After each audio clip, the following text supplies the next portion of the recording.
The Prince by Niccolò Machiavelli. This translation by W. K. Marriott was published in 1908.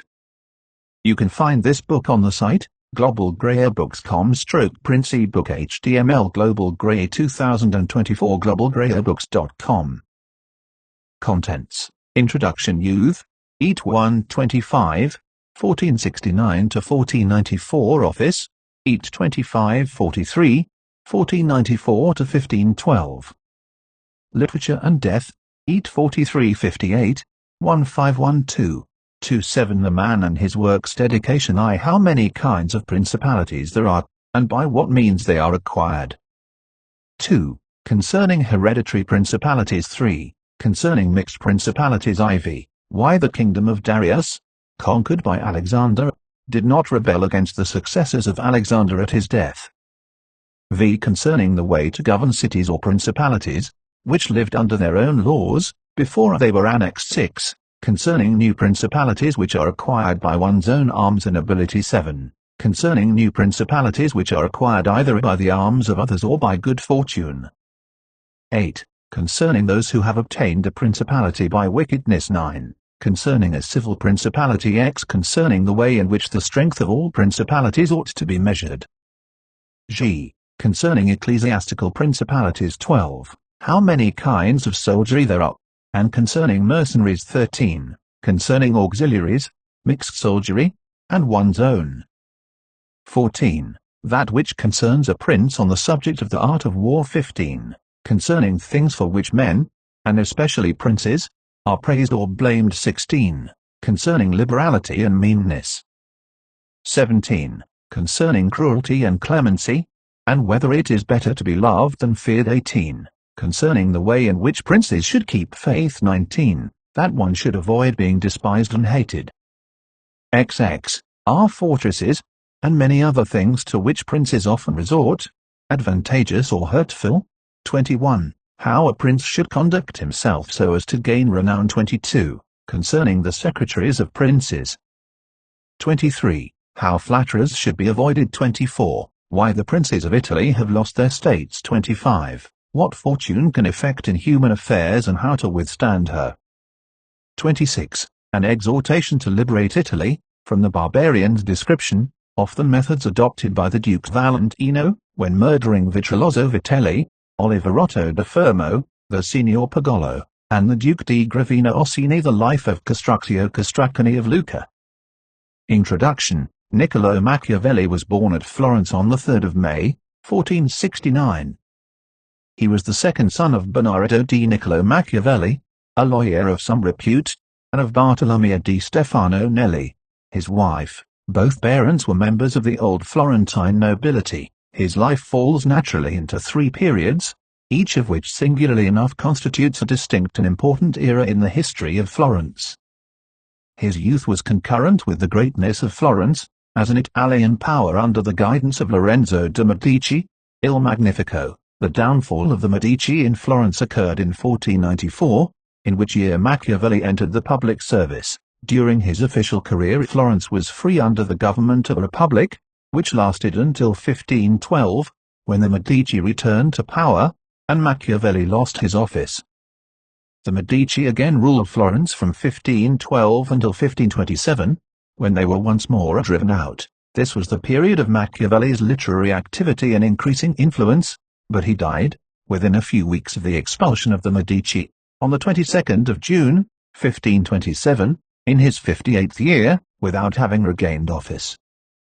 Youth, EAT 125, 1469, 94. Although there is little recorded of the youth of Machiavelli, the Florence of those days is so well known that the early environment of this representative citizen may be easily imagined. Florence has been described as a city with 2 opposite currents of life, one directed by the fervent and austere Savonarola, the other by the splendor-loving Lorenzo.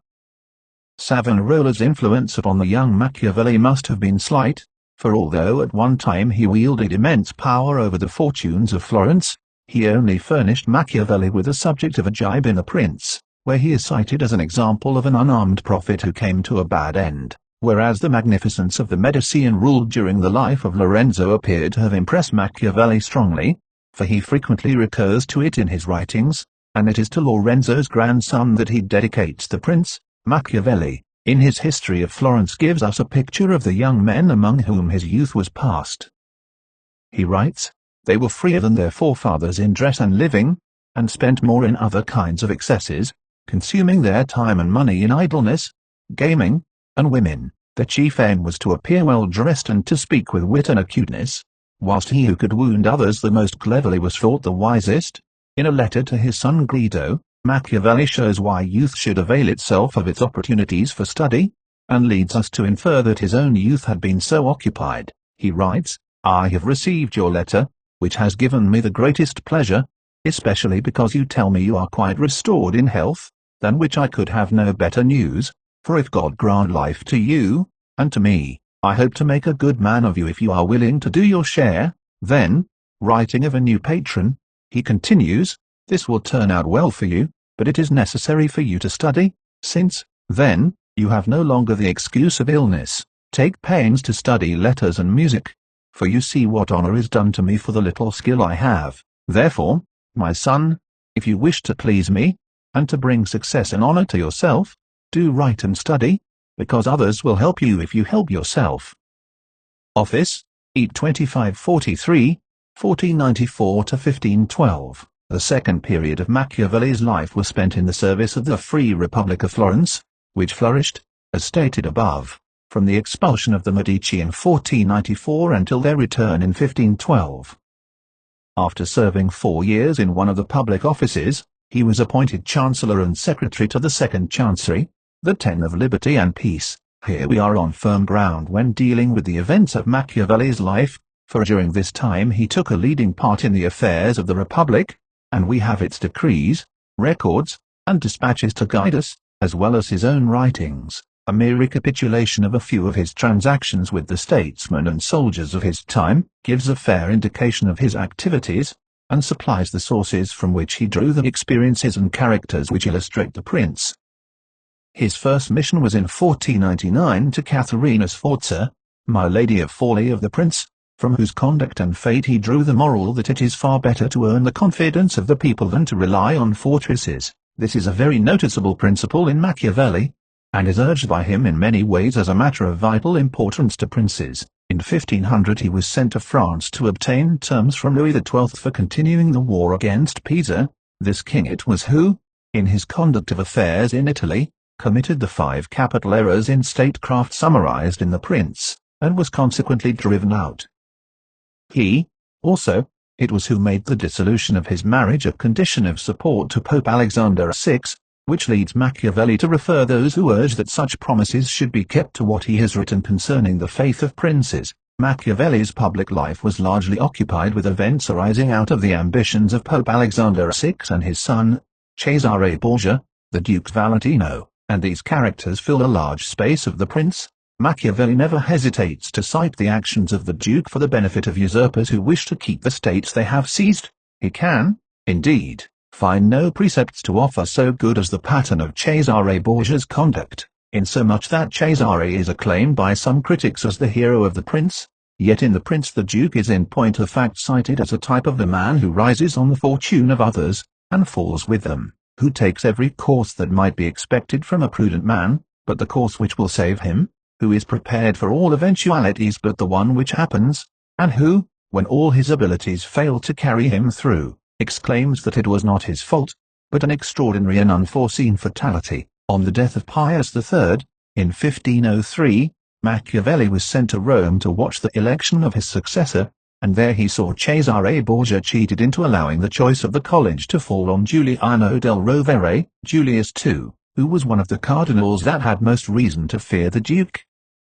Machiavelli, when commenting on this election, says that he who thinks new favors will cause great personages to forget old injuries deceives himself. Julius did not rest until he had ruined Cesare. It was to Julius II that Machiavelli was sent in 1506, when that pontiff was commencing his enterprise against Bologna, which he brought to a successful issue, as he did many of his other adventures, owing chiefly to his impetuous character.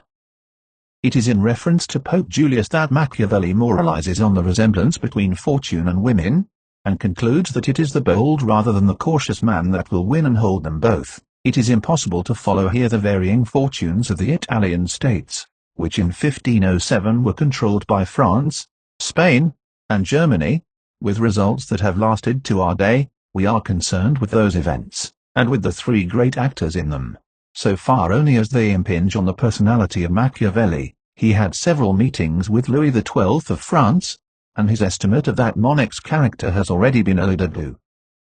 Machiavelli has painted Ferdinand of Aragon as the man who accomplished great things under the cloak of religion, but who in reality had no mercy, faith, humanity, or integrity, and who, had he allowed himself to be influenced by such motives, would have been ruined. The Emperor Maximilian was one of the most interesting men of the age, and his character has been drawn by many hands, but Machiavelli, who was an envoy at his court in 1507, 1508, reveals the secret of his many failures when he describes him as a secretive man, without force of character, ignoring the human agencies necessary to carry his schemes into effect, and never insisting on the fulfillment of his wishes. The remaining years of Machiavelli's official career were filled with events arising out of the League of Cambrai, made in 1508 between the three great European powers already mentioned and the Pope, with the object of crushing the Venetian Republic. This result was attained in the Battle of Vela, when Venice lost in one day all that she had won in 800 years. Florence had a difficult part to play during these events, complicated as they were by the feud which broke out between the Pope and the French, because friendship with France had dictated the entire policy of the Republic. When, in 1511, Julius II finally formed the Holy League against France, and with the assistance of the Swiss drove the French out of Italy, Florence lay at the mercy of the Pope, and had to submit to his terms, one of which was that the Medici should be restored. The return of the Medici to Florence on the 1st of September, 1512, and the consequent fall of the Republic, was the signal for the dismissal of Machiavelli and his friends, and thus put an end to his public career, for, as we have seen, he died without regaining office. Literature and Death, Beat. 4358, 1512, 27. On the return of the Medici, Machiavelli, who for a few weeks had vainly hoped to retain his office under the new masters of Florence, was dismissed by decree dated the 7th of November, 1512. Shortly after this he was accused of complicity in an abortive conspiracy against the Medici, imprisoned, and put to the question by torture. The new Medicean Pope, Leo X, procured his release, and he retired to his small property at San Castellano, near Florence, where he devoted himself to literature.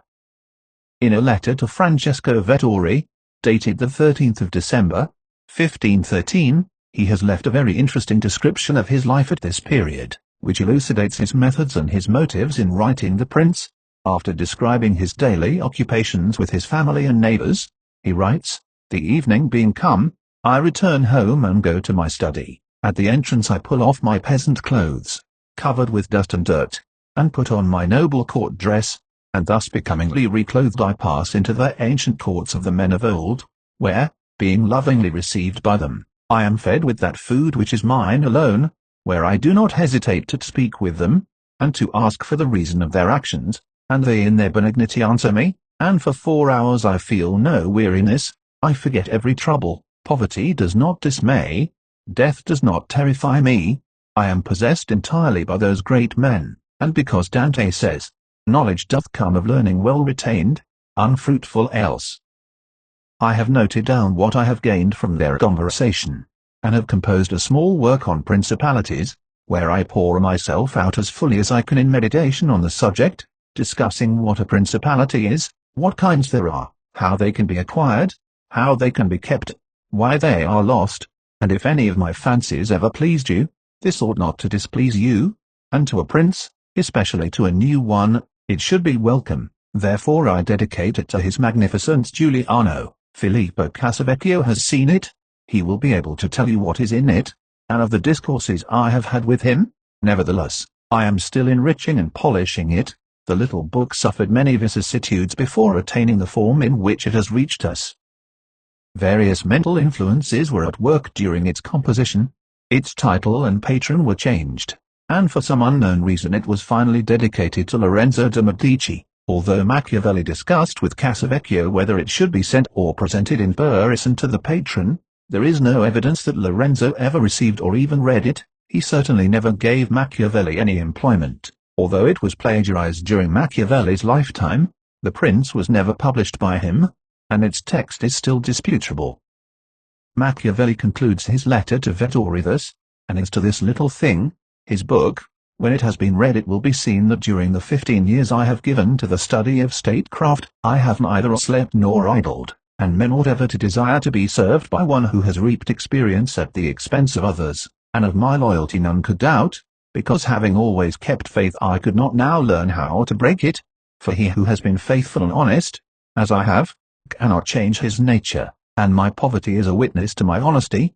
Before Machiavelli had got The Prince off his hands he commenced his discourse on the first decade of Titus Livius, which should be read concurrently with The Prince. These and several minor works occupied him until the year 1518, when he accepted a small commission to look after the affairs of some Florentine merchants at Genoa. In 1519 the Medicean rulers of Florence granted a few political concessions to her citizens, and Machiavelli with others was consulted upon a new constitution, under which the Great Council was to be restored, but on one pretext or another it was not promulgated. In 1520 the Florentine merchants again had recourse to Machiavelli to settle their difficulties with Lucca, but this year was chiefly remarkable for his re-entry into Florentine literary society, where he was much sought after, and also for the production of his Art of War. It was in the same year that he received a commission at the instance of Cardinal de' Medici, to write the history of Florence, a task which occupied him until 1525. His return to popular favour may have determined the Medici to give him this employment, for an old writer observes that an able statesman out of work, like a huge whale, will endeavour to overturn the ship unless he has an empty cask to play with. When the history of Florence was finished, Machiavelli took it to Rome for presentation to his patron, Giuliano de' Medici, who had in the meanwhile become pope under the title of Clement VII. It is somewhat remarkable that, as, in 1513, Machiavelli had written The Prince for the instruction of the Medici after they had just regained power in Florence, so, in 1525, he dedicated the history of Florence to the head of the family, when its ruin was now at hand. In that year the Battle of Pavia destroyed the French rule in Italy, and left Francis a prisoner in the hands of his great rival, Charles V. This was followed by the sack of Rome, upon the news of which the popular party at Florence threw off the yoke of the Medici, who were once more banished. Machiavelli was absent from Florence at this time, but hastened his return, hoping to secure his former office of secretary to the Ten of Liberty and Peace. Unhappily he was taken ill soon after he reached Florence, where he died on the 22nd of June, 1527. The man and his works. No one can say where the bones of Machiavelli rest, but modern Florence has decreed him a stately cenotaph in Santa Croce, by the side of her most famous sons, recognizing that, whatever other nations may have found in his works, Italy found in them the idea of her unity, and the germs of her renaissance among the nations of Europe. Whilst it is idle to protest against the worldwide and evil signification of his name, it may be pointed out that the harsh construction of his doctrine which this sinister reputation implies was unknown to his own day, and that the researches of recent times have enabled us to interpret him more reasonably. It is due to these inquiries that the shape of an unholy necromancer, which so long haunted men's vision, has begun to fade. Machiavelli was undoubtedly a man of great observation, acuteness, and industry, noting with appreciative eye whatever passed before him, and with his supreme literary gift turning it to account in his enforced retirement from affairs. He does not present himself, nor is he depicted by his contemporaries, as a type of that rare combination, the successful statesman and author, for he appears to have been only moderately prosperous in his several embassies and political employments. He was misled by Catharina Sforza, ignored by Louis XII, overawed by Cesare Borgia. Several of his embassies were quite barren of results. His attempts to fortify Florence failed, and the soldiery that he raised astonished everybody by their cowardice. In the conduct of his own affairs he was timid and time-serving. He dared not appear by the side of Soderini, to whom he owed so much, for fear of compromising himself. His connection with the Medici was open to suspicion, and Giuliano appears to have recognized his real forte, when he set him to write the history of Florence, rather than employ him in the state, and it is on the literary side of his character, and there alone, that we find no weakness and no failure.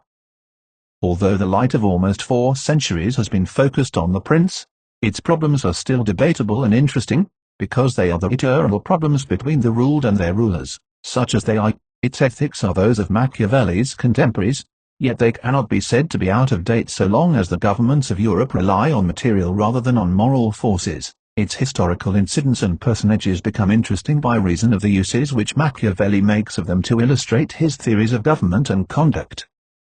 Leaving out of consideration those maxims of state, which still furnish some European and Eastern statesmen with principles of action, the prince is bestrewn with truths that can be proved at every turn. Men are still the dupes of their simplicity and greed, as they were in the days of Alexander VI. The cloak of religion still conceals the vices which Machiavelli laid bare in the character of Ferdinand of Aragon. Men will not look at things as they really are, but as they wish them to be, and are ruined. In politics there are no perfectly safe courses. Prudence consists in choosing the least dangerous ones. Then, to pass to a higher plane, Machiavelli reiterates that, although crimes may win an empire, they do not win glory. Necessary wars are just wars, and the arms of a nation are hallowed when it has no other resource but to fight. It is the cry of a far later day than Machiavelli's, that government should be elevated into a living moral force, capable of inspiring the people with a just recognition of the fundamental principles of society. To this high argument the prince contributes but little. Machiavelli always refused to write either of men or of governments otherwise than as he found them, and he writes with such skill and insight that his work is of abiding value. But what invests the prince with more than a merely artistic or historical interest, is the incontrovertible truth, that it deals with the great principles which still guide nations and rulers in their relationship with each other and their neighbors. In translating, the prince, my aim has been to achieve at all costs an exact literal rendering of the original, rather than a fluent paraphrase adapted to the modern notions of style and expression. Machiavelli was no facile phrasemonger. The conditions under which he wrote obliged him to weigh every word. His themes were lofty, his substance grave, his manner nobly plain and serious. Quisio fut unquam in partiundis rebus, in definitis, in explanandis precia. In the prince, it may be truly said, there is reason assignable, not only for every word, but for the position of every word. To an Englishman of Shakespeare's time, the translation of such a treatise was in some ways a comparatively easy task, for in those times the genius of the English more nearly resembled that of the Italian language. To the Englishman of today it is not so simple. To take a single example, the word intratenere, employed by Machiavelli to indicate the policy adopted by the Roman Senate towards the weaker states of Greece, would by an Elizabethan be correctly rendered entertain, and every contemporary reader would understand what was meant by saying that Rome entertained the Aetolians and the Achilleans without augmenting their power. But today such a phrase would seem obsolete and ambiguous, if not unmeaning. We are compelled to say that Rome maintained friendly relations with the Aetolians, etc., using 4 words to do the work of one. I have tried to preserve the pithy brevity of the Italian so far as was consistent with an absolute fidelity to the sense. If the result be an occasional asperity, I can only hope that the reader, in his eagerness to reach the author's meaning, may overlook the roughness of the road that leads him to it. The following is a list of the works of Machiavelli. Principal works: Discorso sopra la cose di Pisa, 1499, Del modo di trattare I popoli della Valdiciana Rebellati, 1502, Del modo tenuto dal Duca Valentino nella Mazzaviccioloso Vitelli, Oliverotto da Fermo, etc., 1502, Discorso sopra la provvigione del denaro, 1502, Decennail primo, Poem in terza rima, 1506, Ritratti del cos della Lemana, 1508, 12, Decennail secondo, 1509, Ritratti del cos di Francia, 1510, Discorsi sopra la prima decada di Livio, 3 volumes, 1512-17, Il Principe, 1513, Andrea, comedy translated from Terence, 1513, Mandragola, prose comedy in 5 acts, with prologue in verse, 1513, Della Lingua, dialogue, 1514, Closure, comedy in prose, 1515, Belfigurarsi di Volo, novel, 1515, Asino di Oro, poem in terza rima, 1517, Dell'arte della guerra, 1519, 1520, Discorso sopra il riforma lo Stato di Firenze, 1520, Sommario del Cos della Città di Lucca, 1520, Vita di Costruzione Costracani di Lucca, 1520, I Story Fiorentine, 8 books, 15215, Frumenti Storici, 1525. Other poems include sonetti, canzoni, ottave, and canti carnacialici. Editions: Aldo, Venice, 1546, Della Turtona, 1550, Cambigi, Florence, 6 volumes, 1782-5, Dei Classici, Milan, 10-1813, Silvestri, 9 volumes, 1820-1822, Passerini, Fanfani, Milanesi, 6 volumes only published, 1873-1877, Minor Works, ed. F. L. Polidori, 1852, Litia Familiari, ed. E. Alvesi, 1883, 2 editions, one with excisions, credited writings, ed. G. Canestrini, 1857, Letters to F. Vettori, C. A. Rodolfi, Pensieri intorno allo scopo di Machiavelli nel libro Il Principe, etc., di Ferrara, The Private Correspondence of Niccolò Machiavelli, 1929. Dedication, to the Magnificent Lorenzo di Piero de' Medici. Those who strive to obtain the good graces of a prince are accustomed to come before him with such things as they hold most precious, or in which they see him take most delight, whence one often sees horses, arms, cloth of gold, precious stones, and similar ornaments presented to princes, worthy of their greatness.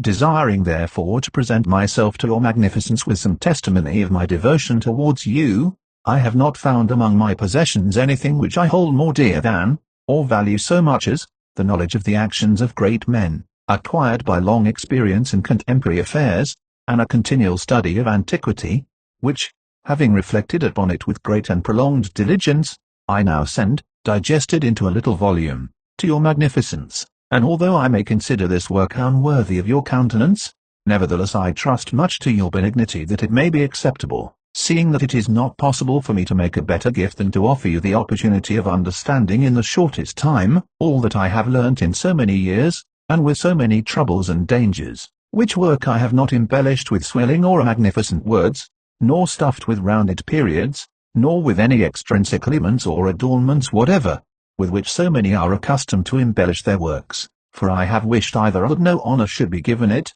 or else that the truth of the matter, and the weightiness of the theme shall make it acceptable, nor do I hold with those who regard it as a presumption, if a man of low and humble condition dare to discuss and settle the concerns of princes, because, just as those who draw landscapes place themselves below in the plain to contemplate the nature of the mountains and of lofty places, and in order to contemplate the plains place themselves upon high mountains, even so to understand the nature of the people it needs to be a prince, and to understand that of princes it needs to be of the people.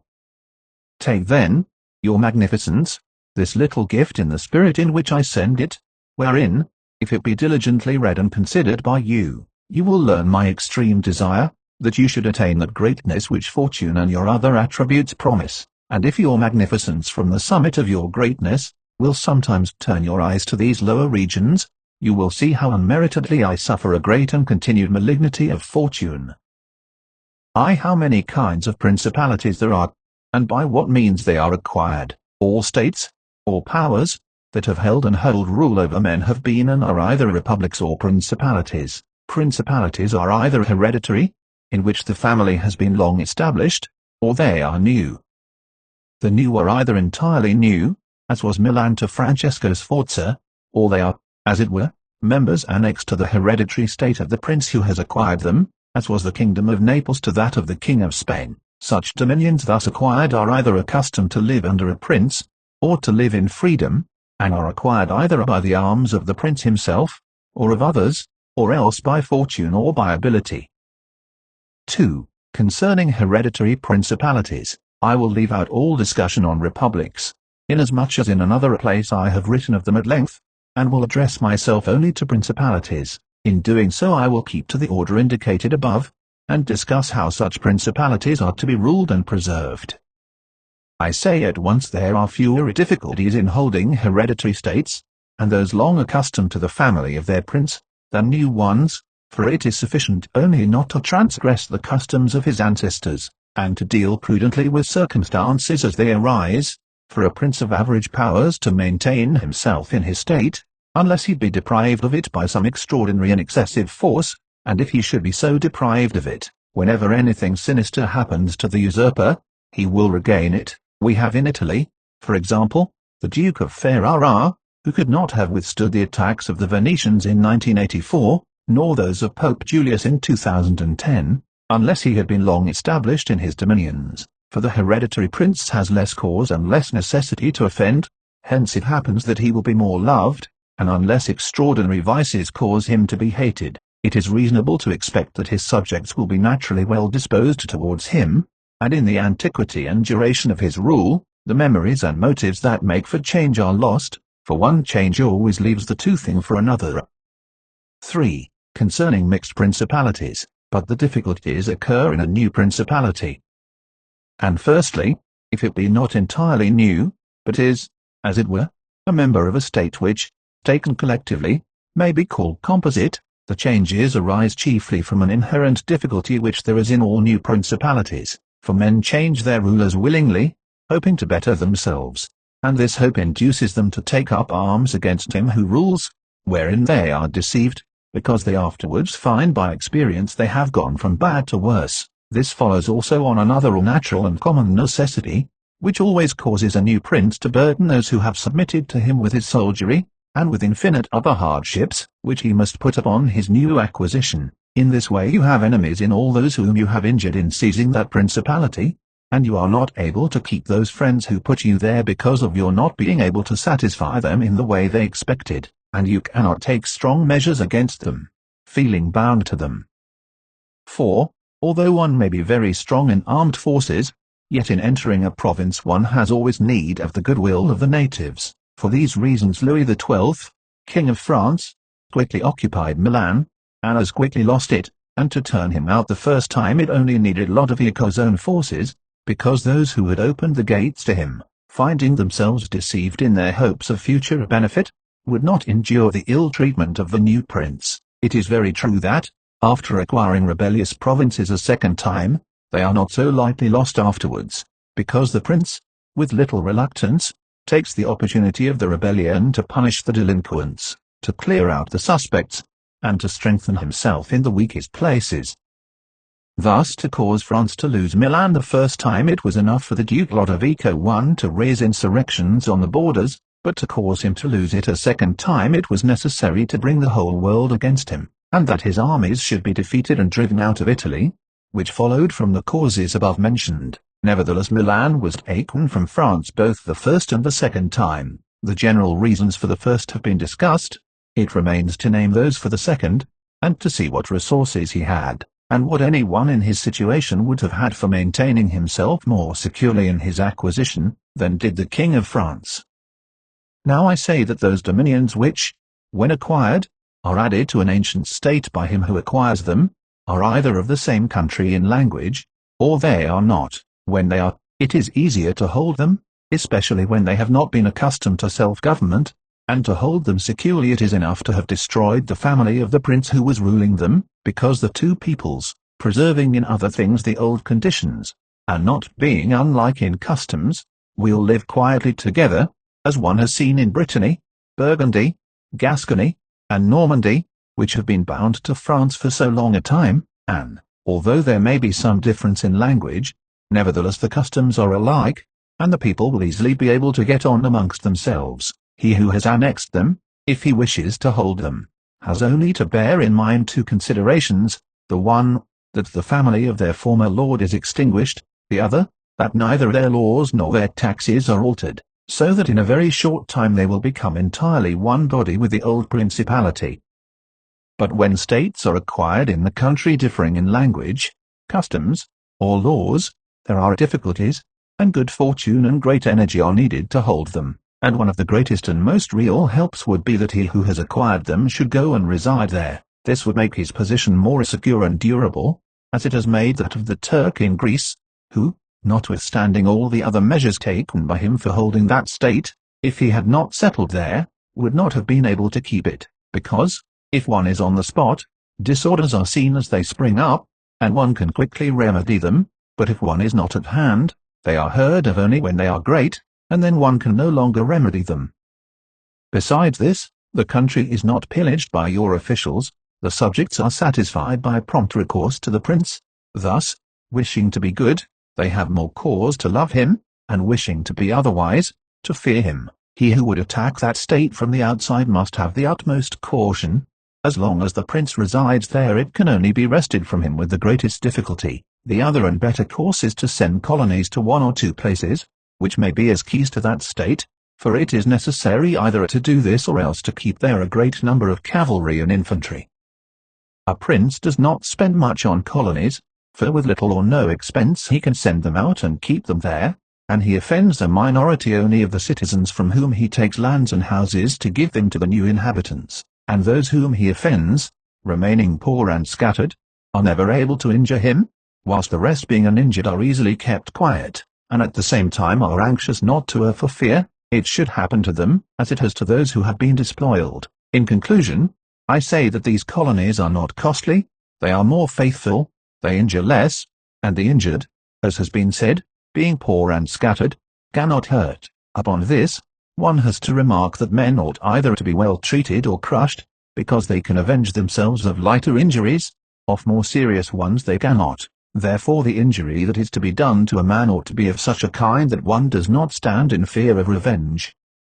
But in maintaining armed men there in place of colonies one spends much more, having to consume on the garrison all the income from the state, so that the acquisition turns into a loss, and many more are exasperated, because the whole state is injured. Through the shifting of the garrison up and down all become acquainted with hardship, and all become hostile, and they are enemies who, whilst beaten on their own ground, are yet able to do hurt, for every reason.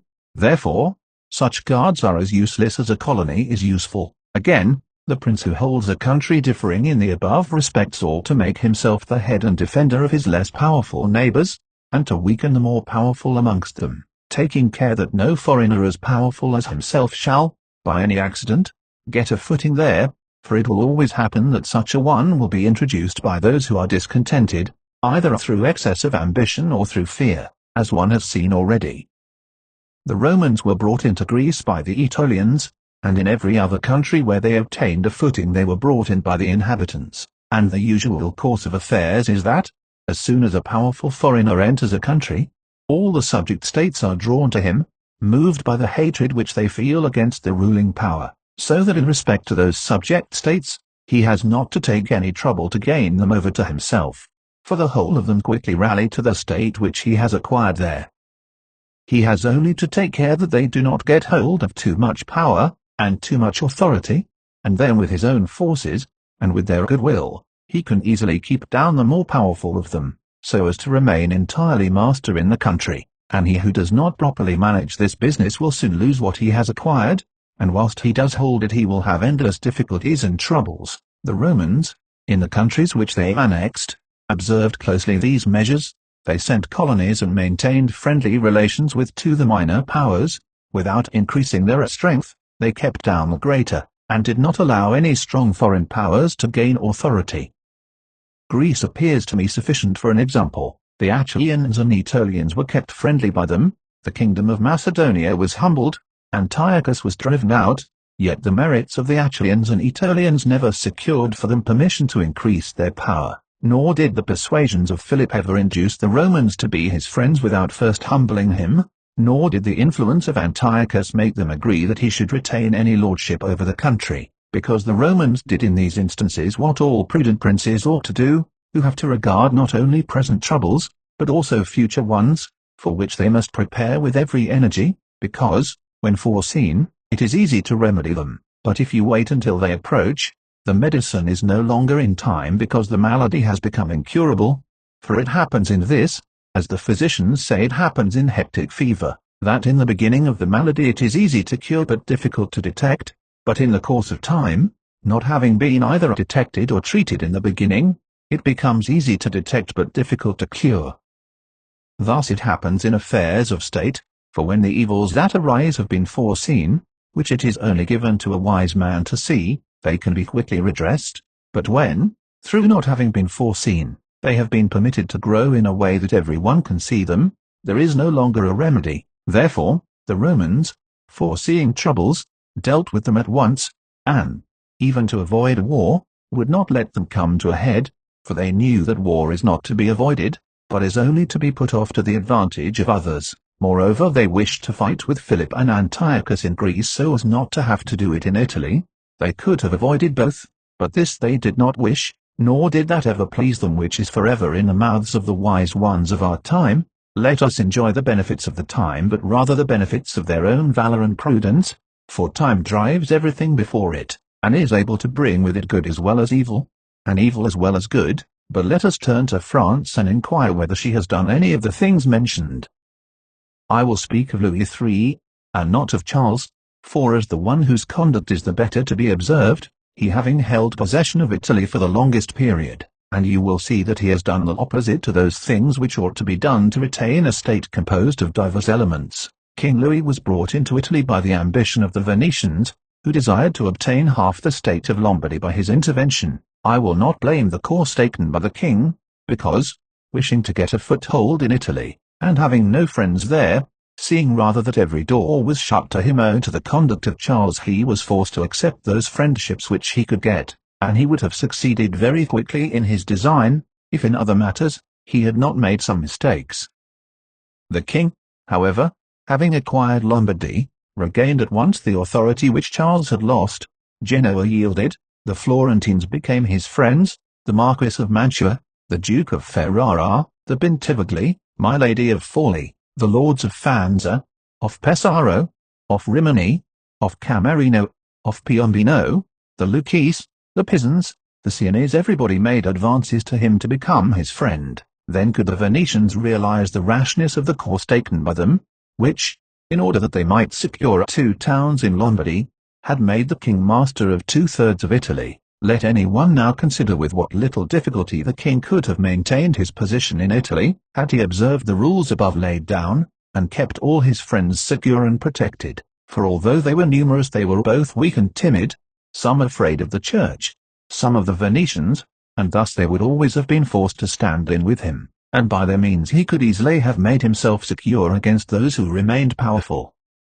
But he was no sooner in Milan than he did the contrary by assisting Pope Alexander to occupy the Romagna. It never occurred to him that by this action he was weakening himself, depriving himself of friends and of those who had thrown themselves into his lap, whilst he aggrandized the church by adding much temporal power to the spiritual, thus giving it greater authority, and having committed this prime error, he was obliged to follow it up, so much so that, to put an end to the ambition of Alexander, and to prevent his becoming the master of Tuscany, he was himself forced to come into Italy.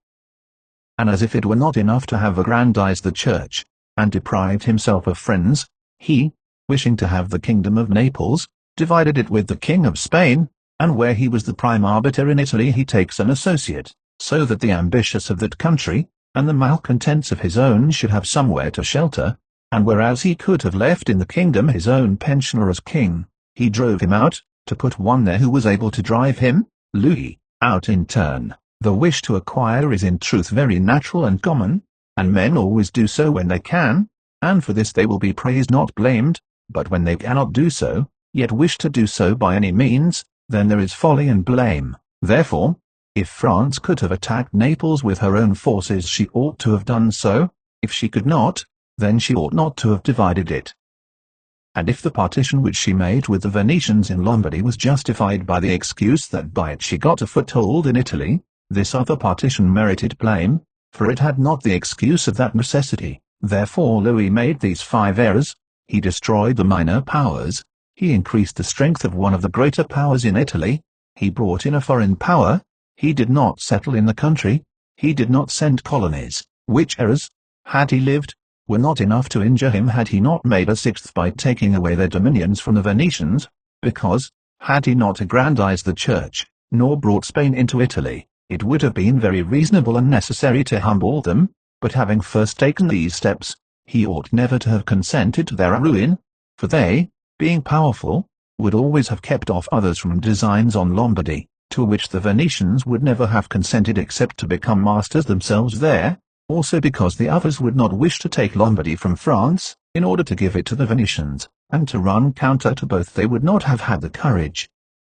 And if anyone should say, King Louis yielded the Romagna to Alexander and the kingdom to Spain to avoid war, I answer for the reasons given above that a blunder ought never to be perpetrated to avoid war, because it is not to be avoided, but is only deferred to your disadvantage. And if another should allege the pledge which the king had given to the Pope, that he would assist him in the enterprise, in exchange for the dissolution of his marriage 5 and for the cap to Rouen 6, to that I reply what I shall write later on concerning the faith of princes, and how it ought to be kept. Thus King Louis lost Lombardy by not having followed any of the conditions observed by those who have taken possession of countries, and wish to retain them.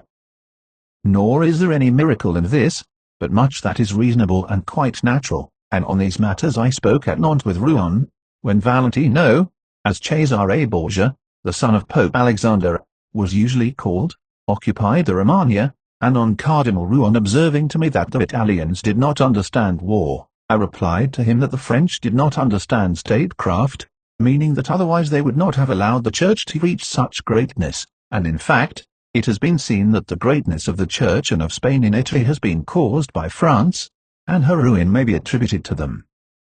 From this a general rule is drawn which never or rarely fails, that he who is the cause of another becoming powerful is ruined, because that predominancy has been brought about either by astuteness or else by force, and both are distrusted by him who has been raised to power. IV. Why the kingdom of Darius, conquered by Alexander, did not rebel against the successors of Alexander at his death.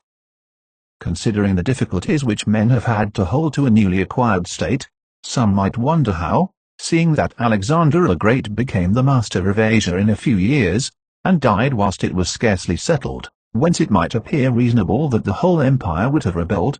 Nevertheless his successors maintained themselves, and had to meet no other difficulty than that which arose among themselves from their own ambitions. I answer that the principalities of which one has record are found to be governed in two different ways, either by a prince, with a body of servants, who assist him to govern the kingdom as ministers by his favour and permission, or by a prince and barons, who hold that dignity by antiquity of blood and not by the grace of the prince. Such barons have states and their own subjects, who recognize them as lords and hold them in natural affection. Those states that are governed by a prince and his servants hold their prince in more consideration, because in all the country there is no one who is recognized as superior to him. And if they yield obedience to another they do it as to a minister and official, and they do not bear him any particular affection. The examples of these two governments in our time are the Turk and the King of France. The entire monarchy of the Turk is governed by one lord, the others are his servants, and, dividing his kingdom into sanjaks, he sends there different administrators, and shifts and changes them as he chooses. But the King of France is placed in the midst of an ancient body of lords, acknowledged by their own subjects, and beloved by them. They have their own prerogatives, nor can the king take these away except at his peril. Therefore, he who considers both of these states will recognize great difficulties in seizing the state of the Turk, but, once it is conquered, great ease in holding it. The causes of the difficulties in seizing the kingdom of the Turk are that the usurper cannot be called in by the princes of the kingdom, nor can he hope to be assisted in his designs by the revolt of those whom the Lord has around him. This arises from the reasons given above, for his ministers, being all slaves and bondmen, can only be corrupted with great difficulty, and one can expect little advantage from them when they have been corrupted, as they cannot carry the people with them, for the reasons assigned. Hence, he who attacks the Turk must bear in mind that he will find him united, and he will have to rely more on his own strength than on the revolt of others. But, if once the Turk has been conquered, and rooted in the field in such a way that he cannot replace his armies, there is nothing to fear but the family of this prince, and, this being exterminated, there remains no one to fear, the others having no credit with the people, and as the conqueror did not rely on them before his victory, so he ought not to fear them after it. The contrary happens in kingdoms governed like that of France, because one can easily enter there by gaining over some baron of the kingdom, for one always finds malcontents and such as desire a change. Such men, for the reasons given, can open the way into the state and render the victory easy, but if you wish to hold it afterwards, you meet with infinite difficulties, both from those who have assisted you and from those you have crushed. Nor is it enough for you to have exterminated the family of the prince, because the lords that remain make themselves the heads of fresh movements against you, and as you are unable either to satisfy or exterminate them, that state is lost whenever time brings the opportunity. Now if you will consider what was the nature of the government of Darius, you will find it similar to the kingdom of the Turk, and therefore it was only necessary for Alexander, first to overthrow him in the field, and then to take the country from him. After which victory, Darius being killed, the state remained secure to Alexander, for the above reasons, and if his successors had been united they would have enjoyed it securely and at their ease, for there were no tumults raised in the kingdom except those they provoked themselves, but it is impossible to hold with such tranquility states constituted like that of France. Hence arose those frequent rebellions against the Romans in Spain, France, and Greece, owing to the many principalities there were in these states, of which, as long as the memory of them endured, the Romans always held an insecure possession, but with the power and long continuance of the empire the memory of them passed away, and the Romans then became secure possessors, and when fighting afterwards amongst themselves, each one was able to attach to himself his own parts of the country, according to the authority he had assumed there, and the family of the former lord being exterminated, none other than the Romans were acknowledged. When these things are remembered no one will marvel at the ease with which Alexander held the empire of Asia, or at the difficulties which others have had to keep an acquisition, such as Pyrrhus and many more. This is not occasioned by the little or abundance of ability in the conqueror, but by the want of uniformity in the subject state. v. Concerning the way to govern cities or principalities, which lived under their own laws, before they were annexed, whenever those states which have been acquired of stated have been accustomed to live under their own laws, and in freedom, there are three courses for those who wish to hold them. The first is to ruin them, the next is to reside there in garrison, the third is to permit them to live under their own laws, drawing a tribute, and establishing within it an oligarchy which will keep it friendly to you. Because such a government, being created by the prince, knows that it cannot stand without his friendship and interest, and does its utmost to support him, and therefore he who would keep a city accustomed to freedom, will hold it more easily by the means of its own citizens, than in any other way. There are, for example, the Spartans and the Romans. The Spartans held Athens and Thebes, establishing there an oligarchy, nevertheless they lost them.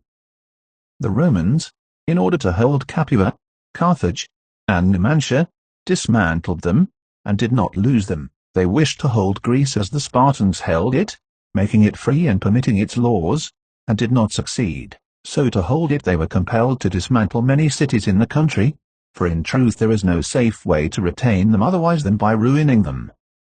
And he who becomes master of a city accustomed to freedom and does not destroy it, may expect to be destroyed by it, for in rebellion it has always the watchword of liberty, and its ancient privileges as a rallying point, which neither time nor benefits will ever cause it to forget, and whatever you may do or provide against, they never forget that name or their privileges unless they are disunited or dispersed, but at every chance they immediately rally to them, as Pisa after the 100 years she had been held in bondage by the Florentines. But when cities or countries are accustomed to live under a prince, and his family is exterminated, they, being on the one hand accustomed to obey, and on the other hand not having the old prince, cannot agree in making one from amongst themselves, and they do not know how to govern themselves. For this reason they are very slow to take up arms, and a prince can gain them to himself and secure them much more easily. But in republics there is more vitality, greater hatred, and more desire for vengeance, which will never permit them to allow the memory of their former liberty to rest, so that the safest way is to destroy them or to reside there. 6. Concerning new principalities which are acquired by one's own arms and ability, let no one be surprised if, in speaking of entirely new principalities as I shall do, I adduce the highest examples both of prince and of state, because men, walking almost always in paths beaten by others, and following by imitation their deeds, are yet unable to keep entirely to the ways of others, or attain to the power of those they imitate. A wise man ought always to follow the paths beaten by great men, and to imitate those who have been supreme, so that if his ability does not equal theirs, at least it will savour of it. Let him act like the clever archers who, designing to hit the mark which yet appears too far distant, and knowing the limits to which the strength of their bow attains, take aim much higher than the mark, not to reach by their strength or arrow to so great a height, but to be able with the aid of so high an aim to hit the mark they wish to reach. I say, therefore, that in entirely new principalities, where there is a new prince, more or less difficulty is found in keeping them, accordingly as there is more or less ability in him who has acquired the state. Now, as the fact of becoming a prince from a private station presupposes either ability or fortune, it is clear that one or other of these things will mitigate in some degree many difficulties. Nevertheless, he who has relied least on fortune is established the strongest. Further, it facilitates matters when the prince, having no other state, is compelled to reside there in person. But to come to those who, by their own ability and not through fortune, have risen to be princes, I say that Moses, Cyrus, Romulus, Theseus, and such like are the most excellent examples.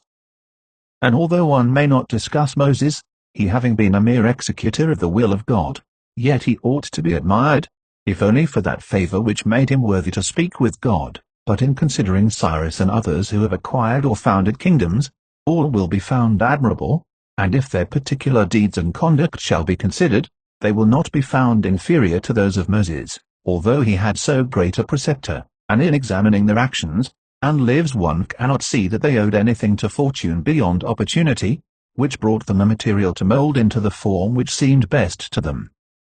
Without that opportunity their powers of mind would have been extinguished, and without those powers the opportunity would have come in vain. It was necessary, therefore, to Moses, that he should find the people of Israel in Egypt enslaved and oppressed by the Egyptians, in order that they should be disposed to follow him so as to be delivered out of bondage. It was necessary that Romulus should not remain in Alba, and that he should be abandoned at his birth, in order that he should become king of Rome and founder of the fatherland. It was necessary that Cyrus should find the Persians discontented with the government of the Medes, and the Medes soft and effeminate through their long peace. Theseus could not have shown his ability had he not found the Athenians dispersed. These opportunities, therefore, made those men fortunate, and their high ability enabled them to recognize the opportunity whereby their country was ennobled and made famous. Those who by valorous ways become princes, like these men, acquire a principality with difficulty, but they keep it with ease. The difficulties they have in acquiring it rise in part from the new rules and methods, which they are forced to introduce to establish their government, and its security. And it ought to be remembered that there is nothing more difficult to take in hand, more perilous to conduct, or more uncertain in its success, than to take the lead in the introduction of a new order of things, because the innovator has for enemies all those who have done well under the old conditions, and lukewarm defenders in those who may do well under the new.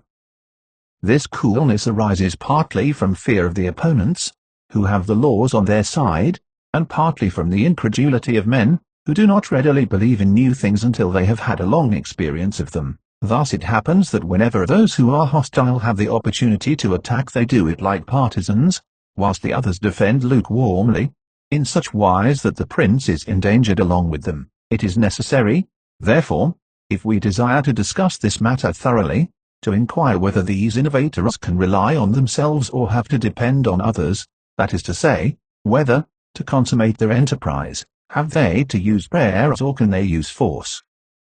In the first instance they always succeed badly, and never compass anything, but when they can rely on themselves and use force, then they are rarely endangered. Hence it is that all armed prophets have conquered, and the unarmed ones have been destroyed. Besides the reasons mentioned, the nature of the people is variable, and whilst it is easy to persuade them, it is difficult to fix them in that persuasion.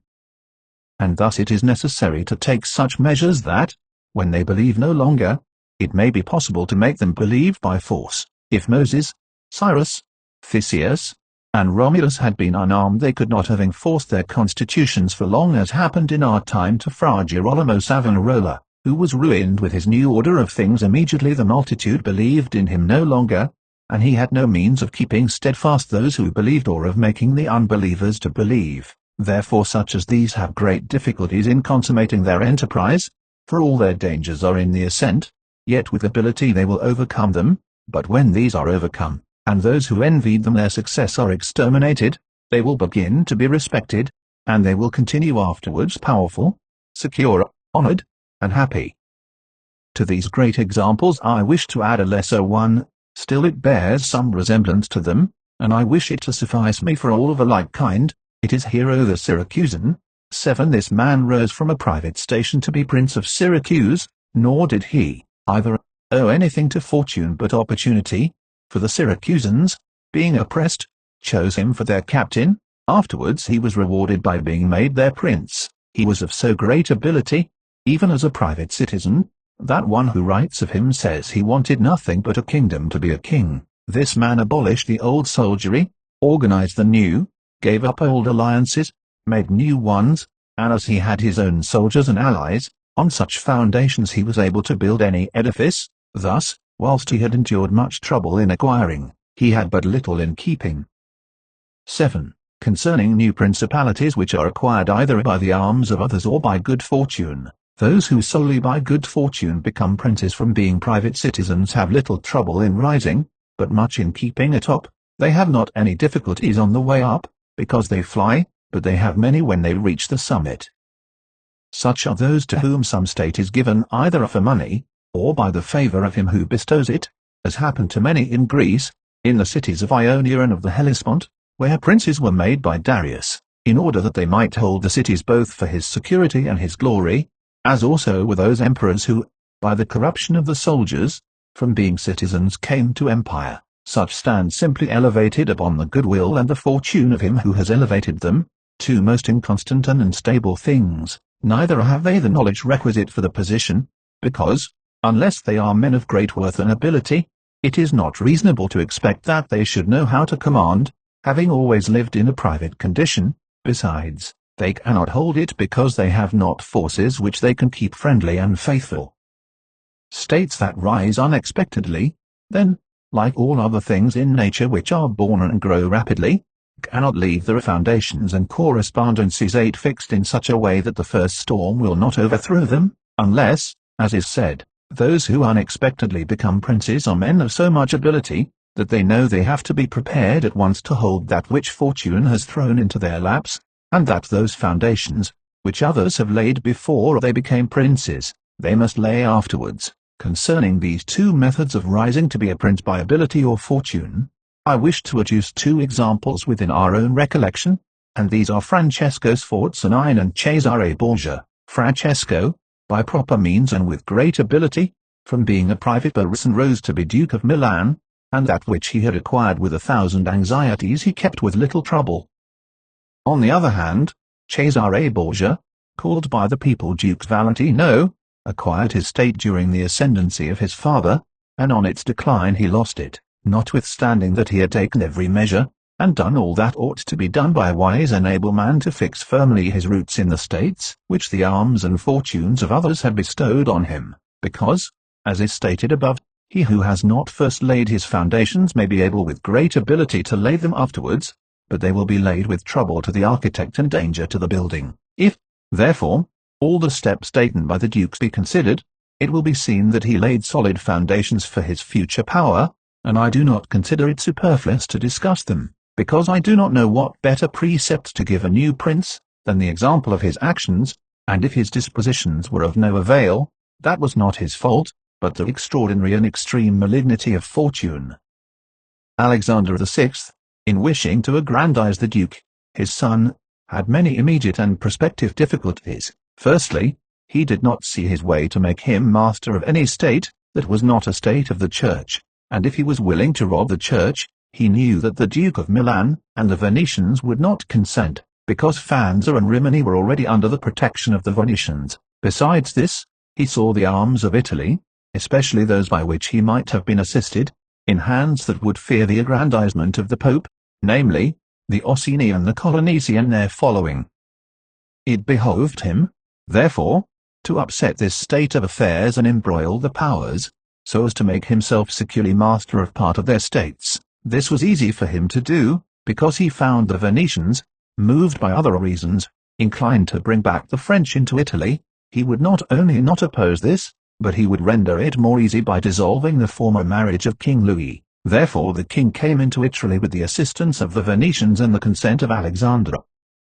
He was no sooner in Milan than the Pope had soldiers from him for the attempt on the Romagna, which yielded to him on the reputation of the king. The Duke, therefore, having acquired the Romagna and beaten the Colonnesi, while wishing to hold that and to advance further, was hindered by two things: the one, his forces did not appear loyal to him; the other, the goodwill of France. That is to say, he feared that the forces of the Orsini, which he was using, would not stand to him, that not only might they hinder him from winning more, but might themselves seize what he had won, and that the king might also do the same. Of the Orsini he had a warning when, after taking Faenza and attacking Bologna, he saw them go very unwillingly to that attack.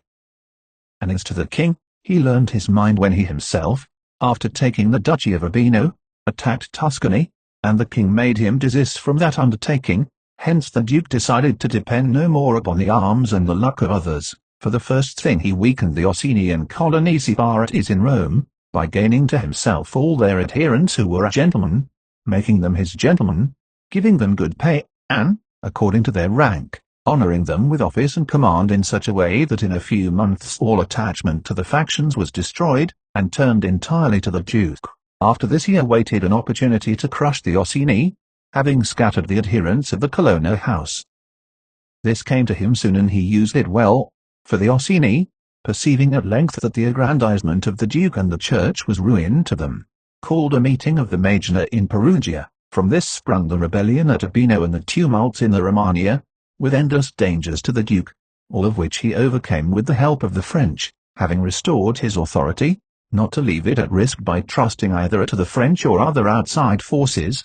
He had recourse to his wiles, and he knew so well how to conceal his mind that, by the mediation of Signor Pagolo, whom the Duke did not fail to secure with all kinds of attention, giving him money, apparel, and horses, the Orsini were reconciled, so that their simplicity brought them into his power at Sinigalia, having exterminated the leaders, and turned their partisans into his friends. The Duke laid sufficiently good foundations to his power, having all the Romagna and the Duchy of Urbino, and the people now beginning to appreciate their prosperity, he gained them all over to himself. And as this point is worthy of notice, and to be imitated by others, I am not willing to leave it out. When the Duke occupied the Romagna he found it under the rule of weak masters, who rather plundered their subjects than ruled them, and gave them more cause for disunion than for union, so that the country was full of robbery, quarrels, and every kind of violence, and so, wishing to bring back peace and obedience to authority, he considered it necessary to give it a good governor. Thereupon he promoted Messer Ramiro di Orco, 11 a.m. swift and cruel man, to whom he gave the fullest power. This man in a short time restored peace and unity with the greatest success. Afterwards the Duke considered that it was not advisable to confer such excessive authority, for he had no doubt but that he would become odious, so he set up a court of judgment in the country, under a most excellent president, wherein all cities had their advocates, and because he knew that the past severity had caused some hatred against himself, so, to clear himself in the minds of the people, and gain them entirely to himself, he desired to show that, if any cruelty had been practiced, it had not originated with him, but in the natural sternness of the minister. Under this pretence he took Ramiro, and one morning caused him to be executed and left on the piazza at Cesena with a block, and a bloody knife at his side. The barbarity of this spectacle caused the people to be at once satisfied and dismayed, but let us return whence we started. I say that the Duke, finding himself now sufficiently powerful, and partly secured from immediate dangers by having armed himself in his own way, and having in a great measure crushed those forces in his vicinity, that could injure him if he wished to proceed with his conquest, had next to consider France, for he knew that the king, who too late was aware of his mistake, would not support him, and from this time he began to seek new alliances, and to temporize with France in the expedition, which she was making towards the kingdom of Naples against the Spaniards, who were besieging Gaeta. It was his intention to secure himself against them, and this he would have quickly accomplished had Alexander lived. Such was his line of action as to present affairs, but as to the future he had to fear, in the first place, that a new successor to the church might not be friendly to him, and might seek to take from him that which Alexander had given him, so he decided to act in 4 ways. Firstly, by exterminating the families of those lords whom he had despoiled, so as to take away that pretext from the Pope. Secondly, by winning to himself all the gentlemen of Rome, so as to be able to curb the Pope with their aid, as has been observed. Thirdly, by converting the college more to himself. Fourthly, by acquiring so much power before the Pope should die, that he could by his own measures resist the first shock.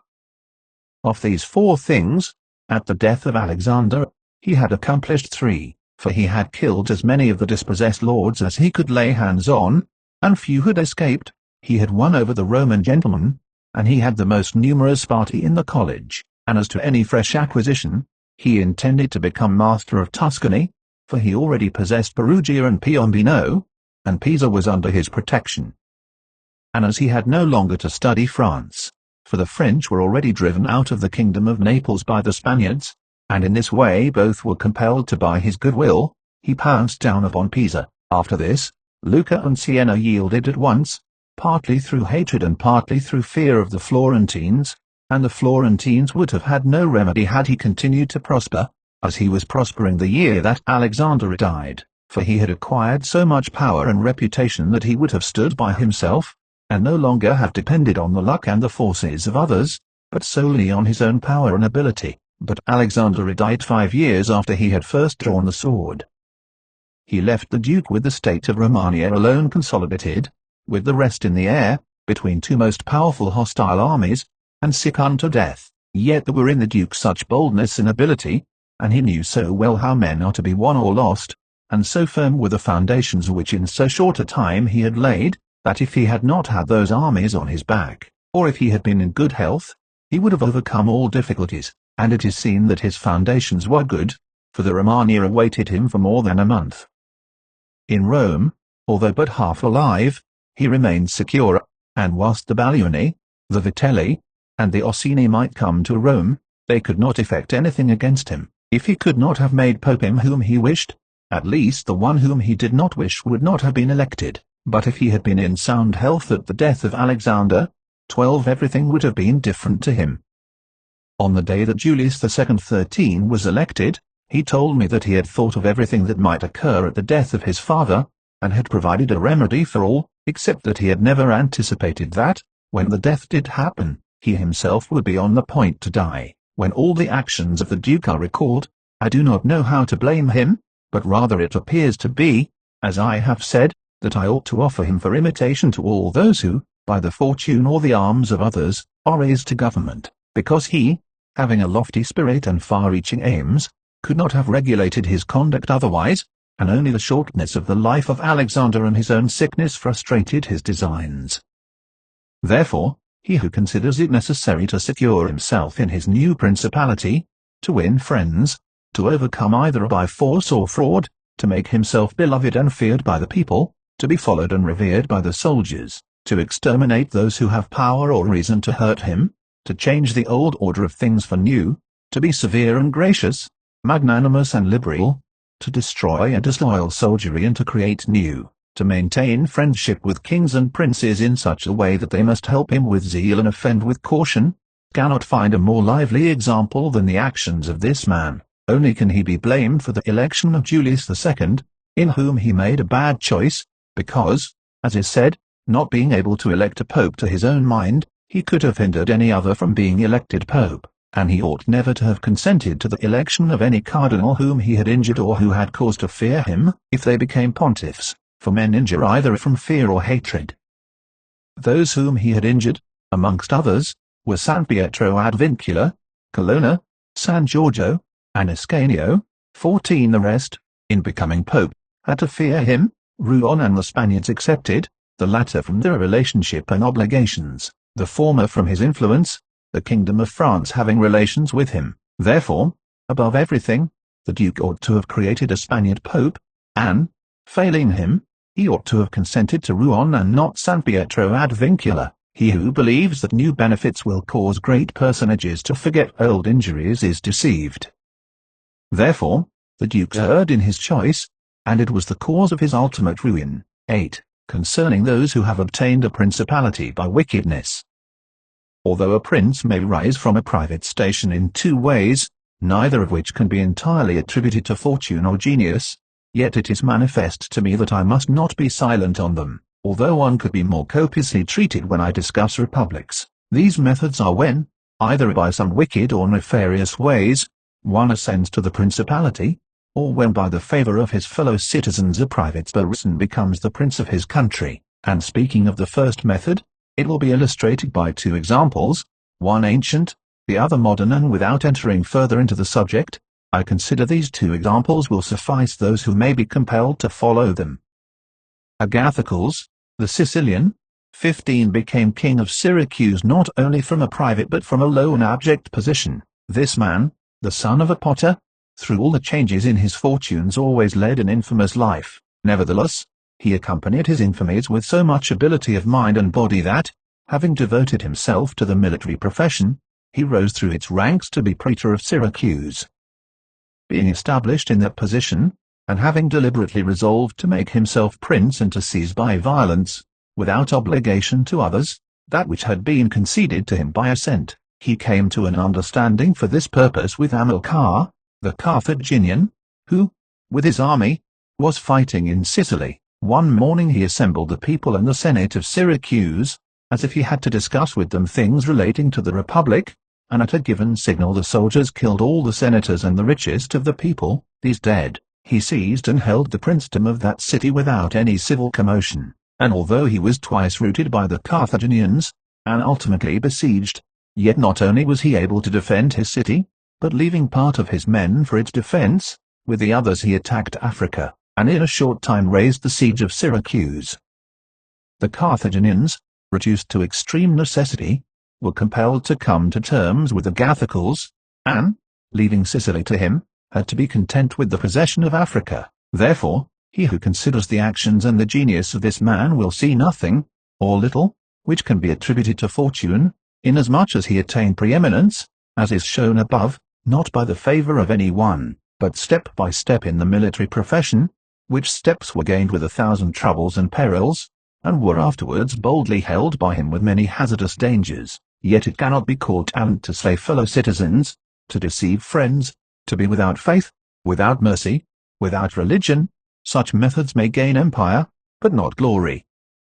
Still, if the courage of Agathocles in entering into and extricating himself from dangers be considered, together with his greatness of mind in enduring and overcoming hardships, it cannot be seen why he should be esteemed less than a most notable captain. Nevertheless, his barbarous cruelty and inhumanity with infinite wickedness do not permit him to be celebrated among the most excellent men. What he achieved cannot be attributed either to fortune or genius.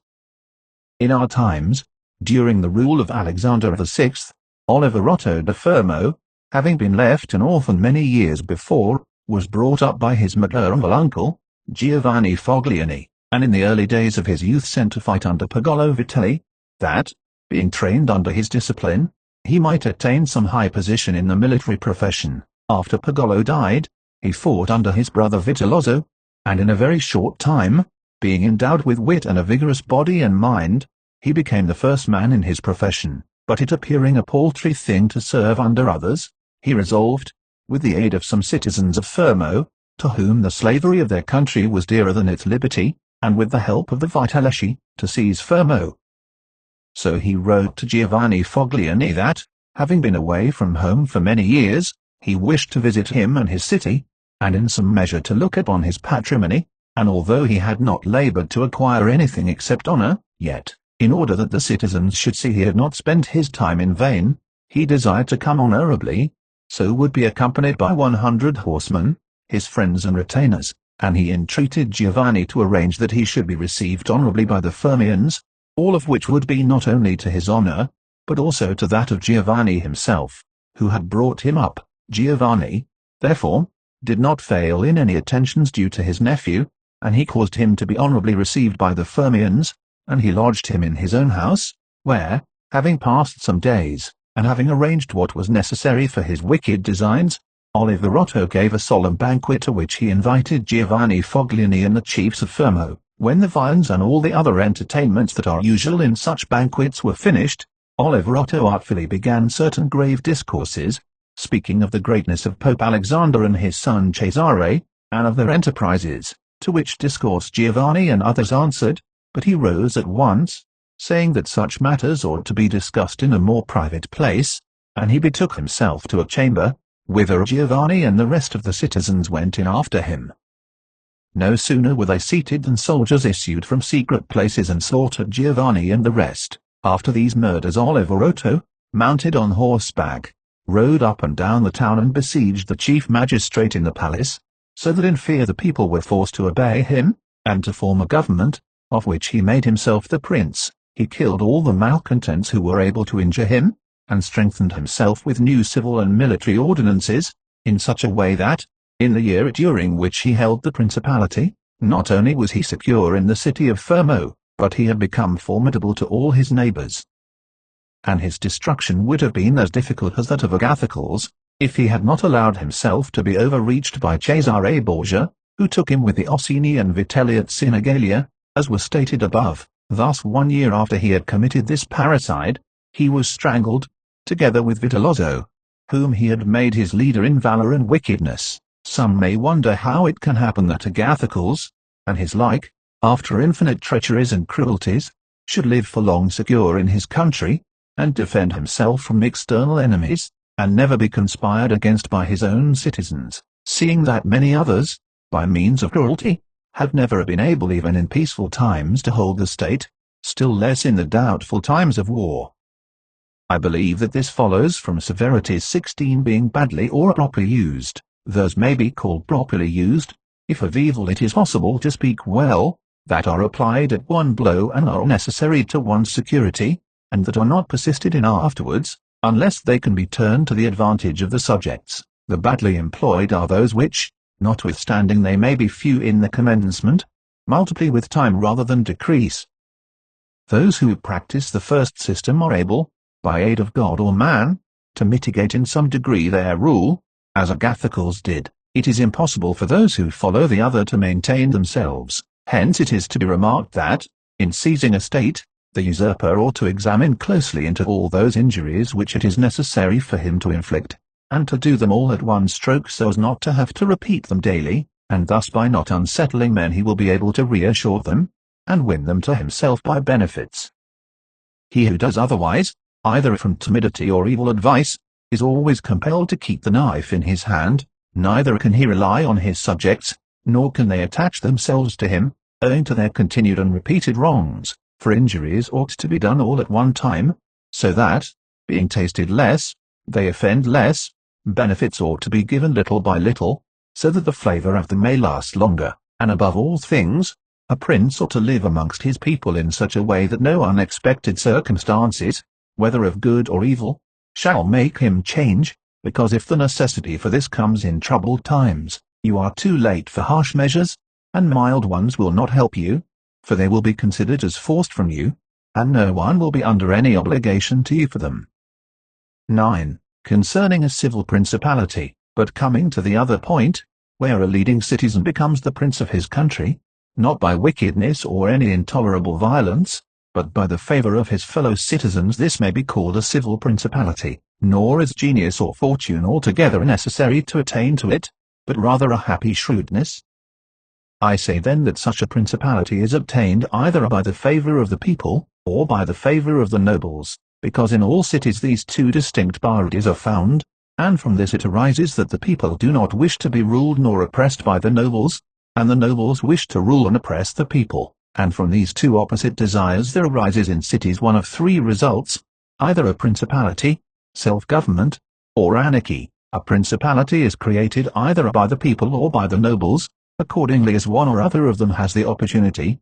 For the nobles, seeing they cannot withstand the people, begin to cry up the reputation of one of themselves, and they make him a prince, so that under his shadow they can give vent to their ambitions.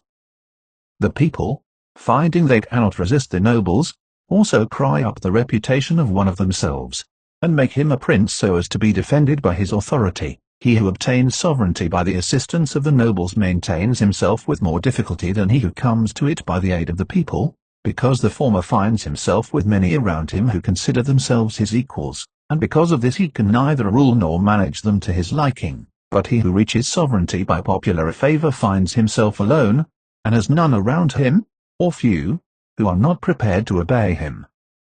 Besides this, one cannot by fair dealing, and without injury to others, satisfy the nobles, but you can satisfy the people, for their object is more righteous than that of the nobles, the latter wishing to oppress, while the former only desire not to be oppressed. It is to be added also that a prince can never secure himself against a hostile people, because of their being too many, whilst from the nobles he can secure himself, as they are few in number. The worst that a prince may expect from a hostile people is to be abandoned by them, but from hostile nobles he has not only to fear abandonment, but also that they will rise against him, for they, being in these affairs more far-seeing and astute, always come forward in time to save themselves, and to obtain favors from him whom they expect to prevail. Further, the prince is compelled to live always with the same people, but he can do well without the same nobles, being able to make and unmake them daily, and to give or take away authority when it pleases him. Therefore, to make this point clearer, I say that the nobles ought to be looked at mainly in two ways, that is to say, they either shape their course in such a way as binds them entirely to your fortune, or they do not. Those who so bind themselves, and are not rapacious, ought to be honored and loved. Those who do not bind themselves may be dealt with in two ways. They may fail to do this through pusillanimity and a natural want of courage, in which case you ought to make use of them, especially of those who are of good counsel, and thus, whilst in prosperity you honor them, in adversity you do not have to fear them. But when for their own ambitious ends they shun binding themselves, it is a token that they are giving more thought to themselves than to you, and a prince ought to guard against such, and to fear them as if they were open enemies, because in adversity they always help to ruin him. Therefore, one who becomes a prince through the favor of the people ought to keep them friendly, and this he can easily do seeing they only ask not to be oppressed by him. But one who, in opposition to the people, becomes a prince by the favor of the nobles, ought, above everything, to seek to win the people over to himself, and this he may easily do if he takes them under his protection. Because men, when they receive good from him of whom they were expecting evil, are bound more closely to their benefactor, thus the people quickly become more devoted to him than if he had been raised to the principality by their favors, and the prince can win their affections in many ways, but as these vary according to the circumstances one cannot give fixed rules, so I omit them. But, I repeat, it is necessary for a prince to have the people friendly, otherwise he has no security in adversity. Nabis, 17 prince of the Spartans, sustained the attack of all Greece, and of a victorious Roman army, and against them he defended his country and his government, and for the overcoming of this peril it was only necessary for him to make himself secure against a few, but this would not have been sufficient had the people been hostile. And do not let any one impugn this statement with the trite proverb, that he who builds on the people, builds on the mud, for this is true when a private citizen makes a foundation there, and persuades himself that the people will free him when he is oppressed by his enemies, or by the magistrates, wherein he would find himself very often deceived, as happened to the Gracchi in Rome and to Messer Giorgio Scarli in Florence. But granted a prince who has established himself as above, who can command, and is a man of courage, undismayed in adversity, who does not fail in other qualifications, and who, by his resolution and energy, keeps the whole people encouraged, such a one will never find himself deceived in them, and it will be shown that he has laid his foundations well. These principalities are liable to danger when they are passing from the civil to the absolute order of government, for such princes either rule personally or through magistrates. In the latter case their government is weaker and more insecure, because it rests entirely on the goodwill of those citizens who are raised to the magistracy, and who, especially in troubled times, can destroy the government with great ease, either by intrigue or open defiance, and the prince has not the chance amid tumults to exercise absolute authority, because the citizens and subjects, accustomed to receive orders from magistrates, are not of a mind to obey him amid these confusions, and there will always be in doubtful times a scarcity of men whom he can trust. For such a prince cannot rely upon what he observes in quiet times, when citizens have need of the state, because then every one agrees with him, they all promise, and when death is far distant they all wish to die for him, but in troubled times, when the state has need of its citizens, then he finds but few, and so much the more is this experiment dangerous, inasmuch as it can only be tried once. Therefore a wise prince ought to adopt such a course that his citizens will always in every sort and kind of circumstance have need of the state and of him, and then he will always find them faithful. X. Concerning the way in which the strength of all principalities ought to be measured, it is necessary to consider another point in examining the character of these principalities, that is, whether a prince has such power that, in case of need, he can support himself with his own resources, or whether he has always need of the assistance of others. And to make this quite clear I say that I consider those who are able to support themselves by their own resources who can, either by abundance of men or money, raise a sufficient army to join battle against any one who comes to attack them, and I consider those always to have need of others who cannot show themselves against the enemy in the field, but are forced to defend themselves by sheltering behind walls. The first case has been discussed, but we will speak of it again should it recur. In the second case one can say nothing except to encourage such princes to provision, and fortify their towns, and not on any account to defend the country. And whoever shall fortify his town well, and shall have managed the other concerns of his subjects in the way stated above, and to be often repeated, will never be attacked without great caution, for men are always adverse to enterprises where difficulties can be seen, and it will be seen not to be an easy thing to attack one who has his town well fortified, and is not hated by his people. The cities of Germany are absolutely free, they own but little country around them, and they yield obedience to the emperor when it suits them, nor do they fear this or any other power they may have near them, because they are fortified in such a way that every one thinks the taking of them by assault would be tedious and difficult. Seeing they have proper ditches and walls, they have sufficient artillery, and they always keep in public depots enough for 1 year's eating, drinking, and firing, and beyond this, to keep the people quiet and without loss to the state, they always have the means of giving work to the community in those labors that are the life and strength of the city, and on the pursuit of which the people are supported. They also hold military exercises in repute, and moreover have many ordinances to uphold them. Therefore, a prince who has a strong city, and had not made himself odious, will not be attacked, or if any one should attack he will only be driven off with disgrace.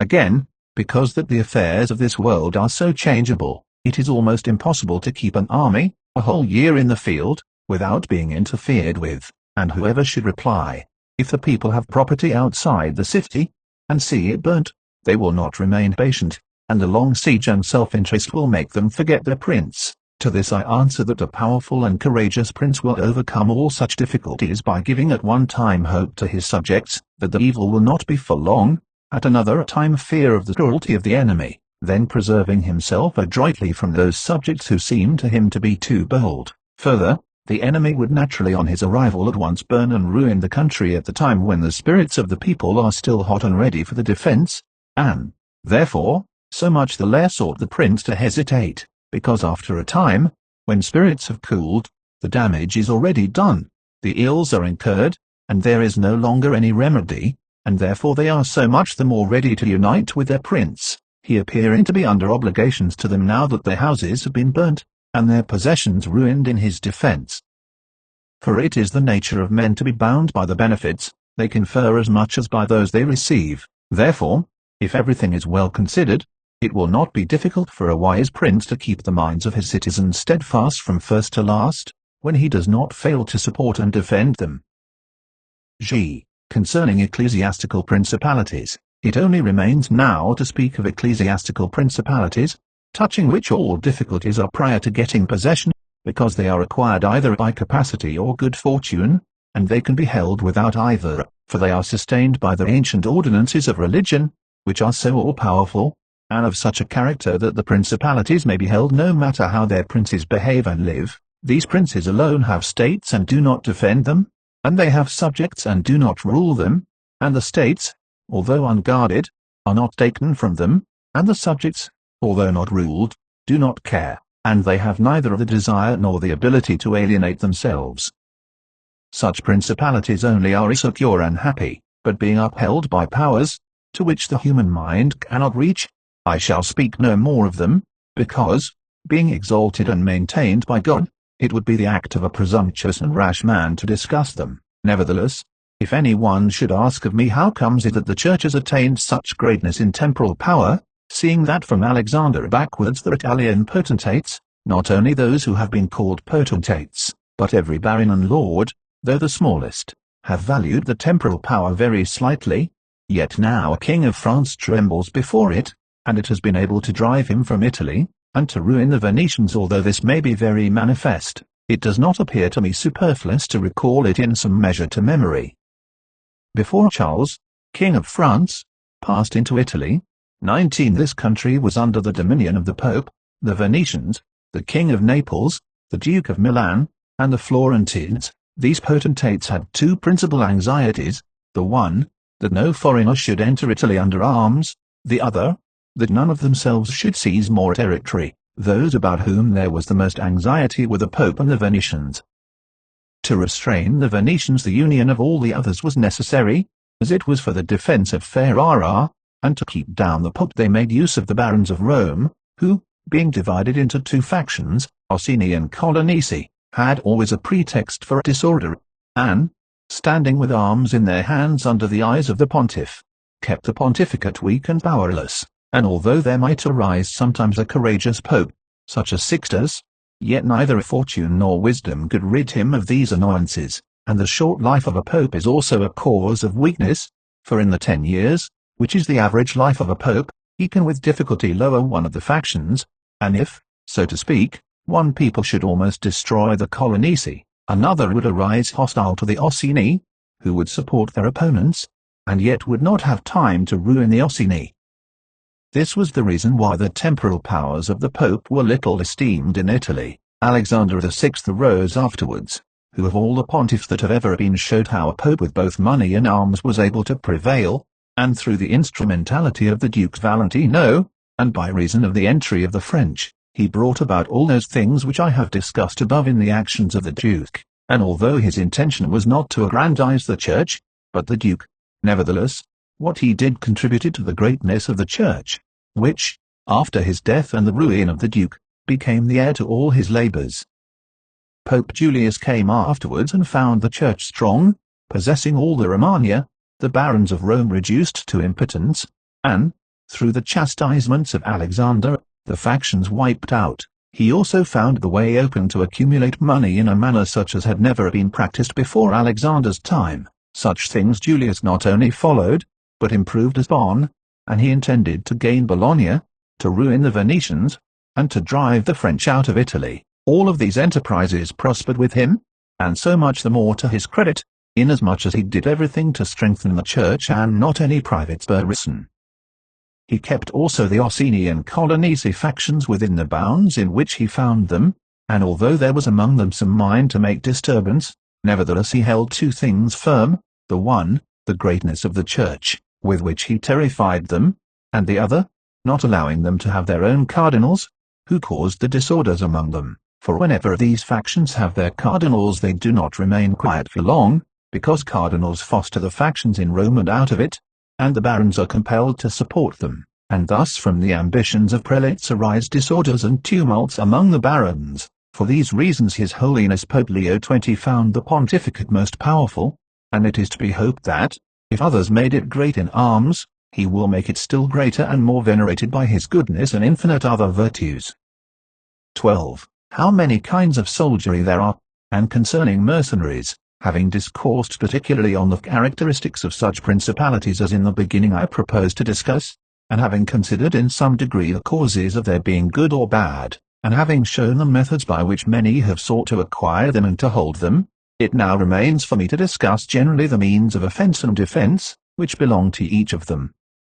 We have seen above how necessary it is for a prince to have his foundations well laid, otherwise it follows of necessity he will go to ruin. The chief foundations of all states, new as well as old or composite, are good laws and good arms, and as there cannot be good laws where the state is not well armed, it follows that where they are well armed they have good laws. I shall leave the laws out of the discussion and shall speak of the arms. I say, therefore, that the arms with which a prince defends his state are either his own, or they are mercenaries, auxiliaries, or mixed. Mercenaries and auxiliaries are useless and dangerous, and if one holds his state based on these arms, he will stand neither firm nor safe, for they are disunited, ambitious, and without discipline, unfaithful, valiant before friends, cowardly before enemies. They have neither the fear of God nor fidelity to men, and destruction is deferred only so long as the attack is, for in peace one is robbed by them, and in war by the enemy. The fact is, they have no other attraction or reason for keeping the field than a trifle of stipend, which is not sufficient to make them willing to die for you.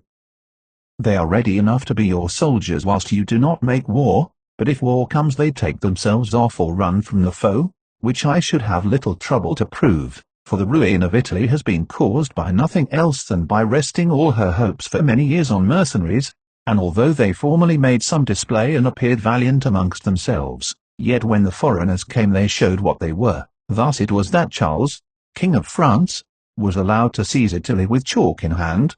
21 And he who told us that our sins were the cause of it told the truth, but they were not the sins he imagined, but those which I have related, and as they were the sins of princes, it is the princes who have also suffered the penalty. I wish to demonstrate further the infelicity of these arms. The mercenary captains are either capable men or they are not. If they are, you cannot trust them, because they always aspire to their own greatness, either by oppressing you, who are their master, or others contrary to your intentions. But if the captain is not skillful, you are ruined in the usual way, and if it be urged that whoever is armed will act in the same way, whether a mercenary or not, I reply that when arms have to be resorted to, either by a prince or a republic, then the prince ought to go in person and perform the duty of a captain. The republic has to send its citizens, and when one is sent who does not turn out satisfactorily, it ought to recall him, and when one is worthy, to hold him by the laws so that he does not leave the command. An experience has shown princes and republics, single-handed, making the greatest progress, and mercenaries doing nothing except damage, and it is more difficult to bring a republic, armed with its own arms, under the sway of one of its citizens, than it is to bring one armed with foreign arms. Rome and Sparta stood for many ages armed and free. The Switzers are completely armed and quite free. Of ancient mercenaries, for example, there are the Carthaginians, who were oppressed by their mercenary soldiers after the first war with the Romans, although the Carthaginians had their own citizens for captains. After the death of Epaminondas, Philip of Macedon was made captain of their soldiers by the Thebans, and after victory he took away their liberty. Duke Filippo being dead, the Milanese enlisted Francesco Sforza against the Venetians, and he, having overcome the enemy at Caravaggio, 22 allied himself with them to crush the Milanese, his masters. His father, Sforza, having been engaged by Queen Johanna 23 of Naples, left her unprotected, so that she was forced to throw herself into the arms of the King of Aragon, in order to save her kingdom. And if the Venetians and Florentines formerly extended their dominions by these arms, and yet their captains did not make themselves princes, but have defended them, I reply that the Florentines in this case have been favoured by chance, for of the able captains, of whom they might have stood in fear, some have not conquered, some have been opposed, and others have turned their ambitions elsewhere. One who did not conquer was Giovanni Acuto, 24 and since he did not conquer his fidelity cannot be proved, but every one will acknowledge that, had he conquered, the Florentines would have stood at his discretion. Sforza had the Bracci always against him, so they watched each other. Francesco turned his ambition to Lombardy, Braccio against the Church and the Kingdom of Naples, but let us come to that which happened a short while ago. The Florentines appointed as their captain Pagolo Vitelli, a most prudent man, who from a private position had risen to the greatest renown. If this man had taken Pisa, nobody can deny that it would have been proper for the Florentines to keep in with him, for if he became the soldier of their enemies they had no means of resisting, and if they held to him they must obey him. The Venetians, if their achievements are considered, will be seen to have acted safely and gloriously so long as they sent to war their own men, when with armed gentlemen and plebeians they did valiantly. This was before they turned to enterprises on land, but when they began to fight on land, they forsook this virtue, and followed the custom of Italy, and in the beginning of their expansion on land, through not having much territory, and because of their great reputation, they had not much to fear from their captains, but when they expanded, as under Carmagnola, 25 they had a taste of this mistake, for, having found him a most valiant man, they beat the Duke of Milan under his leadership, and, on the other hand, knowing how lukewarm he was in the war, they feared they would no longer conquer under him, and for this reason they were not willing, nor were they able, to let him go, and so, not to lose again that which they had acquired, they were compelled, in order to secure themselves, to murder him. They had afterwards for their captains Bartolomeo de Bergamo, Roberto de San Severino, the Count of Pitigliano, 26 and the like, under whom they had to dread loss and not gain, as happened afterwards at Villa, 27, where in one battle they lost that which in 800 years, they had acquired with so much trouble. Because from such arms conquests come but slowly, long delayed and inconsiderable, but the losses sudden and portentous, and as with these examples I have reached Italy, which has been ruled for many years by mercenaries, I wish to discuss them more seriously, in order that, having seen their rise and progress, one may be better prepared to counteract them. You must understand that the empire has recently come to be repudiated in Italy, that the Pope has acquired more temporal power, and that Italy has been divided up into more states, for the reason that many of the great cities took up arms against their nobles, who, formerly favored by the emperor, were oppressing them, whilst the church was favoring them so as to gain authority in temporal power. In many others their citizens became princes. From this it came to pass that Italy fell partly into the hands of the church and of republics, and, the church consisting of priests and the republic of citizens unaccustomed to arms, both commenced to enlist foreigners. The first who gave renown to this soldiery was Alberigo de Canio, 28 the Romagnian. From the school of this man sprang, among others, Brazio and Sforza, who in their time were the arbiters of Italy. After these came all the other captains who till now have directed the arms of Italy, and the end of all their valor has been, that she has been overrun by Charles, robbed by Louis, ravished by Ferdinand, and insulted by the Switzers. The principle that has guided them has been, first, to lower the credit of infantry so that they might increase their own. They did this because, subsisting on their pay and without territory, they were unable to support many soldiers, and a few infantry did not give them any authority, so they were led to employ cavalry, with a moderate force of which they were maintained and honoured, and affairs were brought to such a pass that, in an army of 20,000 soldiers, there were not to be found 2,000 foot soldiers. They had, besides this, used every art to lessen fatigue and danger to themselves and their soldiers, not killing in the fray, but taking prisoners and liberating without ransom. They did not attack towns at night, nor did the garrisons of the towns attack encampments at night. They did not surround the camp either with stockade or ditch, nor did they campaign in the winter. All these things were permitted by their military rules, and devised by them to avoid, as I have said, both fatigue and dangers. Thus they have brought Italy to slavery and contempt.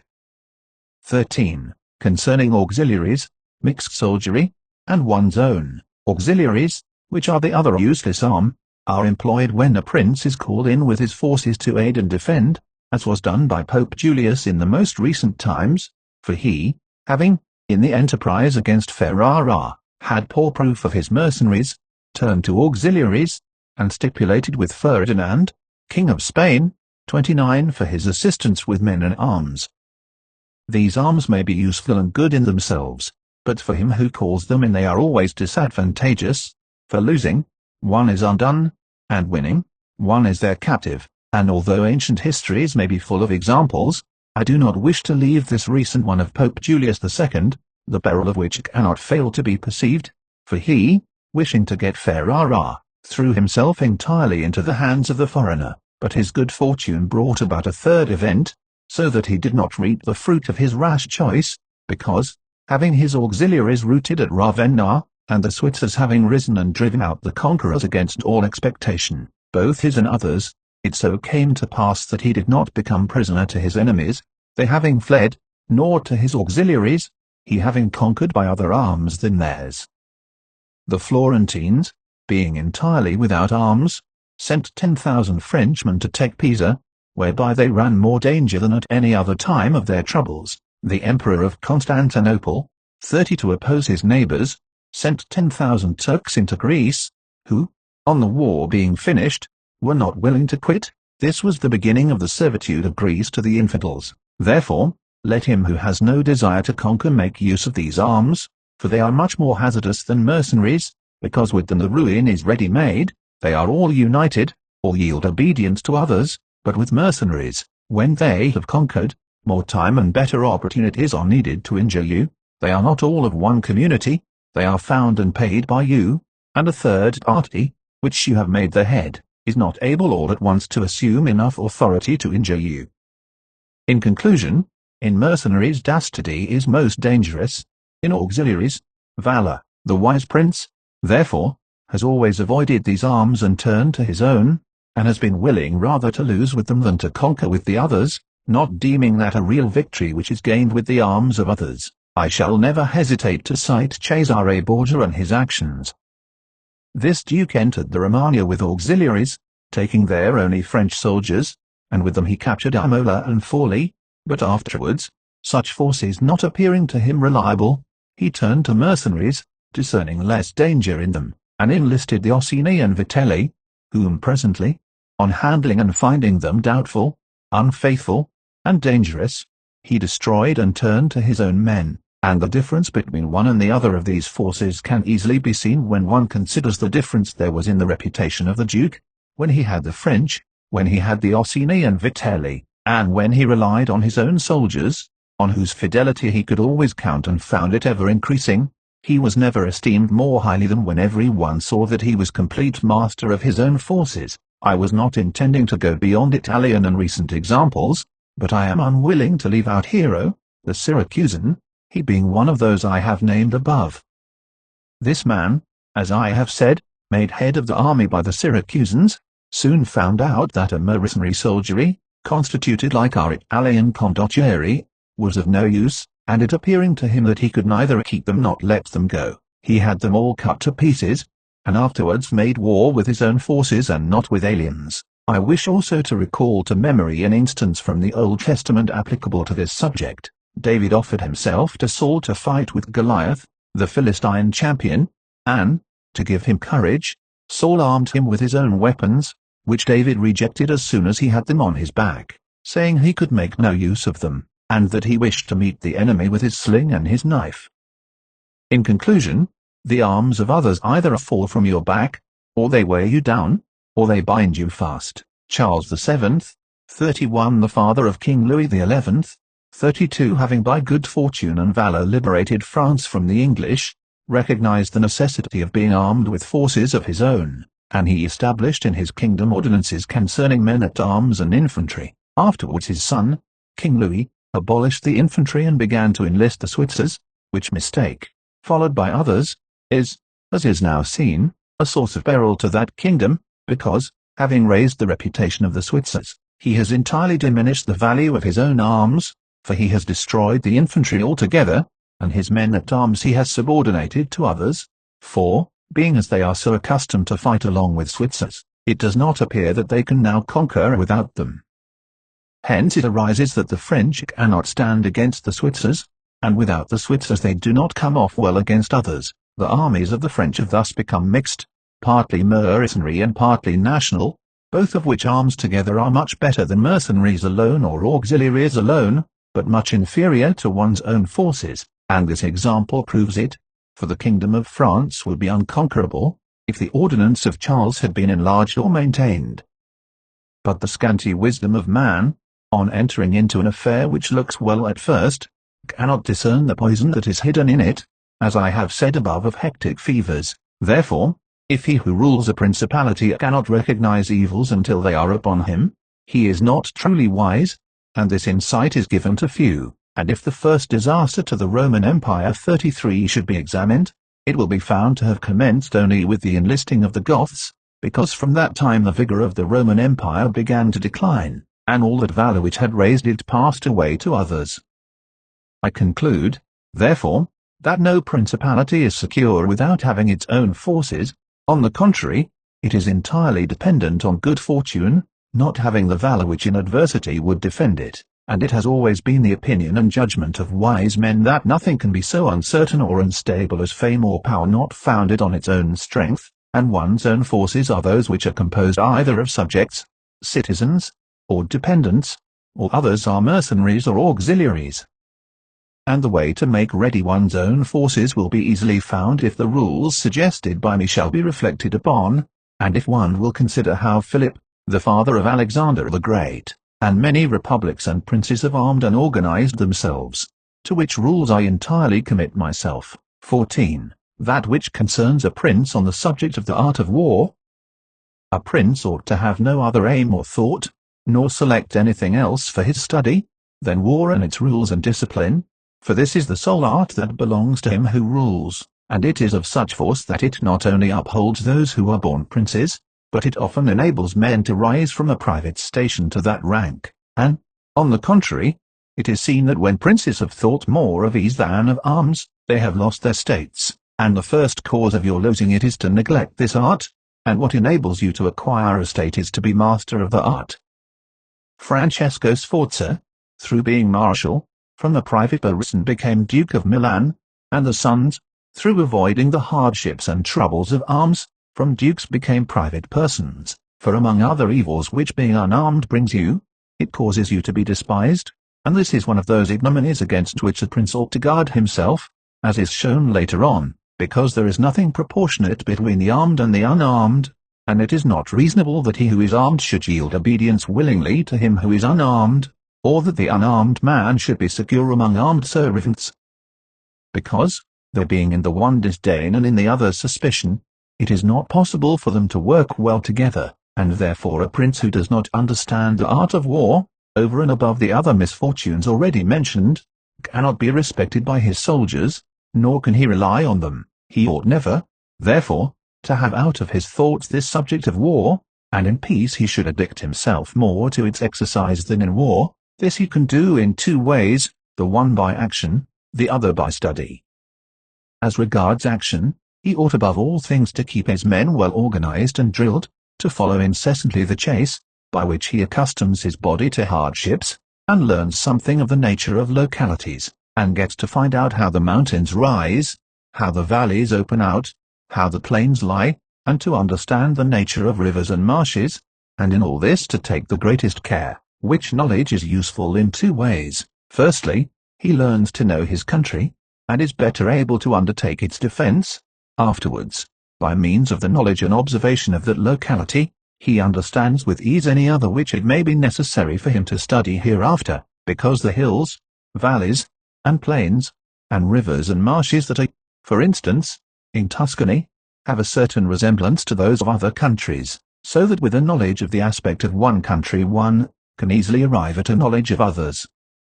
And the prince that lacks this skill lacks the essential which it is desirable that a captain should possess, for it teaches him to surprise his enemy, to select quarters, to lead armies, to array the battle, to besiege towns to advantage. Philopoemen, 34 Prince of the Achilleans, among other praises which writers have bestowed on him, is commended because in time of peace, he never had anything in his mind but the rules of war, and when he was in the country with friends, he often stopped and reasoned with them, if the enemy should be upon that hill, and we should find ourselves here with our army, with whom would be the advantage, how should one best advance to meet him, keeping the ranks?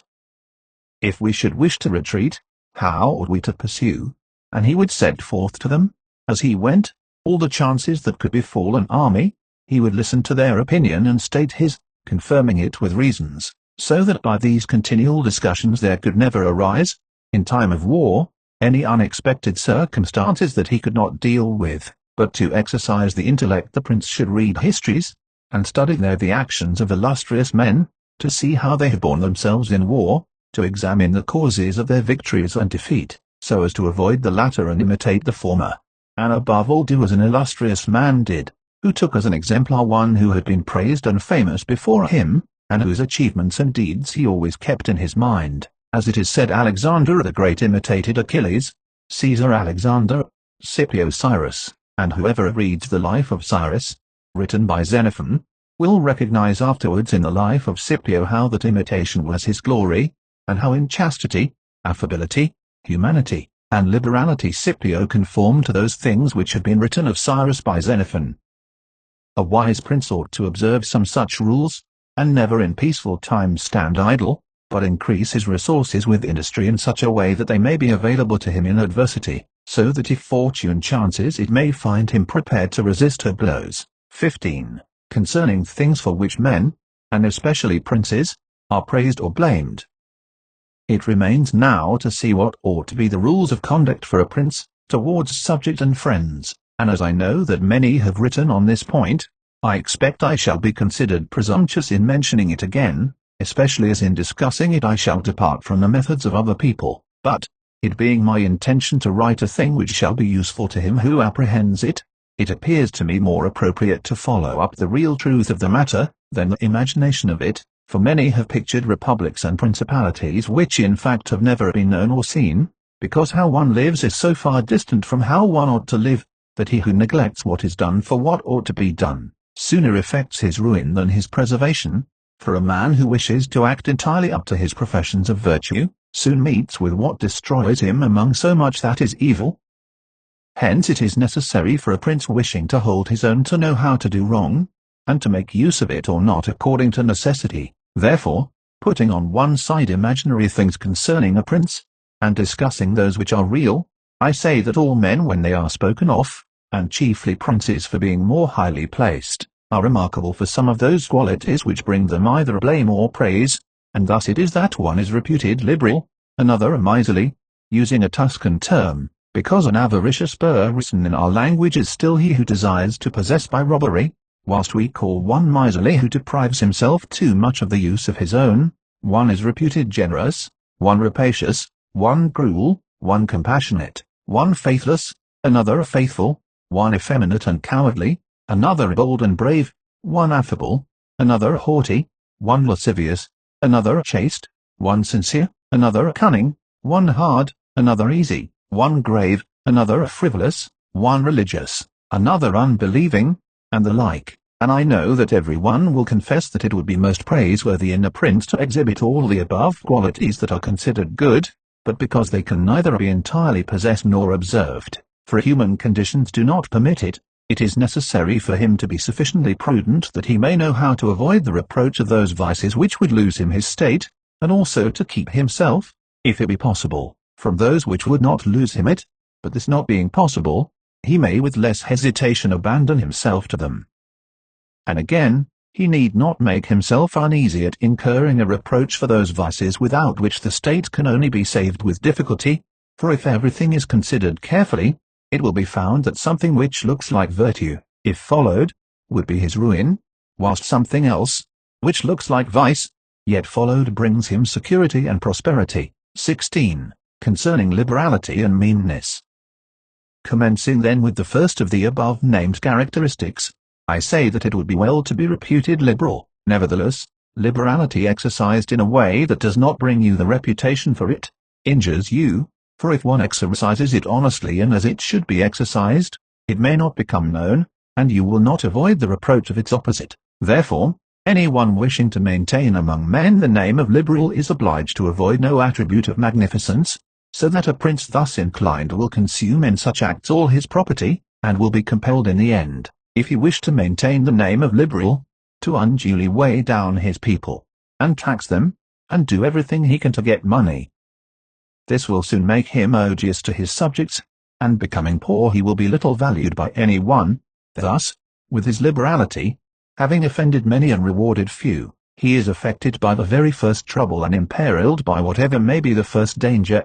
Recognizing this himself, and wishing to draw back from it, he runs at once into the reproach of being miserly. Therefore, a prince, not being able to exercise this virtue of liberality in such a way that it is recognized, except to his cost, if he is wise he ought not to fear the reputation of being mean, for in time he will come to be more considered than if liberal, seeing that with his economy his revenues are enough, that he can defend himself against all attacks, and is able to engage in enterprises without burdening his people. Thus it comes to pass that he exercises liberality towards all from whom he does not take, who are numberless, and meanness towards those to whom he does not give, who are few. We have not seen great things done in our time, except by those who have been considered mean, the rest have failed.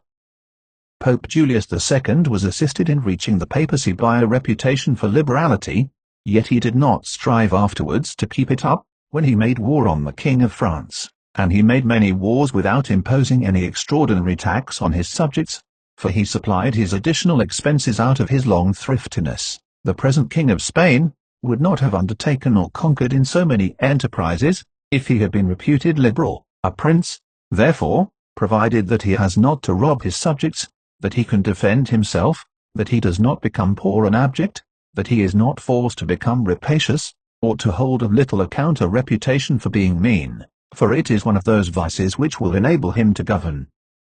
And if anyone should say, Caesar obtained empire by liberality, and many others have reached the highest positions by having been liberal, and by being considered so, I answer, either you are a prince in fact, or in a way to become one. In the first case this liberality is dangerous, in the second it is very necessary to be considered liberal, and Caesar was one of those who wished to become preeminent in Rome, but if he had survived after becoming so, and had not moderated his expenses, he would have destroyed his government. And if anyone should reply, many have been princes, and have done great things with armies, who have been considered very liberal, I reply, either a prince spends that which is his own or his subjects or else that of others.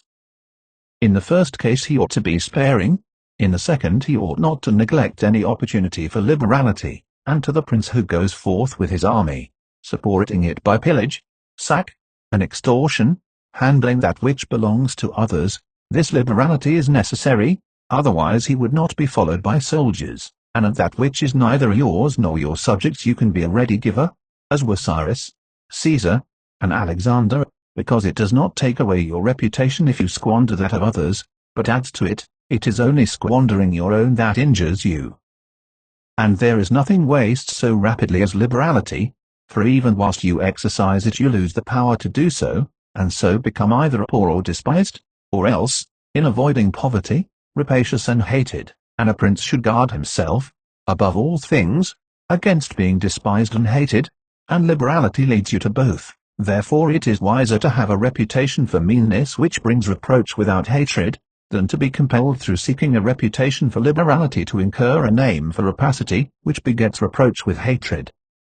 17. Concerning cruelty and clemency, and whether it is better to be loved than feared. Coming now to the other qualities mentioned above, I say that every prince ought to desire to be considered clement and not cruel.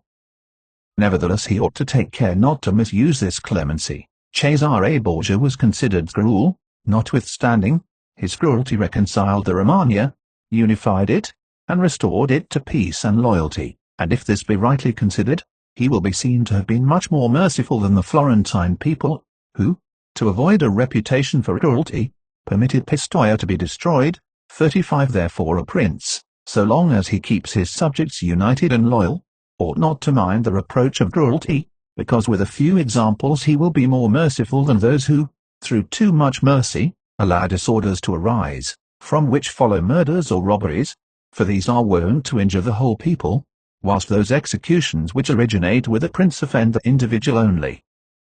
And of all princes, it is impossible for the new prince to avoid the imputation of cruelty, owing to new states being full of dangers. Hence Virgil, through the mouth of Dido, excuses the inhumanity of Hereno to its being new, saying, Res dura, et reni novitus metalia cogent moleri, et late fines custode tutore. 36.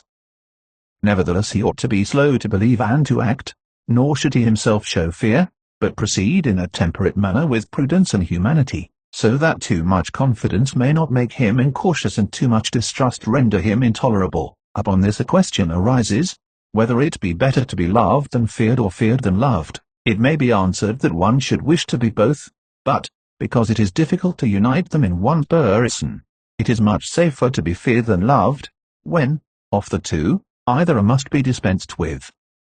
Because this is to be asserted in general of men, that they are ungrateful, fickle, false, cowardly, covetous, and as long as you succeed they are yours entirely, they will offer you their blood, property, life, and children, as is said above, when the need is far distant, but when it approaches they turn against you. And that prince who, relying entirely on their promises, has neglected other precautions, is ruined, because friendships that are obtained by payments, and not by greatness or nobility of mind, may indeed be earned, but they are not secured, and in time of need cannot be relied upon, and men have less scruple in offending one who is beloved than one who is feared, for love is preserved by the link of obligation which, owing to the baseness of men, is broken at every opportunity for their advantage, but fear preserves you by a dread of punishment which never fails. Nevertheless, a prince ought to inspire fear in such a way that, if he does not win love, he avoids hatred, because he can endure very well being feared whilst he is not hated,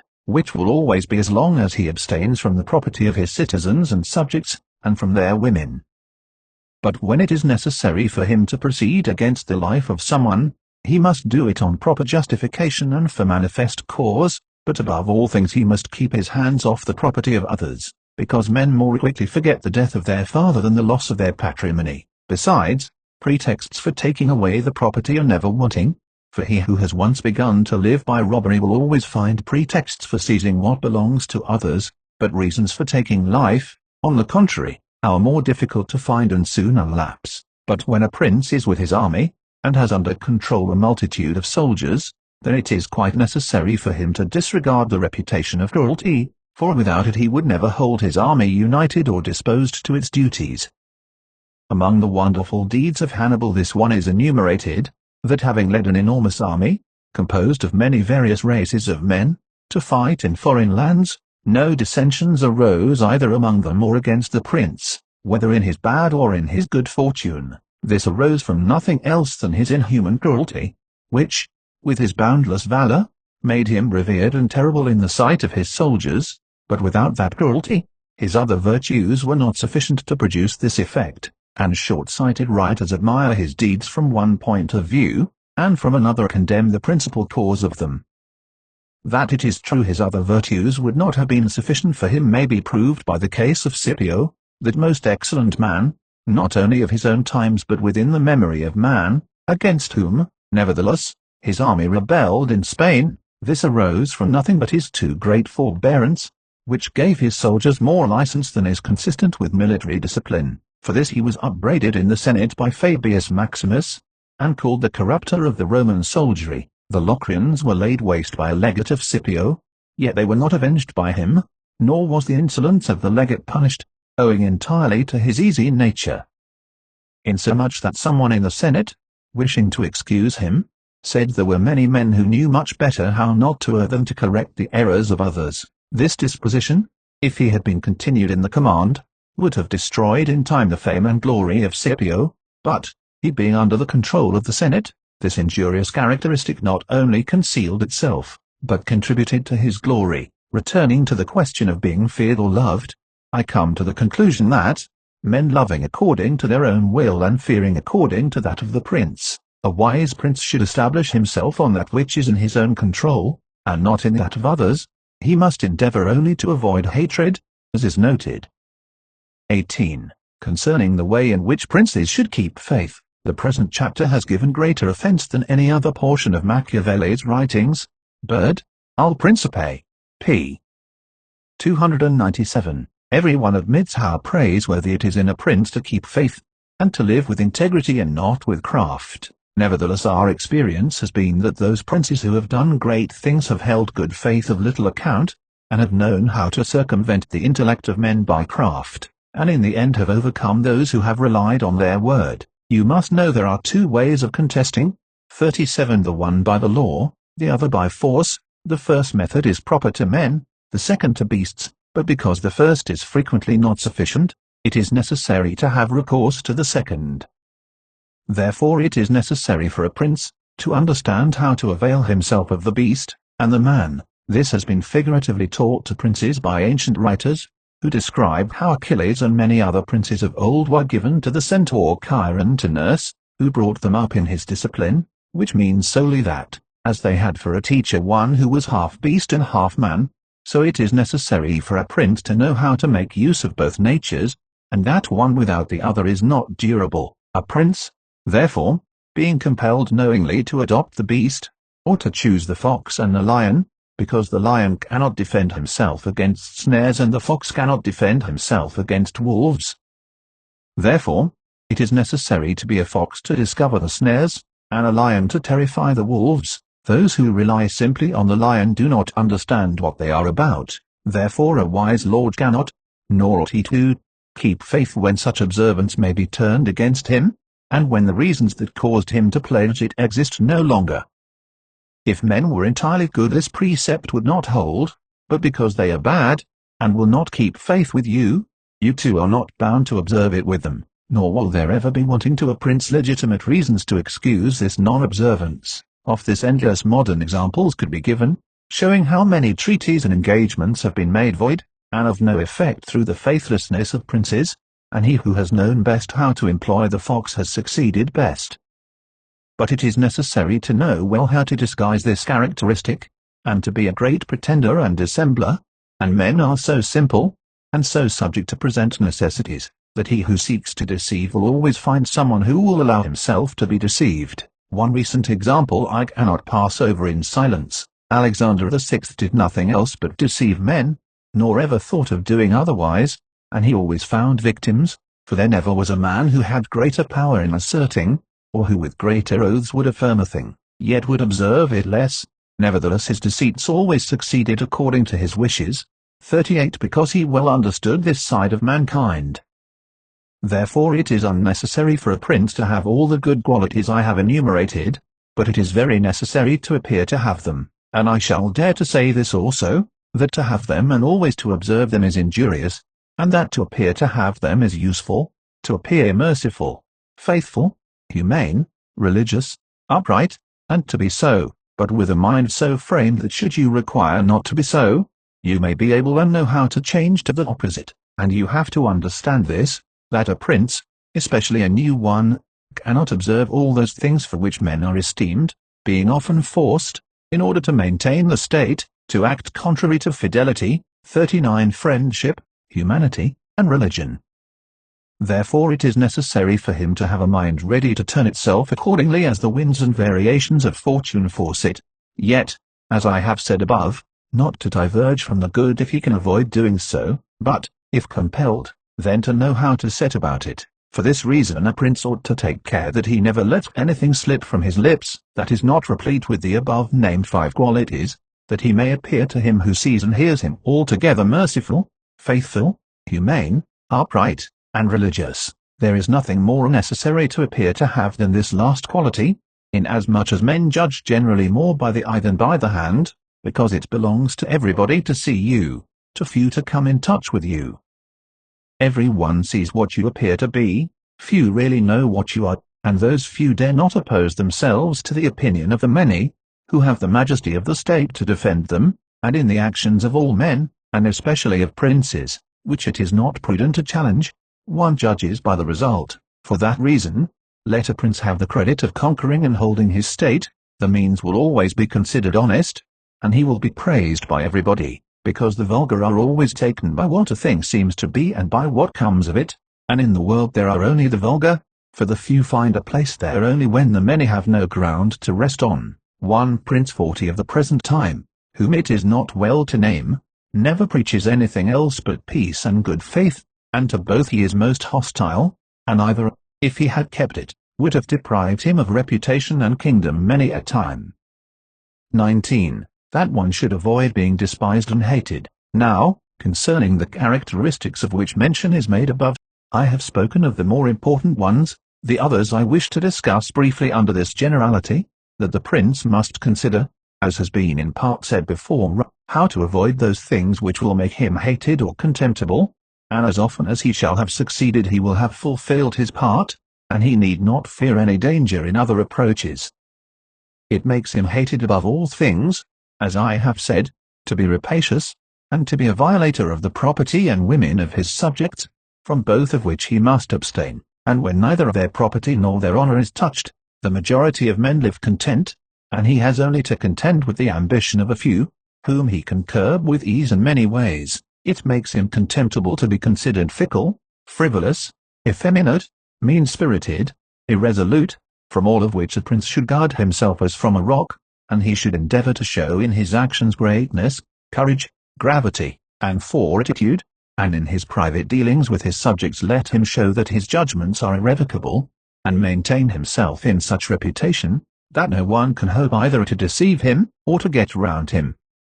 That prince is highly esteemed who conveys this impression of himself, and he who is highly esteemed is not easily conspired against, for, provided it is well known that he is an excellent man and revered by his people, he can only be attacked with difficulty. For this reason a prince ought to have two fears, one from within, on account of his subjects, the other from without, on account of external powers. From the latter he is defended by being well armed and having good allies, and if he is well armed he will have good friends, and affairs will always remain quiet within when they are quiet without, unless they should have been already disturbed by conspiracy, and even should affairs outside be disturbed, if he has carried out his preparations and has lived as I have said, as long as he does not despair, he will resist every attack, as I said Nabis the Spartan did. But concerning his subjects, when affairs outside are disturbed he has only to fear that they will conspire secretly, from which a prince can easily secure himself by avoiding being hated and despised, and by keeping the people satisfied with him, which it is most necessary for him to accomplish, as I said above at length, and one of the most efficacious remedies that a prince can have against conspiracies is not to be hated and despised by the people, for he who conspires against a prince always expects to please them by his removal, but when the conspirator can only look forward to offending them, he will not have the courage to take such a course, for the difficulties that confront a conspirator are infinite, and as experience shows, many have been the conspiracies, but few have been successful, because he who conspires cannot act alone, nor can he take a companion except from those whom he believes to be malcontents, and as soon as you have opened your mind to a malcontent you have given him a material with which to content himself, for by denouncing you he can look for every advantage, so that, seeing the gain from this course to be assured, and seeing the other to be doubtful and full of dangers, he must be a very rare friend, or a thoroughly obstinate enemy of the prince, to keep faith with you. And, to reduce the matter into a small compass, I say that, on the side of the conspirator, there is nothing but fear, jealousy, prospect of punishment to terrify him, but on the side of the prince there is the majesty of the principality, the laws, the protection of friends and the state to defend him, so that, adding to all these things the popular goodwill, it is impossible that any one should be so rash as to conspire, for whereas in general the conspirator has to fear before the execution of his plot, in this case he has also to fear the sequel to the crime, because on account of it he has the people for an enemy, and thus cannot hope for any escape. Endless examples could be given on this subject, but I will be content with one, brought to pass within the memory of our fathers. Messer Annibale Bentivogli, who was prince in Bologna, grandfather of the present Annibale, having been murdered by the Calasci, who had conspired against him, not one of his family survived but Messer Giovanni, 41, who was in childhood. Immediately after his assassination the people rose and murdered all the Calasci. This sprung from the popular goodwill which the house of Bentivogli enjoyed in those days in Bologna, which was so great that, although none remained there after the death of Annibale who was able to rule the state, the Bolognese, having information that there was one of the Bentivogli family in Florence, who up to that time had been considered the son of a blacksmith, sent to Florence for him and gave him the government of their city, and it was ruled by him until Messer Giovanni came in due course to the government. For this reason I consider that a prince ought to reckon conspiracies of little account when his people hold him in esteem, but when it is hostile to him, and bears hatred towards him, he ought to fear everything and everybody. And well-ordered states and wise princes have taken every care not to drive the nobles to desperation, and to keep the people satisfied and contented, for this is one of the most important objects a prince can have. Among the best ordered and governed kingdoms of our times is France, and in it are found many good institutions on which depend the liberty and security of the king. Of these the first is the Parliament and its authority, because he who founded the kingdom, knowing the ambition of the nobility and their boldness, considered that a bit to their mouths would be necessary to hold them in, and, on the other side, knowing the hatred of the people, founded in fear, against the nobles, he wished to protect them, yet he was not anxious for this to be the particular care of the king, therefore, to take away the reproach which he would be liable to from the nobles for favoring the people, and from the people for favoring the nobles, he set up an arbiter, who should be one who could beat down the great and favor the lesser without reproach to the king, neither could you have a better or a more prudent arrangement, or a greater source of security to the king and kingdom. From this one can draw another important conclusion, that princes ought to leave affairs of reproach to the management of others, and keep those of grace in their own hands, and further, I consider that a prince ought to cherish the nobles, but not so as to make himself hated by the people. It may appear, perhaps, to some who have examined the lives and deaths of the Roman emperors, that many of them would be an example contrary to my opinion, seeing that some of them lived nobly and showed great qualities of soul. Nevertheless they have lost their empire or have been killed by subjects who have conspired against them. Wishing, therefore, to answer these objections, I will recall the characters of some of the emperors, and will show that the causes of their ruin were not different to those alleged by me. At the same time, I will only submit for a consideration those things that are noteworthy to him, who studies the affairs of those times. It seems to me sufficient to take all those emperors who succeeded to the empire from Marcus the philosopher down to Maximinus. They were Marcus and his son Commodus, Pertinax, Julian, Severus and his son Antoninus Caracalla, Macrinus, Heliogabalus, Alexander, and Maximinus. There is first to note that, whereas in other principalities the ambition of the nobles, and the insolence of the people only have to be contended with, the Roman emperors had a third difficulty in having to put up with the cruelty and avarice of their soldiers, a matter so beset with difficulties that it was the ruin of many, for it was a hard thing to give satisfaction both to soldiers and people, because the people loved peace, and for this reason they loved the unaspiring prince, whilst the soldiers loved the warlike prince who was bold, cruel, and rapacious, which qualities they were quite willing he should exercise upon the people, so that they could get double pay and give vent to their own greed and cruelty. Hence it arose that those emperors were always overthrown who, either by birth or training, had no great authority, and most of them, especially those who came new to the principality, recognizing the difficulty of these two opposing humours, were inclined to give satisfaction to the soldiers, caring little about injuring the people, which course was necessary, because, as princes cannot help being hated by someone, they ought, in the first place, to avoid being hated by every one, and when they cannot compass this, they ought to endeavour with the utmost diligence to avoid a hatred of the most powerful. Therefore, those emperors who through inexperience had need of special favour adhered more readily to the soldiers than to the people, a course which turned out advantageous to them or not, accordingly as the prince knew how to maintain authority over them. From these causes it arose that Marcus, Pertinax, and Alexander, being all men of modest life, lovers of justice, enemies to cruelty, humane, and benignant, came to a sad end except Marcus. He alone lived and died on it, because he had succeeded to the throne by hereditary title, and owed nothing either to the soldiers or the people, and afterwards, being possessed of many virtues which made him respected, he always kept both orders in their places whilst he lived, and was neither hated nor despised. But Pertinax was created emperor against the wishes of the soldiers, who, being accustomed to live licentiously under Commodus, could not endure the honest life to which Pertinax wished to reduce them. Thus, having given cause for hatred, to which hatred there was added contempt for his old age, he was overthrown at the very beginning of his administration. And here it should be noted that hatred is acquired as much by good works as by bad ones. Therefore, as I said before, a prince wishing to keep his state is very often forced to do evil, for when that body is corrupt whom you think you have need of to maintain yourself, it may be either the people or the soldiers or the nobles you have to submit to its humours and to gratify them, and then good works will do you harm.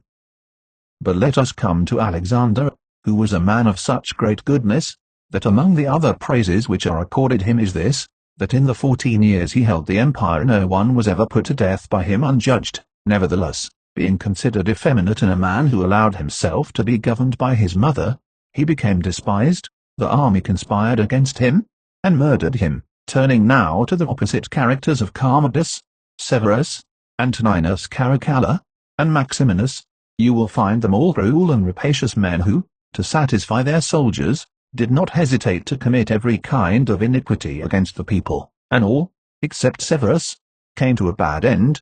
But in Severus there was so much valour that, keeping the soldiers friendly, although the people were oppressed by him, he reigned successfully, for his valour made him so much admired in the sight of the soldiers and people. that the latter were kept in a way astonished and awed, and the former respectful and satisfied. And because the actions of this man, as a new prince, were great, I wish to show briefly that he knew well how to counterfeit the fox and the lion, which natures, as I said above, it is necessary for a prince to imitate.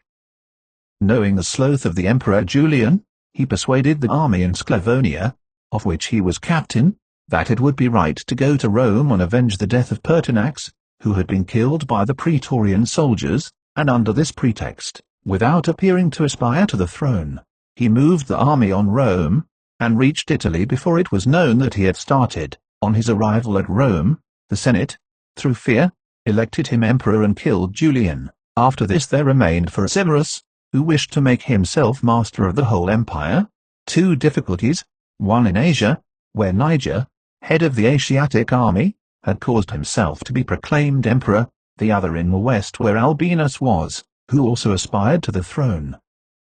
And as he considered it dangerous to declare himself hostile to both, he decided to attack Niger and to deceive Albinus. To the latter he wrote that, being elected emperor by the Senate, he was willing to share that dignity with him and sent him the title of Caesar, and, moreover, that the Senate had made Albinus his colleague, which things were accepted by Albinus as true. But after Severus had conquered and killed Niger, and settled Oriental affairs, he returned to Rome and complained to the Senate that Albinus, little recognizing the benefits that he had received from him, had by treachery sought to murder him, and for this ingratitude he was compelled to punish him.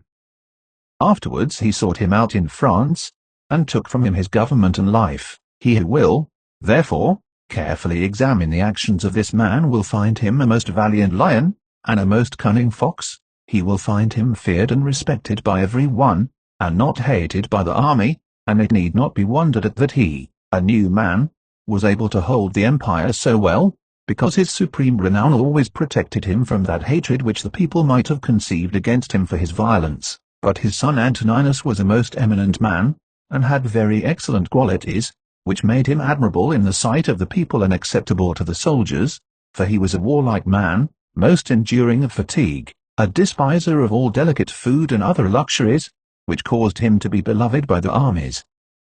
Nevertheless, his ferocity and cruelties were so great and so unheard of that, after endless single murders, he killed a large number of the people of Rome and all those of Alexandria. He became hated by the whole world, and also feared by those he had around him, to such an extent that he was murdered in the midst of his army by a centurion. And here it must be noted that such like deaths, which are deliberately inflicted with a resolved and desperate courage, cannot be avoided by princes, because any one who does not fear to die can inflict them, but a prince may fear them the less because they are very rare. He has only to be careful not to do any grave injury to those whom he employs or has around him, in the service of the state.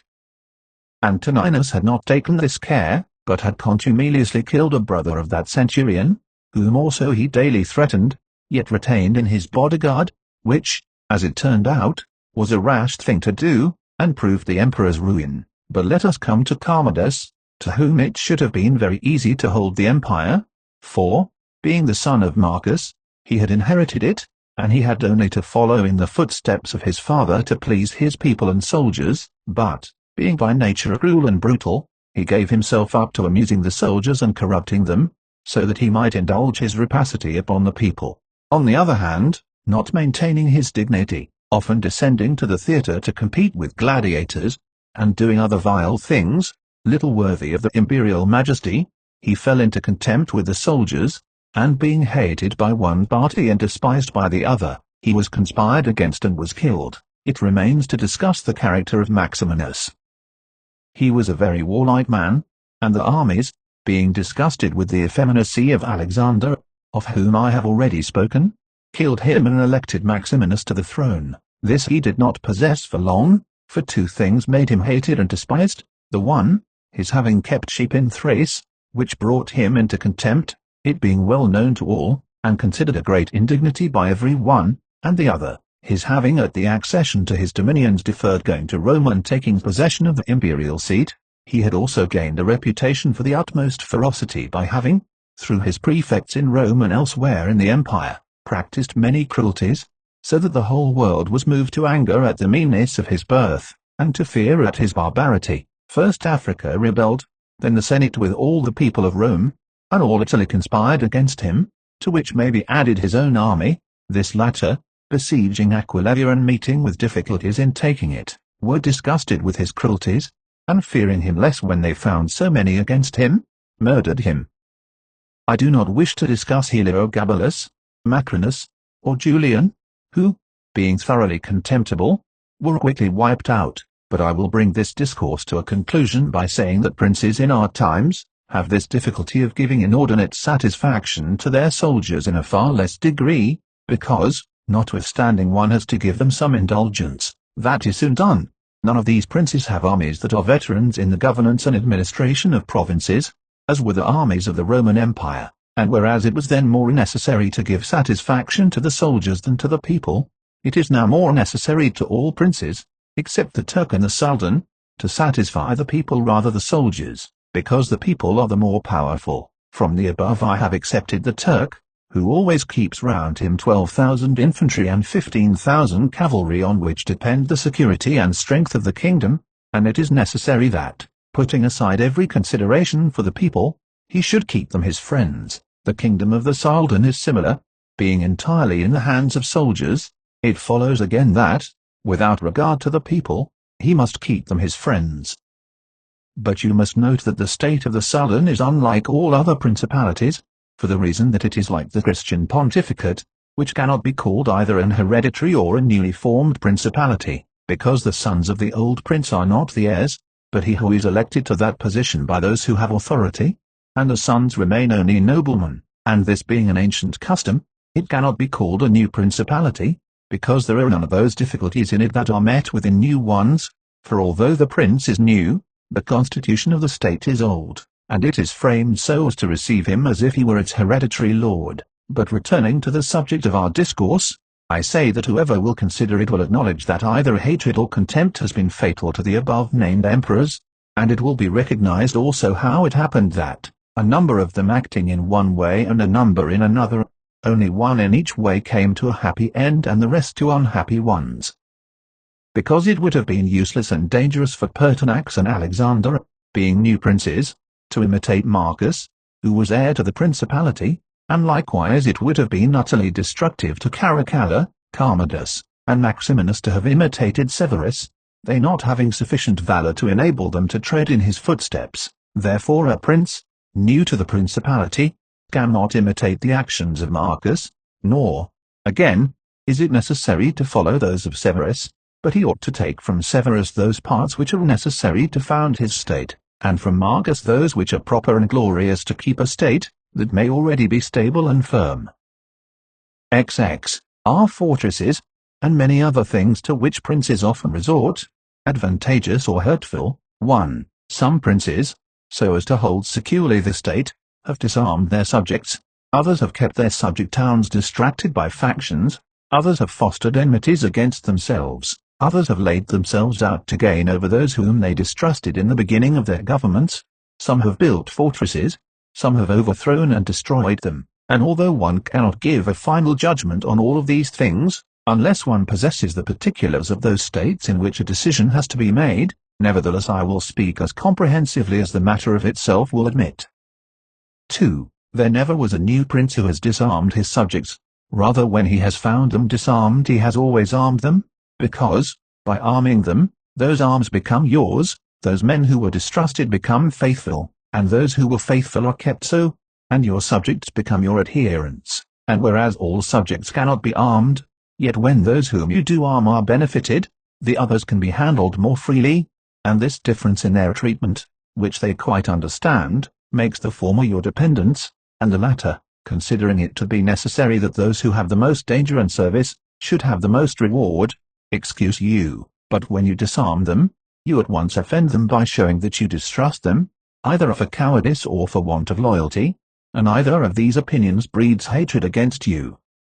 And because you cannot remain unarmed, it follows that you turn to mercenaries, which are of the character already shown. Even if they should be good they would not be sufficient to defend you against powerful enemies and distrusted subjects. Therefore, as I have said, a new prince in a new principality has always distributed arms, histories are full of examples. But when a prince acquires a new state, which he adds as a province to his old one, then it is necessary to disarm the men of that state, except those who have been his adherents in acquiring it, and these again, with time and opportunity, should be rendered soft and effeminate, and matters should be managed in such a way that all the armed men in the state shall be your own soldiers, who in your old state were living near you 3, our forefathers, and those who were reckoned wise, were accustomed to say that it was necessary to hold Pistoia by factions and Pisa by fortresses, and with this idea, they fostered quarrels in some of their tributary towns, so as to keep possession of them the more easily. This may have been well enough in those times when Italy was in a way balanced, but I do not believe that it can be accepted as a precept for today, because I do not believe that factions can ever be of use. Rather, it is certain that when the enemy comes upon you in divided cities you are quickly lost, because the weakest party will always assist the outside forces, and the other will not be able to resist. The Venetians, moved, as I believe, by the above reasons, fostered the Guelph and Ghibelline factions in their tributary cities, and although they never allowed them to come to bloodshed, yet they nursed these disputes amongst them, so that the citizens, distracted by their differences, should not unite against them, which, as we saw, did not afterwards turn out as expected, because, after the rout at Vela, one party at once took courage and seized the state. Such methods argue, therefore, weakness in the prince, because these factions will never be permitted in a vigorous principality. Such methods for enabling one the more easily to manage subjects are only useful in times of peace, but if war comes this policy proves fallacious. For, without doubt, princes become great when they overcome the difficulties and obstacles by which they are confronted, and therefore fortune, especially when she desires to make a new prince great, who has a greater necessity to earn renown than an hereditary one, causes enemies to arise and form designs against him, in order that he may have the opportunity of overcoming them, and by them to mount higher, as by a ladder which his enemies have raised. For this reason many consider that a wise prince, when he has the opportunity, ought with craft to foster some animosity against himself, so that, having crushed it, his renown may rise higher. 5. Princes, especially new ones, have found more fidelity and assistance in those men who in the beginning of their rule were distrusted than among those who in the beginning were trusted. Pandolfo Petrucci, Prince of Siena, ruled his state more by those who had been distrusted than by others, but on this question one cannot speak generally, for it varies so much with the individual. I will only say this, that those men who at the commencement of a princedom have been hostile, if they are of a description to need assistance to support themselves, can always be gained over with the greatest ease, and they will be tightly held to serve the prince with fidelity, inasmuch as they know it to be very necessary for them to cancel by deeds the bad impression which he had formed of them, and thus the prince always extracts more profit from them than from those who, serving him in too much security, may neglect his affairs. And since the matter demands it, I must not fail to warn a prince, who by means of secret favors has acquired a new state, that he must well consider the reasons which induced those to favor him who did so, and if it be not a natural affection towards him, but only discontent with their government, then he will only keep them friendly with great trouble and difficulty, for it will be impossible to satisfy them. And weighing well the reasons for this in those examples, which can be taken from ancient and modern affairs, we shall find that it is easier for the prince to make friends of those men who were contented under the former government, and are therefore his enemies, than of those who, being discontented with it, were favorable to him and encouraged him to seize it. 6. It has been a custom with princes, in order to hold their states more securely, to build fortresses that may serve as a bridle and bit to those who might design to work against them, and as a place of refuge from a first attack. I praise this system because it has been made use of formerly. Notwithstanding that, Messer Niccolò Vitelli in our times has been seen to demolish 2 fortresses in Città di Castello so that he might keep that state, Guido Ubaldo, Duke of Urbino, on returning to his dominion, whence he had been driven by Cesare Borgia, razed to the foundations all the fortresses in that province, and considered that without them it would be more difficult to lose it. The Bentivogli returning to Bologna came to a similar decision. Fortresses, therefore, are useful or not according to circumstances. If they do you good in one way they injure you in another, and this question can be reasoned thus: the prince who has more to fear from the people than from foreigners ought to build fortresses, but he who has more to fear from foreigners than from the people ought to leave them alone. The castle of Milan, built by Francesco Sforza, has made, and will make, more trouble for the house of Sforza than any other disorder in the state. For this reason the best possible fortress is, not to be hated by the people, because, although you may hold the fortresses, yet they will not save you if the people hate you, for there will never be wanting foreigners to assist a people who have taken arms against you. It has not been seen in our times that such fortresses have been of use to any prince, unless to the Countess of Forli, 42, when the Count Girolamo, her consort, was killed, for by that means she was able to withstand the popular attack, and wait for assistance from Milan, and thus recover her state, and the posture of affairs was such at that time that the foreigners could not assist the people. But fortresses were of little value to her afterwards when Cesare Borgia attacked her, and when the people, her enemy, were allied with foreigners. Therefore, it would have been safer for her, both then and before, not to have been hated by the people than to have had the fortresses. All these things considered then, I shall praise him who builds fortresses as well as him who does not, and I shall blame whoever, trusting in them, cares little about being hated by the people. 21. How a prince should conduct himself so as to gain renown. Nothing makes a prince so much esteemed as great enterprises and setting a fine example. We have in our time Ferdinand of Aragon, the present king of Spain. He can almost be called a new prince, because he has risen, by fame and glory, from being an insignificant king to be the foremost king in Christendom, and if you will consider his deeds, you will find them all great, and some of them extraordinary. In the beginning of his reign he attacked Granada, and this enterprise was the foundation of his dominions. He did this quietly at first and without any fear of hindrance, for he held the minds of the barons of Castile occupied in thinking of the war, and not anticipating any innovations. Thus they did not perceive that by these means he was acquiring power and authority over them. He was able with the money of the church and of the people to sustain his armies, and by that long war to lay the foundation for the military skill, which has since distinguished him. Further, always using religion as a plea, so as to undertake greater schemes, he devoted himself with pious cruelty to driving out and clearing his kingdom of the Moors, nor could there be a more admirable example, nor one more rare.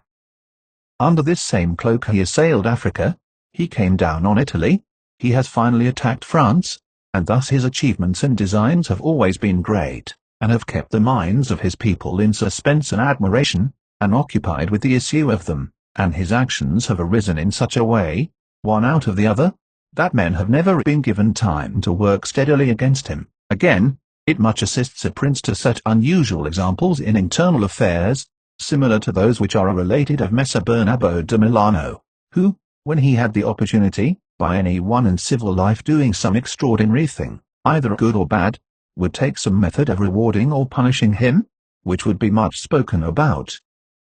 And a prince ought, above all things, always endeavor in every action to gain for himself the reputation of being a great and remarkable man. A prince is also respected when he is either a true friend or a downright enemy, that is to say, when, without any reservation, he declares himself in favor of one party against the other, which course will always be more advantageous than standing neutral, because if two of your powerful neighbors come to blows, they are of such a character that, if one of them conquers, you have either to fear him or not. In either case it will always be more advantageous for you to declare yourself, and to make war strenuously, because, in the first case, if you do not declare yourself, you will invariably fall a prey to the conqueror, to the pleasure and satisfaction of him who has been conquered, and you will have no reasons to offer, nor anything to protect or to shelter you. Because he who conquers does not want doubtful friends who will not aid him in the time of trial, and he who loses will not harbor you because you did not willingly, sword in hand, court his fate. Antiochus went into Greece, being sent for by the Aetolians to drive out the Romans. He sent envoys to the Achilleans, who were friends of the Romans, exhorting them to remain neutral, and on the other hand the Romans urged them to take up arms. This question came to be discussed in the council of the Achilleans, where the legate of Antiochus urged them to stand neutral. To this the Roman legate answered, as for that which has been said, that it is better and more advantageous for your state not to interfere in our war, nothing can be more erroneous, because by not interfering you will be left, without favor or consideration. the guerdon of the conqueror. Thus it will always happen that he who is not your friend will demand your neutrality, whilst he who is your friend will entreat you to declare yourself with arms, and irresolute princes, to avoid present dangers, generally follow the neutral path, and are generally ruined. But when a prince declares himself gallantly in favour of one side, if the party with whom he allies himself conquers, although the victor may be powerful and may have him at his mercy, yet he is indebted to him, and there is established a bond of amity, and men are never so shameless as to become a monument of ingratitude by oppressing you. Victories after all are never so complete that the victor must not show some regard, especially to justice, but if he with whom you ally yourself loses, you may be sheltered by him, and whilst he is able he may aid you, and you become companions on a fortune that may rise again. In the second case, when those who fight are of such a character that you have no anxiety as to who may conquer, so much the more is it greater prudence to be allied, because you assist at the destruction of one by the aid of another who, if he had been wise, would have saved him, and conquering, as it is impossible that he should not do with your assistance, he remains at your discretion. And here it is to be noted that a prince ought to take care never to make an alliance with one more powerful than himself for the purposes of attacking others, unless necessity compels him, as is said above, because if he conquers you are at his discretion, and princes ought to avoid as much as possible being at the discretion of any one. The Venetians joined with France against the Duke of Milan, and this alliance, which caused their ruin, could have been avoided. But when it cannot be avoided, as happened to the Florentines when the Pope and Spain sent armies to attack Lombardy, then in such a case, for the above reasons, the prince ought to favour one of the parties. Never let any government imagine that it can choose perfectly safe courses, rather let it expect to have to take very doubtful ones, because it is found in ordinary affairs that one never seeks to avoid one trouble without running into another, but prudence consists in knowing how to distinguish the character of troubles, and for choice to take the lesser evil. A prince ought also to show himself a patron of ability, and to honour the proficient in every art. At the same time he should encourage his citizens to practice their callings peaceably, both in commerce and agriculture, and in every other following, so that the one should not be deterred from improving his possessions for fear lest they be taken away from him, or another from opening up trade for fear of taxes. But the prince ought to offer rewards to whoever wishes to do these things and designs in any way to honour his city or state. Further, he ought to entertain the people with festivals and spectacles at convenient seasons of the year, and as every city is divided into guilds or into societies, 43 he ought to hold such bodies in esteem, and associate with them sometimes, and show himself an example of courtesy and liberality, nevertheless, always maintaining the majesty of his rank. For this he must never consent to abate in anything. 22. Concerning the secretaries of princes, the choice of servants is of no little importance to a prince, and they are good or not according to the discrimination of the prince, and the first opinion which one forms of a prince, and of his understanding, is by observing the men he has around him, and when they are capable and faithful he may always be considered wise, because he has known how to recognize the capable and to keep them faithful. But when they are otherwise one cannot form a good opinion of him, for the prime error which he made was in choosing them. There were a nun who knew Messer Antonio da Vinafro as the servant of Pandolfo Petrucci, Prince of Siena, who would not consider Pandolfo to be a very clever man in having Vinafro for his servant, because there are three classes of intellects, one which comprehends by itself, another which appreciates what others comprehended, and a third which neither comprehends by itself nor by the showing of others. The first is the most excellent, the second is good, the third is useless. Therefore, it follows necessarily that, if Pandolfo was not in the first rank, he was in the second, for whenever one has judgment to know good and bad when it is said and done, although he himself may not have the initiative, yet he can recognize the good and the bad in his servant, and the one he can praise and the other correct. Thus the servant cannot hope to deceive him, and is kept honest. But to enable a prince to form an opinion of his servant, there is one test which never fails. When you see the servant thinking more of his own interests than of yours, and seeking inwardly his own profit in everything, such a man will never make a good servant, nor will you ever be able to trust him, because he who has the state of another in his hands ought never to think of himself, but always of his prince, and never pay any attention to matters in which the prince is not concerned. On the other hand, to keep his servant honest, the prince ought to study him, honoring him, enriching him, doing him kindnesses, sharing with him the honors and cares, and at the same time let him see that he cannot stand alone, so that many honors may not make him desire more, many riches make him wish for more, and that many cares may make him dread chances. When, therefore, servants, and princes towards servants, are thus disposed, they can trust each other, but when it is otherwise, the end will always be disastrous for either one or the other. 23. How flatterers should be avoided. I do not wish to leave out an important branch of this subject, for it is a danger from which princes are with difficulty preserved, unless they are very careful and discriminating. It is that of flatterers, of whom courts are full, because men are so self-complacent in their own affairs, and in a way so deceived in them, that they are preserved with difficulty from this pest, and if they wish to defend themselves they run the danger of falling into contempt, because there is no other way of guarding oneself from flatterers, except letting men understand that to tell you the truth does not offend you, but when every one may tell you the truth, respect for you abates.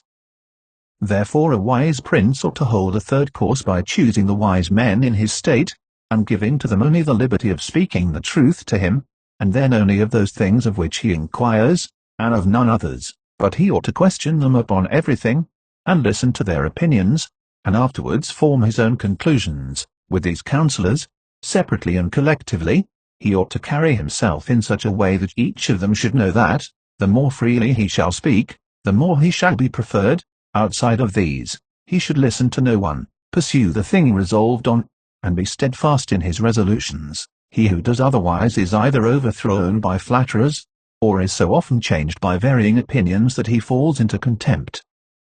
I wish on this subject to adduce a modern example. Fra Luca, the man of affairs to Maximilian, 44 the present emperor, speaking of his majesty, said, he consulted with no one, yet never got his own way in anything. This arose because of his following a practice the opposite to the above, for the emperor is a secretive man, he does not communicate his designs to any one, nor does he receive opinions on them. But as in carrying them into effect they become revealed and known, they are at once obstructed by those men whom he has around him, and he, being pliant, is diverted from them. Hence it follows that those things he does one day he undoes the next, and no one ever understands what he wishes or intends to do, and no one can rely on his resolutions. A prince, therefore, ought always to take counsel, but only when he wishes and not when others wish. He ought rather to discourage every one from offering advice unless he asks it, but, however, he ought to be a constant inquirer, and afterwards a patient listener concerning the things of which he inquired. Also, on learning that any one, on any consideration, has not told him the truth, he should let his anger be felt. And if there are some who think that a prince who conveys an impression of his wisdom, is not so through his own ability, but through the good advisers that he has around him, beyond doubt they are deceived, because this is an axiom which never fails, that a prince who is not wise himself will never take good advice, unless by chance he has yielded his affairs entirely to one person, who happens to be a very prudent man. In this case indeed he may be well governed, but it would not be for long, because such a governor would in a short time take away his state from him. But if a prince who is not inexperienced should take counsel from more than one, he will never get united counsels, nor will he know how to unite them. Each of the counsellors will think of his own interests, and the prince will not know how to control them or to see through them, and they are not to be found otherwise, because men will always prove untrue to you unless they are kept honest by constraint. Therefore it must be inferred that good counsels, whensoever they come, are born of the wisdom of the prince, and not the wisdom of the prince from good counsels. 24. Why the princes of Italy have lost their states. The previous suggestions, carefully observed, will enable a new prince to appear well established, and render him at once more secure and fixed in the state, than if he had been long seated there. For the actions of a new prince are more narrowly observed than those of an hereditary one, and when they are seen to be able they gain more men and bind far tighter than ancient blood, because men are attracted more by the present than by the past, and when they find the present good they enjoy it and seek no further. They will also make the utmost defense of a prince, if he fails them not in other things. Thus it will be a double glory for him to have established a new principality, and adorned and strengthened it with good laws, good arms, good allies, and with a good example, so will it be a double disgrace to him who, born a prince, shall lose his state by want of wisdom. And if those seigneurs are considered who have lost their states in Italy in our times, such as the King of Naples, the Duke of Milan, and others, there will be found in them, firstly, one common defect in regard to arms from the causes which have been discussed at length. In the next place, some one of them will be seen, either to have had the people hostile, or if he has had the people friendly, he has not known how to secure the nobles. In the absence of these defect states, that have power enough to keep an army in the field, cannot be lost. Philip of Macedon, not the father of Alexander the Great, but he who was conquered by Titus Quintius, had not much territory compared to the greatness of the Romans and of Greece who attacked him, yet being a warlike man who knew how to attract the people and secure the nobles, he sustained the war against his enemies for many years, and if in the end he lost the dominion of some cities, nevertheless he retained the kingdom. Therefore, do not let our princes accuse fortune for the loss of their principalities after so many years' possession, but rather their own sloth, because in quiet times they never thought there could be a change. It is a common defect in man not to make any provision in the calm against the tempest, and when afterwards the bad times came they thought of flight and not of defending themselves, and they hoped that the people, disgusted with the insolence of the conquerors, would recall them. This course, when others fail, may be good, but it is very bad to have neglected all other expedients for that, since you would never wish to fall because you trusted to be able to find someone later on to restore you. This again either does not happen, or, if it does, it will not be for your security, because that deliverance is of no avail which does not depend upon yourself. Those only are reliable, certain, and durable that depend on yourself and your valor. 25. What fortune can effect in human affairs and how to withstand her. It is not unknown to me how many men have had, and still have, the opinion that the affairs of the world are in such wise governed by fortune, and by God that men with their wisdom cannot direct them, and that no one can even help them, and because of this they would have us believe that it is not necessary to labor much in affairs, but to let chance govern them. This opinion has been more credited in our times because of the great changes in affairs which have been seen, and may still be seen, every day, beyond all human conjecture. Sometimes pondering over this, I am in some degree inclined to their opinion. Nevertheless, not to extinguish our free will, I hold it to be true that fortune is the arbiter of one half of our actions, 45, but that she still leaves us to direct the other half, or perhaps a little less. I compare her to one of those raging rivers, which when in flood overflows the plains, sweeping away trees and buildings, bearing away the soil from place to place, everything flies before it, or yield to its violence, without being able in any way to withstand it, and yet, though its nature be such, it does not follow therefore that men, when the weather becomes fair, shall not make provision, both with defences and barriers, in such a manner that, rising again, the waters may pass away by canal, and their force be neither so unrestrained nor so dangerous. So it happens with fortune, who shows her power where valor has not prepared to resist her, and thither she turns her forces where she knows that barriers and defences have not been raised to constrain her. And if you will consider Italy, which is the seat of these changes, and which has given to them their impulse, you will see it to be an open country without barriers and without any defence, for if it had been defended by proper valor, as are Germany, Spain, and France, either this invasion would not have made the great changes it has made, or it would not have come at all. And this I consider enough to say concerning resistance to fortune in general, but confining myself more to the particular, I say that a prince may be seen happy today, and ruined tomorrow, without having shown any change of disposition or character. This, I believe, arises firstly from causes that have already been discussed at length, namely, that the prince who relies entirely on fortune is lost when it changes. I believe also that he will be successful who directs his actions according to the spirit of the times, and that he whose actions do not accord with the times will not be successful, because men are seen, in affairs that led to the end which every man has before him, namely, glory and riches, to get there by various methods, one with caution, another with haste, one by force, another by skill, one by patience, another by its opposite, and each one succeeds in reaching the goal by a different method. One can also see of two cautious men, the one attain his end, the other fail, and similarly, two men by different observances are equally successful, the one being cautious, the other impetuous. All this arises from nothing else than whether or not they conform in their methods to the spirit of the times. This follows from what I have said, that two men working differently bring about the same effect, and of two working similarly, one attains his object and the other does not. Changes in a state also issue from this, for if, to one who governs himself with caution and patience, times and affairs converge in such a way that his administration is successful, his fortune is made, but if times and affairs change, he is ruined if he does not change his course of action. But a man is not often found sufficiently circumspect to know how to accommodate himself to the change, both because he cannot deviate from what nature inclines him to do, and also because, having always prospered by acting in one way, he cannot be persuaded that it is well to leave it, and, therefore, the cautious man, when it is time to turn adventurous, does not know how to do it, hence he is ruined, but had he changed his conduct with the times, fortune would not have changed. Pope Julius II went to work impetuously in all his affairs, and found the times and circumstances conform so well to that line of action, that he always met with success. Consider his first enterprise against Bologna.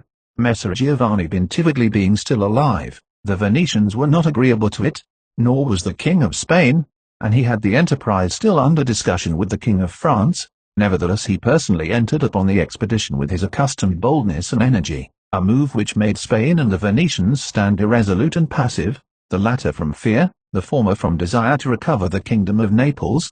On the other hand, he drew after him the King of France, because that king, having observed the movement, and desiring to make the Pope his friend so as to humble the Venetians, found it impossible to refuse him.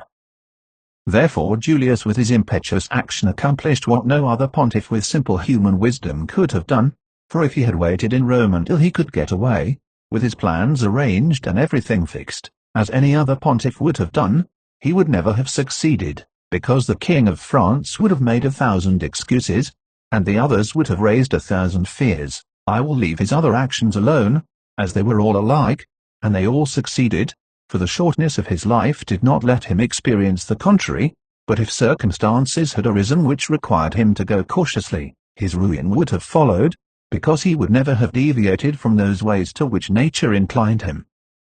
I conclude, therefore, that, fortune being changeful and mankind steadfast in their ways, so long as the two are in agreement men are successful, but unsuccessful when they fall out. For my part I consider that it is better to be adventurous than cautious, because fortune is a woman, and if you wish to keep her under it is necessary to beat and ill-use her, and it is seen that she allows herself to be mastered by the adventurous rather than by those who go to work more coldly. She is, therefore, always, womanlike, a lover of young men, because they are less cautious, more violent, and with more audacity command her. 26. An exhortation to liberate Italy from the barbarians. Having carefully considered the subject of the above discourses, and wondering within myself whether the present times were propitious to a new prince, and whether there were elements that would give an opportunity to a wise and virtuous one to introduce a new order of things, which would do honor to him, and good to the people of this country, it appears to me that so many things concur to favor a new prince, that I never knew a time more fit than the present. And if, as I said, it was necessary that the people of Israel should be captive so as to make manifest the ability of Moses, that the Persians should be oppressed by the Medes, so as to discover the greatness of the soul of Cyrus, and that the Athenians should be dispersed to illustrate the capabilities of Theseus, then at the present time, in order to discover the virtue of an Italian spirit, it was necessary that Italy should be reduced to the extremity that she is now in, that she should be more enslaved than the Hebrews, more oppressed than the Persians, more scattered than the Athenians, without head, without order, beaten, despoiled, torn, overrun, and to have endured every kind of desolation, although lately some spark may have been shown by one, which made us think he was ordained by God for our redemption. Nevertheless it was afterwards seen, in the height of his career, that fortune rejected him, so that Italy, left as without life, waits for him who shall yet heal her wounds, and put an end to the ravaging and plundering of Lombardy, to the swindling and taxing of the kingdom and of Tuscany, and cleanse those sores that for long have festered. It is seen how she entreats God to send someone who shall deliver her from these wrongs, and barbarous insolencies. It is seen also that she is ready and willing to follow a banner, if only someone will raise it, nor is there to be seen at present one in whom she can place more hope than in your illustrious house. 46 With its valor and fortune, favored by God and by the Church of which it is now the chief, and which could be made the head of this redemption, this will not be difficult, if you will recall to yourself the actions and lives of the men I have named.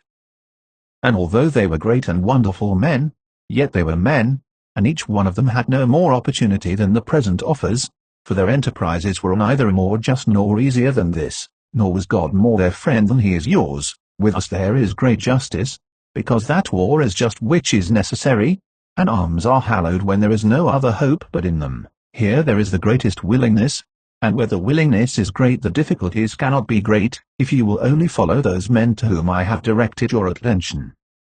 Further than this, how extraordinarily the ways of God have been manifested beyond example. The sea is divided, a cloud has led the way, the rock has poured forth water, it has rained manna, everything has contributed to your greatness, you ought to do the rest. God is not willing to do everything, and thus take away our free will and that share of glory which belongs to us, and it is not to be wondered at if none of the above-named Italians have been able to accomplish all that is expected from your illustrious house, and if in so many revolutions in Italy, and in so many campaigns, it has always appeared as if military virtue were exhausted, this has happened because the old order of things was not good, and none of us have known how to find a new one. And nothing honors a man more than to establish new laws, and new ordinances when he himself was newly risen. Such things when they are well founded and dignified will make him revered and admired, and in Italy there are not wanting opportunities to bring such into use in every form. Here there is great valor in the limbs whilst it fails in the head. Look attentively at the duels and the hand-to-hand combats, how superior the Italians are in strength, dexterity, and subtlety, but when it comes to armies they do not bear comparison, and this springs entirely from the insufficiency of the leaders, since those who are capable are not obedient, and each one seems to himself to know, there having never been anyone so distinguished above the rest, either by valor or fortune, that others would yield to him. Hence it is that for so long a time, and during so much fighting in the past 20 years, whenever there has been an army wholly Italian, it has always given a poor account of itself. The first witness to this is Iltaro, afterwards Alessandria, Capua, Genoa, Vela, Bologna, Mestre. 47 If, therefore, your illustrious house wishes to follow these remarkable men who have redeemed their country, it is necessary before all things, as a true foundation for every enterprise, to be provided with your own forces, because there can be no more faithful, truer, or better soldiers. And although singly they are good, altogether they will be much better when they find themselves commanded by their prince, honored by him, and maintained at his expense. Therefore it is necessary to be prepared with such arms, so that you can be defended against foreigners by Italian valor, and although Swiss and Spanish infantry may be considered very formidable, nevertheless there is a defect in both, by reason of which a third order would not only be able to oppose them, but might be relied upon to overthrow them. For the Spaniards cannot resist cavalry, and the Switzers are afraid of infantry whenever they encounter them in close combat. Owing to this, as has been and may again be seen, the Spaniards are unable to resist French cavalry, and the Switzers are overthrown by Spanish infantry, and although a complete proof of this latter cannot be shown, nevertheless there was some evidence of it at the Battle of Ravenna, when the Spanish infantry were confronted by German battalions, who follow the same tactics as the Swiss, when the Spaniards, by agility of body and with the aid of their shields, got in under the pikes of the Germans and stood out of danger, able to attack, while the Germans stood helpless, and, if the cavalry had not dashed up, all would have been over with them. It is possible, therefore, knowing the defects of both these infantries, to invent a new one, which will resist cavalry and not be afraid of infantry. This need not create a new order of arms, but a variation upon the old, and these are the kind of improvements which confer reputation and power upon a new prince. This opportunity, therefore, ought not to be allowed to pass for letting Italy at last see her liberator appear. nor can one express the love with which he would be received in all those provinces, which have suffered so much from these foreign scourings. With what thirst for revenge, with what stubborn faith, with what devotion, with what tears, what door would be closed to him, who would refuse obedience to him? What envy would hinder him, what Italian would refuse him homage? To all of us this barbarous dominion stinks. Let, therefore, your illustrious house take up this charge with that courage and hope with which all just enterprises are undertaken, so that under its standard our native country may be ennobled, and under its auspices may be verified that saying of Petrarch, virtu contro al furore prendere l'arm, e fire il combatter corto, che l'antico valor neglia tale or non e ancor morto, virtue against fury shall advance the fight, and it ith combat soon shall put to flight, for the old Roman valor is not dead, nor in th' Italians' breasts extinguished. Edward Dacre, 1640, description of the methods adopted by the Duke Valentino when murdering Vitellozzo Vitelli, Oliverotto da Fermo, the Signor Pagolo, and the Duke di Gravina Orsini. By Niccolò Machiavelli. The Duke Valentino had returned from Lombardy, where he had been to clear himself with the King of France from the calumnies which had been raised against him by the Florentines concerning the rebellion of Arezzo, and other towns in the Val di Chiana, and had arrived at Imola, whence he intended with his army to enter upon the campaign against Giovanni Bentivogli, the tyrant of Bologna, for he intended to bring that city under his domination, and to make it the head of his Romagnan duchy. These matters coming to the knowledge of the Vitelli and Orsini and their following, it appeared to them that the Duke would become too powerful, and it was feared that, having seized Bologna, he would seek to destroy them in order that he might become supreme in Italy. Upon this a meeting was called at Magna in the district of Perugia, to which came the Cardinal, Pagolo, and the Duke di Gravina Orsini, Vitellozzo Vitelli, Oliverotto da Fermo, Gian Pagolo Baglioni, the tyrant of Perugia, and Messer Antonio da Vinafro, sent by Pandolfo Petrucci, the Prince of Siena. Here were discussed the power and courage of the Duke and the necessity of curbing his ambitions, which might otherwise bring danger to the rest of being ruined, and they decided not to abandon the Bentivogli, but to strive to win over the Florentines, and they sent their men to one place and another, promising to one party assistance and to another encouragement to unite with them against the common enemy. This meeting was at once reported throughout all Italy, and those who were discontented under the Duke, among whom were the people of Urbino, took hope of effecting a revolution. Thus it arose that, men's minds being thus unsettled, it was decided by certain men of Urbino to seize the fortress of San Leo, which was held for the Duke, and which they captured by the following means. The castellan was fortifying the rock and causing timber to be taken there, so the conspirators watched, and when certain beams which were being carried to the rock were upon the bridge, so that it was prevented from being drawn up by those inside, they took the opportunity of leaping upon the bridge and thence into the fortress. Upon this capture being effected, the whole state rebelled and recalled the old Duke, being encouraged in this, not so much by the capture of the fort, as by the Diet at Magna, from whom they expected to get assistance. Those who heard of the rebellion at Urbino thought they would not lose the opportunity, and at once assembled their men so as to take any town, should any remain in the hands of the Duke in that state, and they sent again to Florence to beg that Republic to join with them in destroying the common firebrand, showing that the risk was lessened and that they ought not to wait for another opportunity. But the Florentines, from hatred, for sundry reasons, of the Vitelli and Orsini, not only would not ally themselves, but sent Niccolò Machiavelli, their secretary, to offer shelter and assistance to the Duke against his enemies. The Duke was found full of fear at Imola, because, against everybody's expectation, his soldiers had at once gone over to the enemy, and he found himself disarmed and war at his door. But recovering courage from the offers of the Florentines, he decided to temporize before fighting with the few soldiers that remained to him, and to negotiate for a reconciliation, and also to get assistance. This latter he obtained in two ways, by sending to the King of France for men, and by enlisting men at arms and others whom he turned into cavalry of a sort. To all he gave money. Notwithstanding this, his enemies drew near to him, and approached Fossombrone, where they encountered some men of the Duke and, with the aid of the Orsini and Vitelli, routed them. When this happened, the Duke resolved at once to see if he could not close the trouble with offers of reconciliation, and being a most perfect dissembler, he did not fail in any practices to make the insurgents understand that he wished every man who had acquired anything to keep it, as it was enough for him to have the title of prince, whilst others might have the principality, and the Duke succeeded so well in this that they sent Signor Pagolo to him to negotiate for a reconciliation, and they brought their army to a standstill. But the Duke did not stop his preparations, and took every care to provide himself with cavalry and infantry, and that such preparations might not be apparent to the others, he sent his troops in separate parties to every part of the Romagna. In the meanwhile there came also to him 500 French lancers, and although he found himself sufficiently strong to take vengeance on his enemies in open war, he considered that it would be safer and more advantageous to outwit them, and for this reason he did not stop the work of reconciliation, and that this might be effected the Duke concluded a peace with them in which he confirmed their former covenants.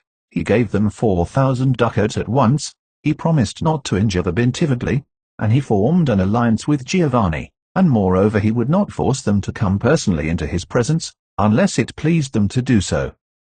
On the other hand, they promised to restore to him the Duchy of Urbino and other places seized by them, to serve him in all his expeditions, and not to make war against or ally themselves with any one without his permission. This reconciliation being completed, Guido Ubaldo, the Duke of Urbino, again fled to Venice, having first destroyed all the fortresses in his state, because, trusting in the people, he did not wish that the fortresses, which he did not think he could defend, should be held by the enemy, since by these means a check would be kept upon his friends. But the Duke Valentino, having completed this convention, and dispersed his men throughout the Romagna, set out for Imola at the end of November together with his French men-at-arms. Thence he went to Cesena, where he stayed some time to negotiate with the envoys of the Vitelli and Orsini, who had assembled with their men in the Duchy of Urbino, as to the enterprise in which they should now take part. But nothing being concluded, Oliverotto da Fermo was sent to propose that if the Duke wished to undertake an expedition against Tuscany they were ready;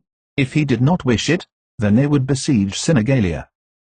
To this the Duke replied that he did not wish to enter into war with Tuscany, and thus become hostile to the Florentines, but that he was very willing to proceed against Sinigalia. It happened that not long afterwards the town surrendered, but the fortress would not yield to them because the Castellan would not give it up to any one but the Duke in person, therefore they exhorted him to come there. This appeared a good opportunity to the Duke, as, being invited by them, and not going of his own will, he would awaken no suspicions. And the more to reassure them, he allowed all the French men-at-arms who were with him in Lombardy to depart, except the 100 lancers under Mons di Candales, his brother-in-law. He left Cesena about the middle of December, and went to Fano, and with the utmost cunning and cleverness, he persuaded the Vitelli and Orsini to wait for him at Sinigalia, pointing out to them that any lack of compliance would cast a doubt upon the sincerity and permanency of the reconciliation, and that he was a man who wished to make use of the arms and counsels of his friends. But Vitrolazzo remained very stubborn, for the death of his brother warned him that he should not offend a prince and afterwards trust him.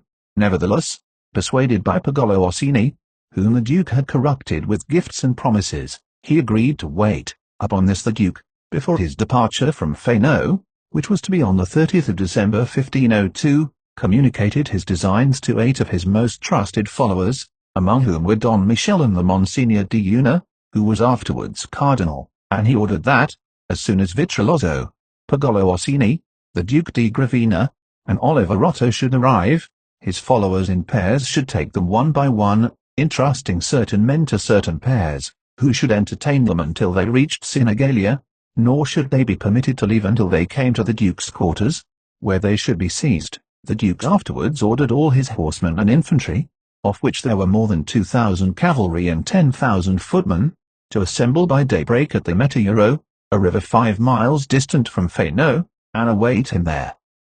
He found himself, therefore, on the last day of December at the Metauro with his men, and having sent a cavalcade of about 200 horsemen before him, he then moved forward the infantry, whom he accompanied with the rest of the men-at-arms. Fano and Sinigalia are 2 cities of La Marca situated on the shore of the Adriatic Sea, 15 miles distant from each other, so that he who goes towards Sinigalia has the mountains on his right hand, the bases of which are touched by the sea in some places. The city of Sinigalia is distant from the foot of the mountains, a little more than a bowshot, and from the shore about a mile. On the side opposite to the city runs a little river, which bathes that part of the walls looking towards Fano, facing the high road. Thus he who draws near to Sinigalia comes for a good space by road along the mountains, and reaches the river which passes by Sinigalia. If he turns to his left hand along the bank of it, and goes for the distance of a bowshot, he arrives at a bridge which crosses the river. He is then almost abreast of the gate that leads into Sinigalia, not by a straight line, but transversely. Before this gate, there stands a collection of houses with a square, to which the bank of the river forms one side. The Vitelli and Orsini, having received orders to wait for the Duke, and to honour him in person, sent away their men to several castles distant from Sinigalia about 6 miles, so that room could be made for the men of the Duke, and they left in Sinigalia only Oliverotto and his band, which consisted of 1,000 infantry and 150 horsemen, who were quartered in the suburb mentioned above. Matters having been thus arranged, the Duke Valentino left for Sinigalia, and when the leaders of the cavalry reached the bridge they did not pass over, but having opened it, one portion wheeled towards the river and the other towards the country, and a way was left in the middle through which the infantry passed, without stopping, into the town. Vitellozzo, Pagolo, and the Duke di Gravina on mules, accompanied by a few horsemen, went towards the Duke. Vitellozzo, unarmed and wearing a cape lined with green, appeared very dejected, as if conscious of his approaching death, a circumstance which, in view of the ability of the man and his former fortune, caused some amazement, and it is said that when he parted from his men before setting out for Sinigalia to meet the Duke, he acted as if it were his last parting from them. He recommended his house and its fortunes to his captains, and advised his nephews that it was not the fortune of their house, but the virtues of their fathers that should be kept in mind. These three, therefore, came before the Duke and saluted him respectfully, and were received by him with good will. They were at once placed between those who were commissioned to look after them, but the Duke, noticing that Oliverotto, who had remained with his band in Sinigalia, was missing, for Oliverotto was waiting in the square before his quarters near the river, keeping his men in order and drilling them, signalled with his eye to Don Michel, to whom the care of Oliverotto had been committed, that he should take measures that Oliverotto should not escape. Therefore Don Michel rode off and joined Oliverotto, telling him that it was not right to keep his men out of their quarters, because these might be taken up by the men of the Duke, and he advised him to send them at once to their quarters, and to come himself to meet the Duke. And Oliverotto, having taken this advice, came before the Duke, who, when he saw him, called to him, and Oliverotto, having made his obeisance, joined the others. So the whole party entered Sinigalia, dismounted at the Duke's quarters, and went with him into a secret chamber, where the Duke made them prisoners. He then mounted on horseback, and issued orders that the men of Oliverotto and the Orsini should be stripped of their arms. Those of Oliverotto, being at hand, were quickly settled, but those of the Orsini and Vitelli, being at a distance, and having a presentiment of the destruction of their masters, had time to prepare themselves, and bearing in mind the valour and discipline of the Orsinian and Vitellian houses, they stood together against the hostile forces of the country and saved themselves. But the Duke's soldiers, not being content with having pillaged the men of Oliverotto, began to sack Sinigalia, and if the Duke had not repressed this outrage by killing some of them, they would have completely sacked it. Night having come and the tumult being silenced, the Duke prepared to kill Vitellozzo and Oliverotto. He led them into a room and caused them to be strangled. Neither of them used words in keeping with their past lives. Vitellozzo prayed that he might ask of the Pope full pardon for his sins. Oliverotto cringed and laid the blame for all injuries against the Duke on Vitellozzo. Pagolo and the Duke di Gravina Orsini were kept alive until the Duke heard from Rome that the Pope had taken the Cardinal Orsino, the Archbishop of Florence, and Messer Jacopo da Santa Croce, after which news, on the 18th of January 1502, in the Castle of Pieve, they also were strangled in the same way. The Life of Castruccio Castracani of Lucca, written by Niccolò Machiavelli and sent to his friends Zanobi Buondelmonte and Luigi Alamanni.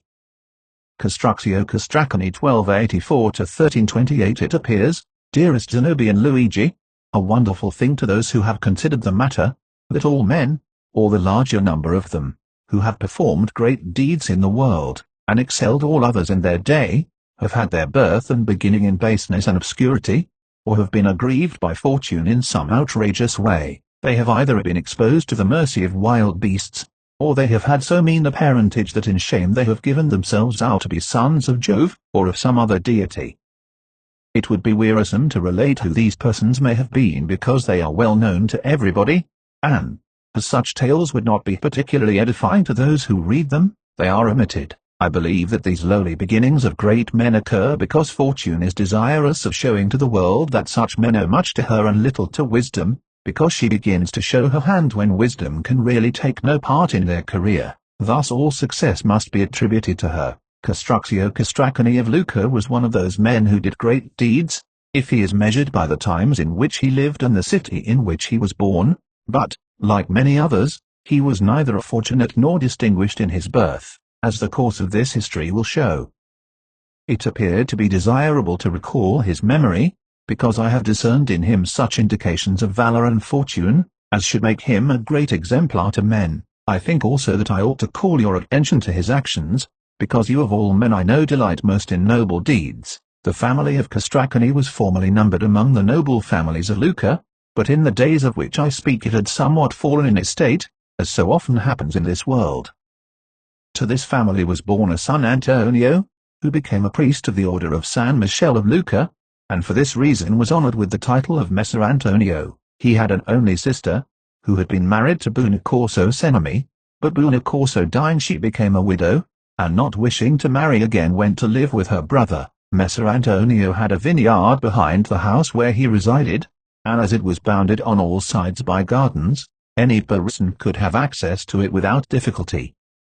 One morning, shortly after sunrise, Madonna Dianora, as the sister of Messer Antonio was called, had occasion to go into the vineyard as usual to gather herbs for seasoning the dinner, and hearing a slight rustling among the leaves of a vine, she turned her eyes in that direction, and heard something resembling the cry of an infant, whereupon she went towards it, and saw the hands and face of a baby who was lying enveloped in the leaves, and who seemed to be crying for its mother. Partly wondering and partly fearing, yet full of compassion, she lifted it up and carried it to the house, where she washed it and clothed it with clean linen as is customary, and showed it to Messer Antonio when he returned home. When he heard what had happened, and saw the child, he was not less surprised or compassionate than his sister. They discussed between themselves what should be done, and seeing that he was priest and that she had no children, they finally determined to bring it up. They had a nurse for it, and it was reared and loved as if it were their own child. They baptized it, and gave it the name of Castruccio after their father. As the years passed, Castruccio grew very handsome, and gave evidence of wit and discretion, and learned with a quickness beyond his years those lessons which Messer Antonio imparted to him. Messer Antonio intended to make a priest of him, and in time would have inducted him into his canonry and other benefices, and all his instruction was given with this object. But Antonio discovered that the character of Castruccio was quite unfitted for the priesthood. As soon as Castruccio reached the age of 14 he began to take less notice of the chiding of Messer Antonio and Madonna Dianora, and no longer to fear them. He left off reading ecclesiastical books, and turned to playing with arms, delighting in nothing so much as in learning their uses, and in running, leaping, and wrestling with other boys. In all exercises he far excelled his companions in courage and bodily strength, and if at any time he did turn to books, only those pleased him which told of wars and the mighty deeds of men. Messer Antonio beheld all this with vexation and sorrow. There lived in the city of Lucca a gentleman of the Ginnici family, named Messer Francesco, whose profession was arms and who in riches, bodily strength, and valor excelled all other men in Lucca. He had often fought under the command of the Visconti of Milan, and as a Ghibelline was the valued leader of that party in Lucca. This gentleman resided in Lucca, and was accustomed to assemble with others most mornings and evenings under the balcony of the Podesta, which is at the top of the square of San Michele, the finest square in Lucca, and he had often seen Castruccio taking part with other children of the street in those games of which I have spoken. Noticing that Castruccio far excelled the other boys, and that he appeared to exercise a royal authority over them, and that they loved and obeyed him, Messer Francesco became greatly desirous of learning who he was. Being informed of the circumstances of the bringing up of Castruccio, he felt a greater desire to have him nearer to him. Therefore he called him one day and asked him whether he would more willingly live in the house of a gentleman, where he would learn to ride horses and use arms, or in the house of a priest, where he would learn nothing but masses and the services of the church. Messer Francesco could see that it pleased Castruccio greatly to hear horses and arms spoken of, even though he stood silent, blushing modestly, but being encouraged by Messer Francesco to speak, he answered that, if his master were agreeable, nothing would please him more than to give up his priestly studies, and take up those of a soldier. This reply delighted Messer Francesco, and in a very short time he obtained the consent of Messer Antonio, who was driven to yield by his knowledge of the nature of the lad, and the fear that he would not be able to hold him much longer. Thus Castruccio passed from the house of Messer Antonio, the priest, to the house of Messer Francesco Ginigi the soldier, and it was astonishing to find that in a very short time he manifested all that virtue and bearing which we are accustomed to associate with a true gentleman. In the first place he became an accomplished horseman, and could manage with ease the most fiery charger, and in all jousts and tournaments, although still a youth, he was observed beyond all others, and he excelled in all exercises of strength and dexterity. But what enhanced so much the charm of these accomplishments, was the delightful modesty which enabled him to avoid offence in either act or word to others, for he was deferential to the great men, modest with his equals, and courteous to his inferiors. These gifts made him beloved, not only by all the Ginigi family, but by all Lucca. When Castruccio had reached his 18th year, the Ghibellines were driven from Pavia by the Guelphs, and Messer Francesco was sent by the Visconti to assist the Ghibellines, and with him went Castruccio, in charge of his forces. Castruccio gave ample proof of his prudence and courage in this expedition, acquiring greater reputation than any other captain, and his name and fame were known, not only in Pavia, but throughout all Lombardy. Castruccio, having returned to Lucca in far higher estimation than he left it, did not omit to use all the means in his power to gain as many friends as he could, neglecting none of those arts which are necessary for that purpose. About this time Messer Francesco died, leaving a son 13 years of age named Pagolo, and having appointed Castruccio to be his son's tutor and administrator of his estate. Before he died Francesco called Castruccio to him, and prayed him to show Pagolo that goodwill which he, Francesco, had always shown to him, and to render to the son the gratitude which he had not been able to repay to the father. Upon the death of Francesco, Castruccio became the governor and tutor of Pagolo, which increased enormously his power and position, and created a certain amount of envy against him in Lucca in place of the former universal goodwill, for many men suspected him of harboring tyrannical intentions. Among these the leading man was Giorgio degli Opizi, the head of the Guelph party. This man hoped after the death of Messer Francesco to become the chief man in Lucca, but it seemed to him that Castruccio, with the great abilities which he already showed, and holding the position of governor, deprived him of his opportunity. Therefore he began to sow those seeds which should rob Castruccio of his eminence. Castruccio at first treated this with scorn, but afterwards he grew alarmed, thinking that Messer Giorgio might be able to bring him into disgrace with the deputy of King Ruberto of Naples, and have him driven out of Lucca.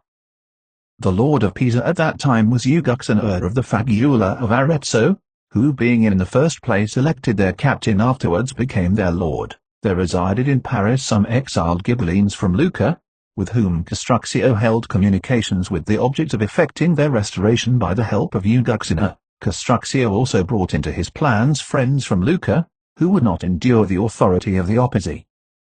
Having fixed upon a plan to be followed, Castruccio cautiously fortified the tower of the Onesti, filling it with supplies and munitions of war, in order that it might stand a siege for a few days in case of need. When the night came which had been agreed upon with Uguccione, who had occupied the plain between the mountains and Pisa with many men, the signal was given, and without being observed Uguccione approached the gate of San Piero and set fire to the portcullis. Castruccio raised a great uproar within the city, calling the people to arms and forcing open the gate from his side. Uguccione entered with his men, poured through the town, and killed Messer Giorgio with all his family and many of his friends and supporters. The governor was driven out, and the government reformed according to the wishes of Uguccione. to the detriment of the city, because it was found that more than 100 families were exiled at that time. Of those who fled, part went to Florence and part to Pistoia, which city was the headquarters of the Guelph party, and for this reason it became most hostile to Uguxaner and the Lucchese. As it now appeared to the Florentines and others of the Guelph party that the Ghibellines absorbed too much power in Tuscany, they determined to restore the exiled Guelphs to Lucca. They assembled a large army in the Val di Nivole, and seized Montecatini. From thence they marched to Monte Carlo, in order to secure the free passage into Lucca. Upon this Uguxaner assembled his Pisan and Lucchese forces, and with a number of German cavalry which he drew out of Lombardy, he moved against the quarters of the Florentines, who upon the appearance of the enemy withdrew from Monte Carlo, and posted themselves between Montecatini and Pescia. Uguxaner now took up a position nearer to Monte Carlo, and within about 2 miles of the enemy, and slight skirmishes between the horse of both parties were of daily occurrence. Owing to the illness of Uguxaner, the Pisans and Lucchese delayed coming to battle with the enemy. Uguxaner, finding himself growing worse, went to Monte Carlo to be cured, and left the command of the army in the hands of Castruccio. This change brought about the ruin of the Guelphs, who, thinking that the hostile army having lost its captain had lost its head, grew overconfident. Castruccio observed this, and allowed some days to pass in order to encourage this belief. He also showed signs of fear, and did not allow any of the munitions of the camp to be used. On the other side, the Guelphs grew more insolent the more they saw these evidences of fear, and every day they drew out in the order of battle in front of the army of Castruccio. Presently, deeming that the enemy was sufficiently emboldened, and having mastered their tactics, he decided to join battle with them. First he spoke a few words of encouragement to his soldiers, and pointed out to them the certainty of victory if they would but obey his commands. Castruccio had noticed how the enemy had placed all his best troops in the center of the line of battle, and his less reliable men on the wings of the army, whereupon he did exactly the opposite, putting his most valiant men on the flanks, while those on whom he could not so strongly rely he moved to the center. Observing this order of battle, he drew out of his lines and quickly came in sight of the hostile army, who, as usual, had come in their insolence to defy him. He then commanded his center squadrons to march slowly, whilst he moved rapidly forward those on the wings. Thus, when they came into contact with the enemy, only the wings of the two armies became engaged, whilst the center battalions remained out of action, for these two portions of the line of battle were separated from each other by a long interval, and thus unable to reach each other. By this expedient the more valiant part of Castruccio's men were opposed to the weaker part of the enemy's troops, and the most efficient men of the enemy were disengaged, and thus the Florentines were unable to fight with those who were arrayed opposite to them, or to give any assistance to their own flanks. So, without much difficulty, Castruccio put the enemy to flight on both flanks, and the center battalions took to flight when they found themselves exposed to attack, without having a chance of displaying their valor. The defeat was complete, and the loss in men very heavy, there being more than 10,000 men killed with many officers and knights of the Guelph party in Tuscany, and also many princes who had come to help them, among whom were Piero, the brother of King Ruberto, and Gallo, his nephew, and Filippo, the lord of Taranto.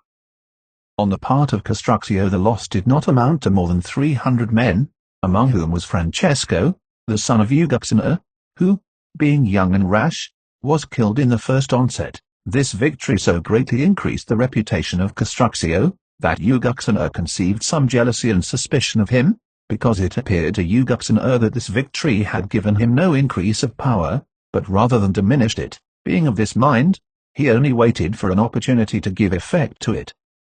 This occurred on the death of Piero Machiavelli, a man of great repute and abilities in Lucca, the murderer of whom fled to the house of Castruccio for refuge. On the sergeants of the captain going to arrest the murderer, they were driven off by Castruccio, and the murderer escaped. This affair coming to the knowledge of Uguxaner, who was then at Pisa, it appeared to him a proper opportunity to punish Castruccio. He therefore sent for his son Neri, who was the governor of Lucca, and commissioned him to take Castruccio prisoner at a banquet and put him to death. Castruccio, fearing no evil, went to the governor in a friendly way, was entertained at supper, and then thrown into prison. But Neri, fearing to put him to death lest the people should be incensed, kept him alive, in order to hear further from his father concerning his intentions. Ugocino cursed the hesitation and cowardice of his son, and at once set out from Pisa to Lucca with 400 horsemen to finish the business in his own way. But he had not yet reached the baths when the Pisans rebelled, and put his deputy to death, and created Count Gaddo della Gherardesca their lord. Before Ugocino reached Lucca he heard of the occurrences at Pisa, but it did not appear wise to him to turn back, lest the Lucchese with the example of Pisa before them should close their gates against him. But the Lucchese, having heard of what had happened at Pisa, availed themselves of this opportunity to demand the liberation of Castruccio, notwithstanding that Ugocino had arrived in their city. They first began to speak of it in private circles, afterwards openly in the squares and streets. Then they raised a tumult, and with arms in their hands went to Ugocino, and demanded that Castruccio should be set at liberty. Ugocino, fearing that worse might happen, released him from prison, whereupon Castruccio gathered his friends around him, and with the help of the people attacked Ugocino, who, finding he had no resource but in flight, rode away with his friends to Lombardy, to the lords of Scale, where he died in poverty. But Castruccio from being a prisoner became almost a prince in Lucca, and he carried himself so discreetly with his friends, and the people that they appointed him captain of their army for 1 year. Having obtained this, and wishing to gain renown in war, he planned the recovery of the many towns which had rebelled after the departure of Ugocino, and with the help of the Pisans, with whom he had concluded a treaty, he marched to Serezana. To capture this place he constructed a fort against it, which is called Tudde Serezanello. In the course of 2 months Castruccio captured the town. With the reputation gained at that siege, he rapidly seized Massa, Carrara, and Lavenza, and in a short time had overrun the whole of Lunigiana. In order to close the pass which leads from Lombardy to Lunigiana, he besieged Pontremoli and wrested it from the hands of Messer Anastasio Pallavicini, who was the lord of it. After this victory he returned to Lucca, and was welcomed by the whole people. And now Castruccio, deeming it imprudent any longer to defer making himself a prince, got himself created the lord of Lucca by the help of Pasino del Poggio, Parcinello del Portico, Francesco Boccansacchi, and Secco Ginigi, all of whom he had corrupted, and he was afterwards solemnly and deliberately elected prince by the people. At this time Frederick of Bavaria, the king of the Romans, came into Italy to assume the imperial crown, and Castruccio, in order that he might make friends with him, met him at the head of 500 horsemen. Castruccio had left as his deputy in Lucca, Pagolo Ginigi, who was held in high estimation, because of the people's love for the memory of his father. Castruccio was received in great honor by Frederick, and many privileges were conferred upon him, and he was appointed the emperor's lieutenant in Tuscany. At this time the Pisans were in great fear of Gaddo della Gherardesca, whom they had driven out of Pisa, and they had recourse for assistance to Frederick. Frederick created Castruccio the lord of Pisa, and the Pisans, in dread of the Guelph party, and particularly of the Florentines, were constrained to accept him as their lord. Frederick, having appointed a governor in Rome to watch his Italian affairs, returned to Germany. All the Tuscan and Lombardian Ghibellines, who followed the imperial lead, had recourse to Castruccio for help and counsel, and all promised him the governorship of his country, if enabled to recover it with his assistance. Among these exiles were Matteo Guidi, Nardo Scolari, Lapo Uberti, Gerozzo Nardi, and Piero Buonaccorsi, all exiled Florentines and Ghibellines. Castruccio had the secret intention of becoming the master of all Tuscany by the aid of these men, and of his own forces, and in order to gain greater weight in affairs, he entered into a league with Messer Matteo Visconti, the Prince of Milan, and organized for him the forces of his city and the country districts. As Lucca had 5 gates, he divided his own country districts into 5 parts, which he supplied with arms, and enrolled the men under captains and ensigns, so that he could quickly bring into the field 20,000 soldiers, without those whom he could summon to his assistance from Pisa. While he surrounded himself with these forces and allies, it happened that Messer Matteo Visconti was attacked by the Guelphs of Piacenza, who had driven out the Ghibellines with the assistance of a Florentine army and the King Roberto. Messer Matteo called upon Castruccio to invade the Florentines in their own territories, so that, being attacked at home, they should be compelled to draw their army out of Lombardy in order to defend themselves. Castruccio invaded the Volturno, and seized Fusacchio and San Miniato, inflicting immense damage upon the country, whereupon the Florentines recalled their army, which had scarcely reached Tuscany, when Castruccio was forced by other necessities to return to Lucca. There resided in the city of Lucca the Poggio family, who were so powerful that they could not only elevate Castruccio, but even advance him to the dignity of prince, and it appearing to them they had not received such rewards for their services as they deserved, they incited other families to rebel and to drive Castruccio out of Lucca. They found their opportunity one morning, and arming themselves, they set upon the lieutenant whom Castruccio had left to maintain order and killed him. They endeavored to raise the people in revolt, but Stefano di Poggio, a peaceable old man who had taken no hand in the rebellion, intervened and compelled them by his authority to lay down their arms, and he offered to be their mediator with Castruccio to obtain from him what they desired.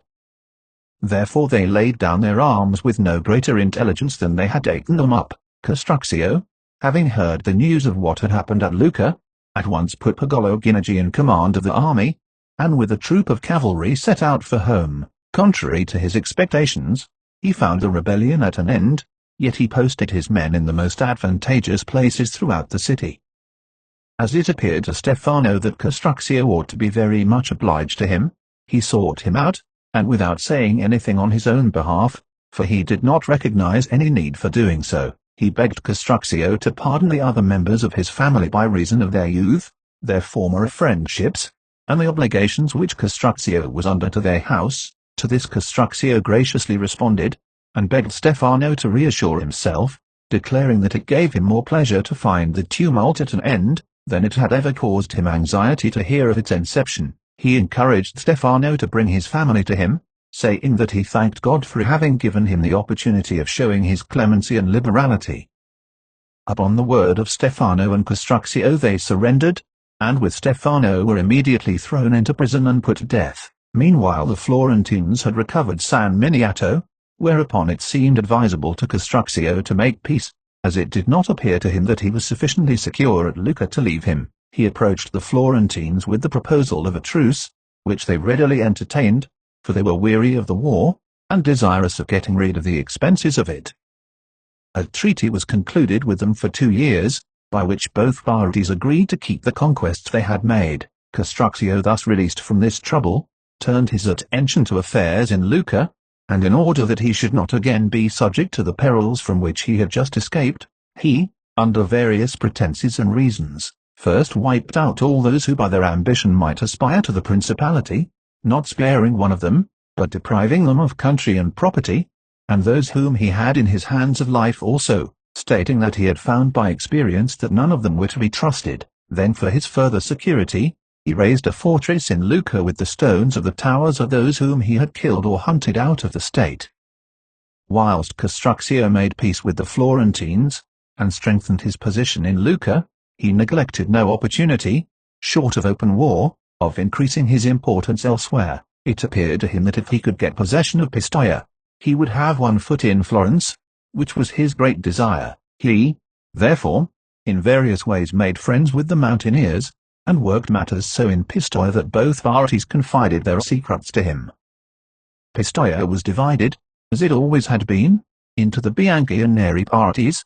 The head of the Bianchi was Bastiano di Possente, and of the Neri, Jacopo d'Agea. Each of these men held secret communications with Castruccio, and each desired to drive the other out of the city, and, after many threatenings, they came to blows. Jacopo fortified himself at the Florentine gate, Bastiano at that of the Lucchese side of the city. Both trusted more in Castruccio than in the Florentines, because they believed that Castruccio was far more ready and willing to fight than the Florentines, and they both sent to him for assistance.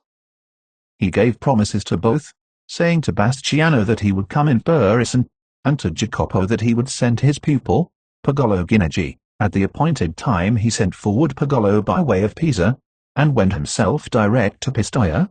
At midnight both of them met outside the city, and both were admitted as friends. Thus the two leaders entered, and at a signal given by Castruccio, one killed Jacopo d'Agea, and the other Bastiano di Possente, and both took prisoners or killed the partisans of either faction. Without further opposition, Pistoia passed into the hands of Castruccio, who, having forced the Signoria to leave the palace, compelled the people to yield obedience to him, making them many promises and remitting their old debts. The countryside flocked to the city to see the new prince, and all were filled with hope and quickly settled down, influenced in a great measure by his great valor. About this time great disturbances arose in Rome, owing to the dearness of living which was caused by the absence of the pontiff at Avignon. The German governor, Enrico, was much blamed for what happened, murders and tumults following each other daily, without his being able to put an end to them. This caused Enrico much anxiety lest the Romans should call in Ruberto, the king of Naples, who would drive the Germans out of the city, and bring back the Pope. Having no nearer friend to whom he could apply for help than Castruccio, he sent to him, begging him not only to give him assistance, but also to come in person to Rome. Castruccio considered that he ought not to hesitate to render the emperor this service, because he believed that he himself would not be safe if at any time the emperor ceased to hold Rome. Leaving Pagolo Ginigi in command at Lucca, Castruccio set out for Rome with 600 horsemen, where he was received by Enrico with the greatest distinction. In a short time the presence of Castruccio obtained such respect for the emperor that, without bloodshed or violence, good order was restored, chiefly by reason of Castruccio having sent by sea from the country round Pisa large quantities of corn, and thus removed the source of the trouble. When he had chastised some of the Roman leaders, and admonished others, voluntary obedience was rendered to Enrico. Castruccio received many honors, and was made a Roman senator. This dignity was assumed with the greatest pomp, Castruccio being clothed in a brocaded toga, which had the following words embroidered on its front: "I am what God wills," whilst on the back was, "What God desires shall be." During this time the Florentines, who were much enraged that Castruccio should have seized Pistoia during the truce, considered how they could tempt the city to rebel, to do which they thought would not be difficult in his absence. Among the exiled Pistoians in Florence were Baldo Cecchi and Jacopo Baldini, both men of leading and ready to face danger. These men kept up communications with their friends in Pistoia, and with the aid of the Florentines entered the city by night, and after driving out some of Castruccio's officials and partisans, and killing others, they restored the city to its freedom. The news of this greatly angered Castruccio, and taking leave of Enrico, he pressed on in great haste to Pistoia. When the Florentines heard of his return, knowing that he would lose no time, they decided to intercept him with their forces in the Val di Nivole, under the belief that by doing so they would cut off his road to Pistoia. Assembling a great army of the supporters of the Guelph cause, the Florentines entered the Pistoian territories. On the other hand, Castruccio reached Monte Carlo with his army, and having heard where the Florentines lay, he decided not to encounter it in the plains of Pistoia, nor to await it in the plains of Pescia, but, as far as he possibly could, to attack it boldly in the pass of Serravalle. He believed that if he succeeded in this design, victory was assured, although he was informed that the Florentines had 30,000 men, whilst he had only 12,000. Although he had every confidence in his own abilities and the valor of his troops, yet he hesitated to attack his enemy in the open lest he should be overwhelmed by numbers. Serravalle is a castle between Pescia and Pistoia, situated on a hill which blocks the Val di Nivole, not in the exact pass, but about a bow shot beyond. The pass itself is in places narrow and steep, whilst in general it ascends gently, but is still narrow, especially at the summit where the waters divide, so that 20 men side by side could hold it. The lord of Serravalle was Manfred, a German, who, before Castruccio became lord of Pistoia, had been allowed to remain in possession of the castle, it being common to the Lucchese and the Pistoians, and unclaimed by neither of them wishing to displace Manfred as long as he kept his promise of neutrality, and came under obligations to no one. For these reasons, and also because the castle was well fortified, he had always been able to maintain his position. It was here that Castruccio had determined to fall upon his enemy, for here his few men would have the advantage, and there was no fear lest, seeing the large masses of the hostile force before they became engaged, they should not stand. As soon as this trouble with Florence arose, Castruccio saw the immense advantage which possession of this castle would give him, and having an intimate friendship with a resident in the castle, he managed matters so with him, that 400 of his men were to be admitted into the castle the night before the attack on the Florentines, and the castellan put to death. Castruccio, having prepared everything, had now to encourage the Florentines to persist in their desire to carry the seat of war away from Pistoia into the Val di Nivole, therefore he did not move his army from Monte Carlo. Thus the Florentines hurried on until they reached their encampment under Serravalle, intending to cross the hill on the following morning. In the meantime, Castruccio had seized the castle at night, had also moved his army from Monte Carlo, and marching from thence at midnight in dead silence, had reached the foot of Serravalle. Thus he and the Florentines commenced the ascent of the hill. At the same time in the morning, Castruccio sent forward his infantry by the main road, and a troop of 400 horsemen by a path on the left towards the castle. The Florentines sent forward 400 cavalry ahead of their army which was following, never expecting to find Castruccio in possession of the hill, nor were they aware of his having seized the castle. Thus it happened that the Florentine horsemen mounting the hill were completely taken by surprise when they discovered the infantry of Castruccio, and so close were they upon it they had scarcely time to pull down their visors. It was a case of unready soldiers being attacked by ready, and they were assailed with such vigor that with difficulty they could hold their own, although some few of them got through. When the noise of the fighting reached the Florentine camp below, it was filled with confusion. The cavalry and infantry became inextricably mixed. The captains were unable to get their men either backward or forward, owing to the narrowness of the pass, and amid all this tumult no one knew what ought to be done or what could be done. In a short time the cavalry who were engaged with the enemy's infantry were scattered or killed without having made any effective defense, because of their unfortunate position, although in sheer desperation they had offered a stout resistance.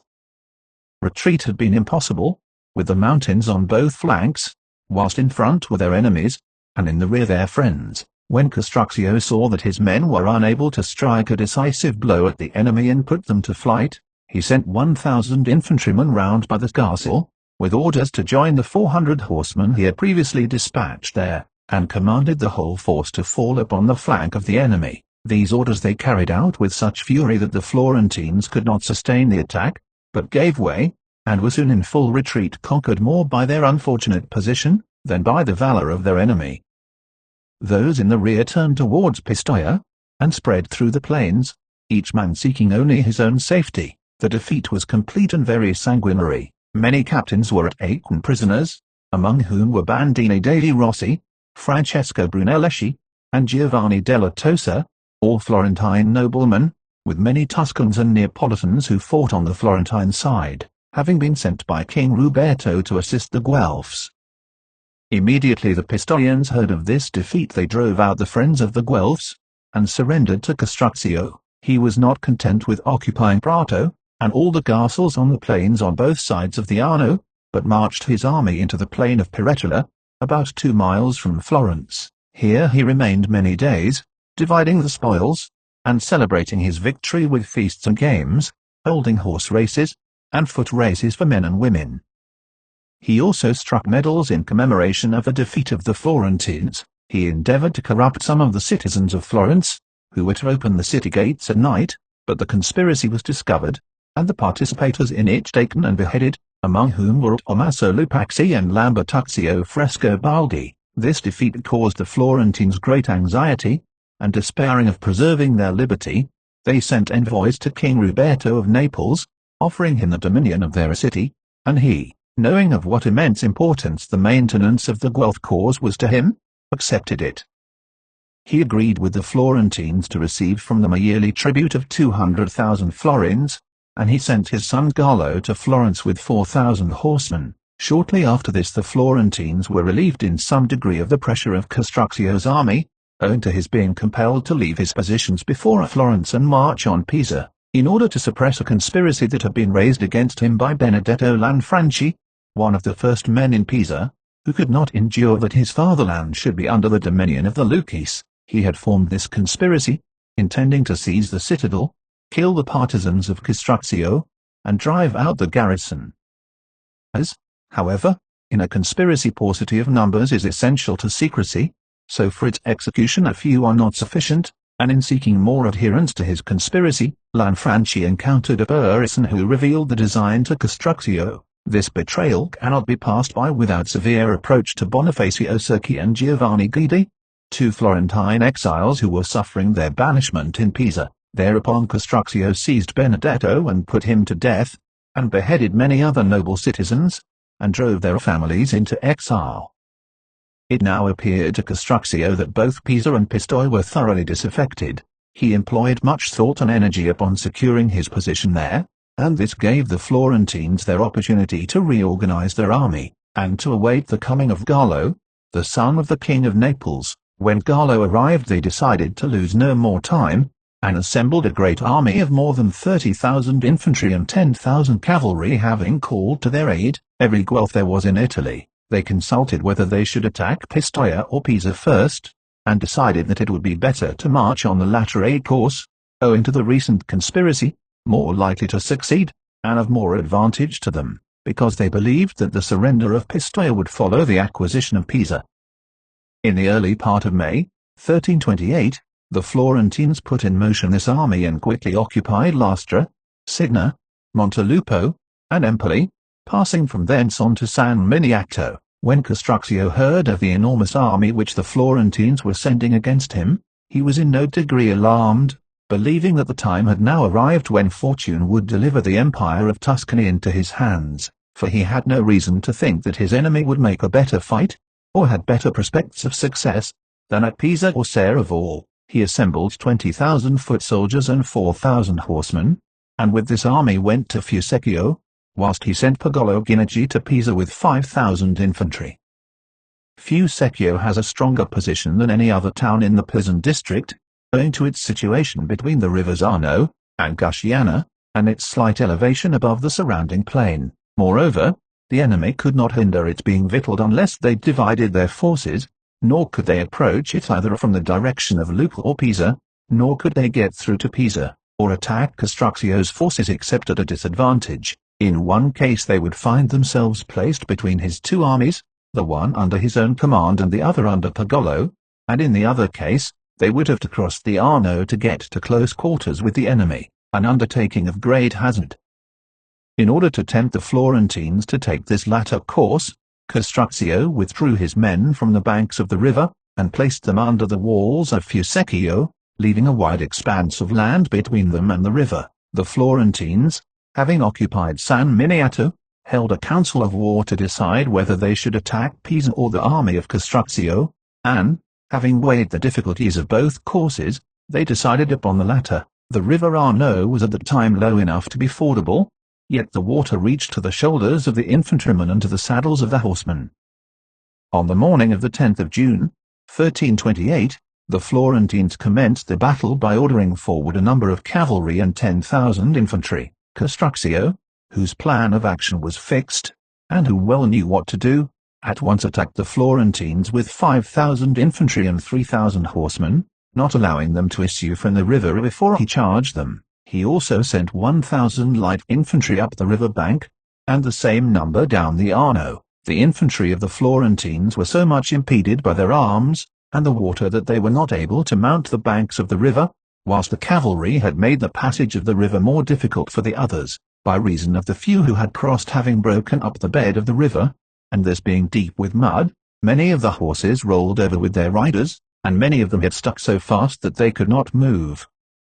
When the Florentine captains saw the difficulties their men were meeting, they withdrew them and moved higher up the river, hoping to find the river bed less treacherous and the banks more adapted for landing. These men were met at the bank by the forces which Castruccio had already sent forward, who, being light-armed with bucklers and javelins in their hands, let fly with tremendous shouts into the faces and bodies of the cavalry. The horses, alarmed by the noise and the wounds, would not move forward, and trampled each other in great confusion. The fight between the men of Castruccio and those of the enemy who succeeded in crossing was sharp and terrible.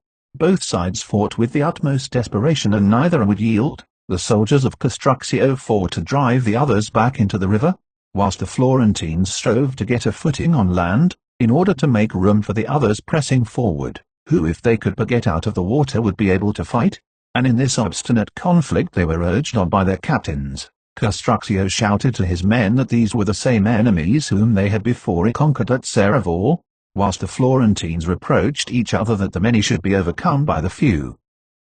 At length Castruccio, seeing how long the battle had lasted, and that both his men and the enemy were utterly exhausted, and that both sides had many killed and wounded, pushed forward another body of infantry to take up a position at the rear of those who were fighting. He then commanded these latter to open their ranks as if they intended to retreat, and one part of them to turn to the right and another to the left. This cleared a space of which the Florentines at once took advantage, and thus gained possession of a portion of the battlefield. But when these tired soldiers found themselves at close quarters with Castruccio's reserves, they could not stand against them, and at once fell back into the river. The cavalry of either side had not as yet gained any decisive advantage over the other, because Castruccio, knowing his inferiority in this arm, had commanded his leaders only to stand on the defensive against the attacks of their adversaries, as he hoped that when he had overcome the infantry, he would be able to make short work of the cavalry. This fell out as he had hoped, for when he saw the Florentine army driven back across the river, he ordered the remainder of his infantry to attack the cavalry of the enemy. This they did with lance and javelin, and, joined by their own cavalry, fell upon the enemy with the greatest fury and soon put him to flight. The Florentine captains, having seen the difficulty their cavalry had met with in crossing the river, had attempted to make their infantry cross lower down the river, in order to attack the flanks of Castruccio's army, but here, also, the banks were steep and already lined by the men of Castruccio, and this movement was quite useless. Thus the Florentines were so completely defeated at all points that scarcely a third of them escaped, and Castruccio was again covered with glory.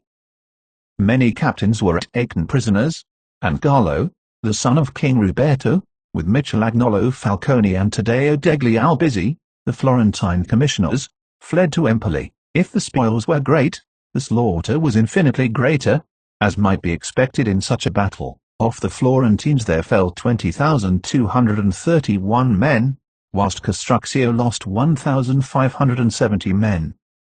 But fortune, growing envious of the glory of Castruccio, took away his life just at the time when she should have preserved it, and thus ruined all those plans which for so long a time he had worked to carry into effect, and in the successful prosecution of which nothing but death could have stopped him. Castruccio was in the thick of the battle the whole of the day, and when the end of it came, although fatigued and overheated, he stood at the gate of Fusecchio to welcome his men on their return from victory, and personally thank them. He was also on the watch for any attempt of the enemy to retrieve the fortunes of the day, he being of the opinion that it was the duty of a good general to be the first man in the saddle, and the last out of it. Here Castruccio stood exposed to a wind which often rises at midday on the banks of the Arno, and which is often very unhealthy. From this he took a chill, of which he thought nothing, as he was accustomed to such troubles, but it was the cause of his death. On the following night he was attacked with high fever, which increased so rapidly that the doctors saw it must prove fatal. Castruccio, therefore, called Pagolo Ginigi to him, and addressed him as follows. If I could have believed that fortune would have cut me off in the midst of the career which was leading to that glory which all my successes promised, I should have laboured less, and I should have left thee, if a smaller state, at least with fewer enemies and perils, because I should have been content with the governorships of Lucca and Pisa. I should neither have subjugated the Pistoians, nor outraged the Florentines with so many injuries, but I would have made both these peoples my friends, and I should have lived, if no longer, at least more peacefully, and have left you a state without a doubt smaller, but one more secure and established on a surer foundation. But fortune, who insists upon having the arbitrament of human affairs, did not endow me with sufficient judgment to recognize this from the first, nor the time to surmount it. Thou hast heard, for many have told thee, and I have never concealed it, how I entered the house of thy father whilst yet a boy, a stranger to all those ambitions which every generous soul should feel, and how I was brought up by him, and loved as though I had been born of his blood. How under his governance I learned to be valiant and capable of availing myself of all that fortune, of which thou hast been witness. When thy good father came to die, he committed thee and all his possessions to my care, and I have brought thee up with that love, and increased thy estate with that care, which I was bound to show. And in order that thou shouldst not only possess the estate which thy father left, but also that which my fortune and abilities have gained. I have never married, so that the love of children should never deflect my mind from that gratitude, which I owe to the children of thy father. Thus I leave thee a vast estate, of which I am well content, but I am deeply concerned, inasmuch as I leave it thee unsettled and insecure. Thou hast the city of Lucca on thy hands, which will never rest contented under thy government. Thou hast also Pisa, where the men are of nature changeable and unreliable, who, although they may be sometimes held in subjection, yet they will ever disdain to serve under a Lucis. Pistoia is also disloyal to thee, she being eaten up with factions and deeply incensed against thy family, by reason of the wrongs recently inflicted upon them. Thou hast for neighbours the offended Florentines, injured by us in 1,000 ways, but not utterly destroyed, who will hail the news of my death with more delight, than they with the acquisition of all Tuscany. In the emperor and in the princes of Milan thou canst place no reliance, for they are far distant, slow, and their help is very long in coming. Therefore, thou hast no hope in anything but in thine own abilities, and in the memory of my valour, and in the prestige which this latest victory has brought thee, which, as thou knowest how to use it with prudence, will assist thee to come to terms with the Florentines, who, as they are suffering under this great defeat, should be inclined to listen to thee. And whereas I have sought to make them my enemies, because I believed that war with them would conduce to my power and glory, thou hast every inducement to make friends of them, because their alliance will bring thee advantages and security. It is of the greatest importance in this world that a man should know himself, and the measure of his own strength and means, and he who knows that he has not a genius for fighting must learn how to govern by the arts of peace, and it will be well for thee to rule thy conduct by my counsel, and to learn in this way to enjoy what my life work and dangers have gained, and in this thou wilt easily succeed when thou hast learned to believe that what I have told thee is true, and thou wilt be doubly indebted to me, in that I have left thee this realm and have taught thee how to keep it. After this there came to Castruccio those citizens of Pisa, Pistoia, and Lucca, who had been fighting at his side, and whilst recommending Pagolo to them, and making them swear obedience to him as his successor, he died. He left a happy memory to those who had known him, and no prince of those times was ever loved with such devotion as he was. His obsequies were celebrated with every sign of mourning, and he was buried in San Francesco at Lucca. Fortune was not so friendly to Pagolo Ginigi as she had been to Castruccio, for he had not the abilities. Not long after the death of Castruccio, Pagolo lost Pisa, and then Pistoia, and only with difficulty held on to Lucca. This latter city continued in the family of Ginigi, until the time of the great-grandson of Pagolo. From what has been related here it will be seen that Castruccio was a man of exceptional abilities, not only measured by men of his own time, but also by those of an earlier date. In stature he was above the ordinary height, and perfectly proportioned. He was of a gracious presence, and he welcomed men with such urbanity that those who spoke with him rarely left him displeased. His hair was inclined to be red, and he wore it cut short above the ears, and, whether it rained or snowed, he always went without a hat. He was delightful among friends, but terrible to his enemies, just to his subjects, ready to play false with the unfaithful, and willing to overcome by fraud those whom he desired to subdue, because he was wont to say that it was the victory that brought the glory, not the methods of achieving it. No one was bolder in facing danger, none more prudent in extricating himself. He was accustomed to say that men ought to attempt everything and fear nothing, that God is a lover of strong men, because one always sees that the weak are chastised by the strong. He was also wonderfully sharp or biting though courteous in his answers, and as he did not look for any indulgence in this way of speaking from others, so he was not angered with others did not show it to him. It has often happened that he has listened quietly when others have spoken sharply to him, as on the following occasions. He had caused a ducat to be given for a partridge, and was taken to task for doing so by a friend, to whom Castruccio had said, "You would not have given more than a penny." "That is true," answered the friend. Then said Castruccio to him, "A ducat is much less to me." Having about him a flatterer on whom he had spat to show that he scorned him, the flatterer said to him, "Fishermen are willing to let the waters of the sea saturate them in order that they may take a few little fishes, and I allow myself to be wetted by spittle that I may catch a whale." And this was not only heard by Castruccio with patience but rewarded. When told by a priest that it was wicked for him to live so sumptuously, Castruccio said, "If that be a vice then, you should not fare so splendidly at the feasts of our saints." Passing through a street, he saw a young man as he came out of a house of ill fame, blush at being seen by Castruccio, and said to him, "Thou shouldst not be ashamed when thou comest out, but when thou goest into such places." A friend gave him a very curiously tied knot to undo and was told, "Fool, do you think that I wish to untie a thing which gave so much trouble to fasten?" Castruccio said to one who professed to be a philosopher, "You are like the dogs who always run after those who will give them the best to eat," and was answered, "We are rather like the doctors who go to the houses of those who have the greatest need of them." Going by water from Pisa to Leghorn, Castruccio was much disturbed by a dangerous storm that sprang up, and was reproached for cowardice by one of those with him, who said that he did not fear anything.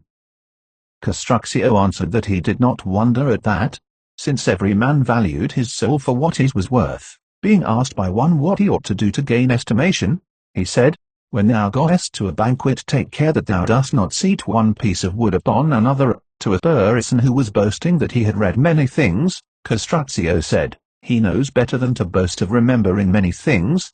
Someone bragged that he could drink much without becoming intoxicated. Castruccio replied, "An ox does the same." Castruccio was acquainted with a girl with whom he had intimate relations, and being blamed by a friend who told him that it was undignified for him to be taken in by a woman, he said, "She has not taken me in, I have taken her." Being also blamed for eating very dainty foods, he answered, "Thou dost not spend as much as I do," and being told that it was true, he continued, "Then thou art more avaricious than I am gluttonous." Being invited by Taddeo Bernardi, a very rich and splendid citizen of Lucca, to supper, he went to the house and was shown by Taddeo into a chamber hung with silk, and paved with fine stones representing flowers and foliage of the most beautiful coloring.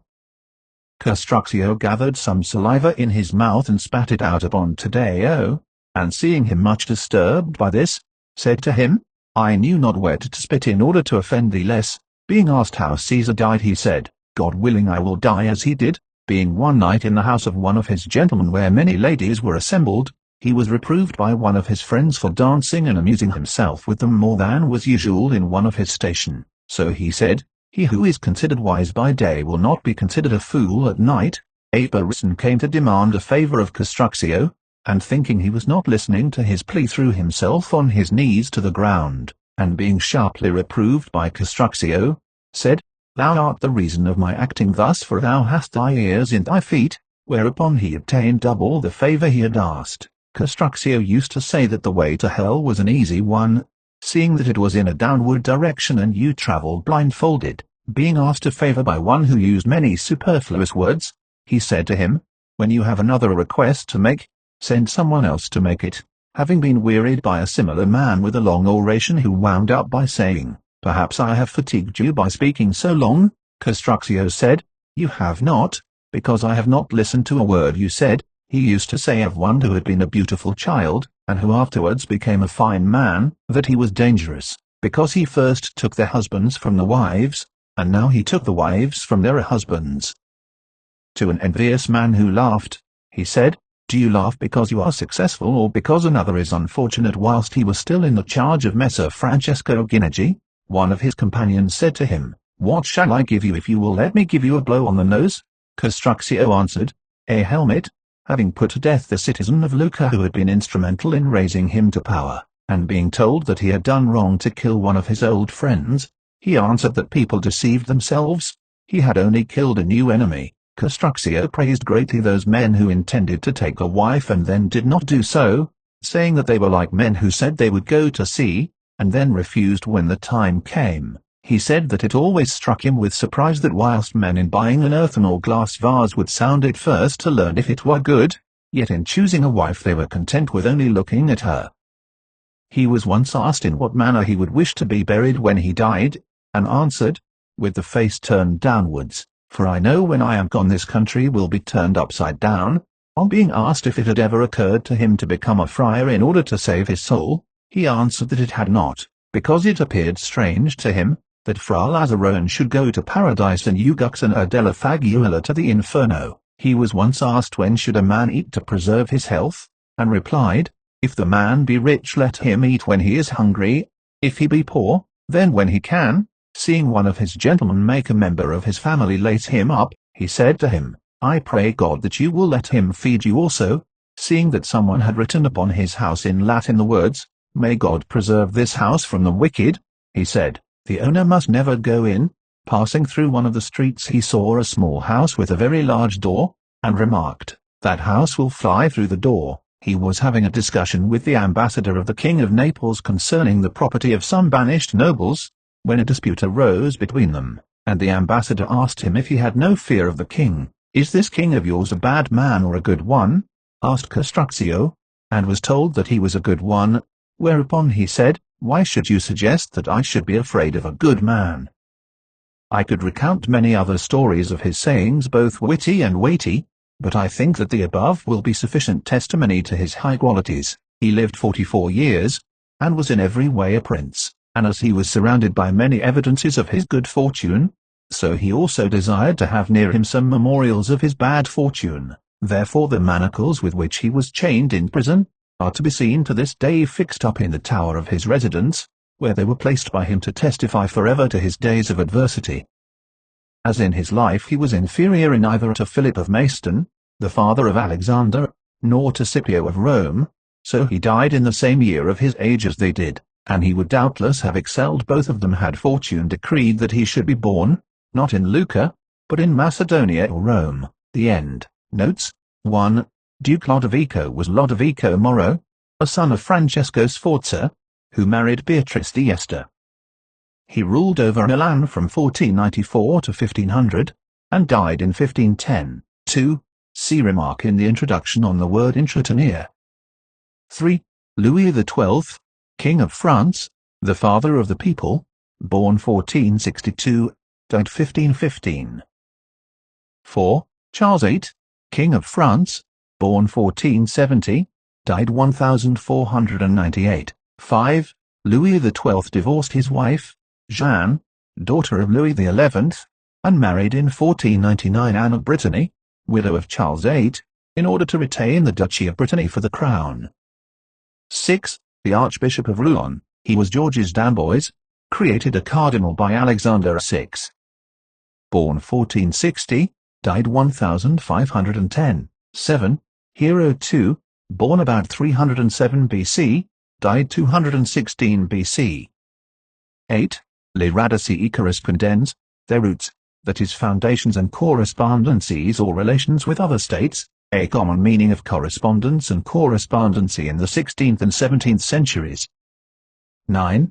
Francesco Sforza, born 1401, died 1466. He married Bianca Maria Visconti, a natural daughter of Filippo Visconti, the Duke of Milan, on whose death he procured his own elevation to the duchy.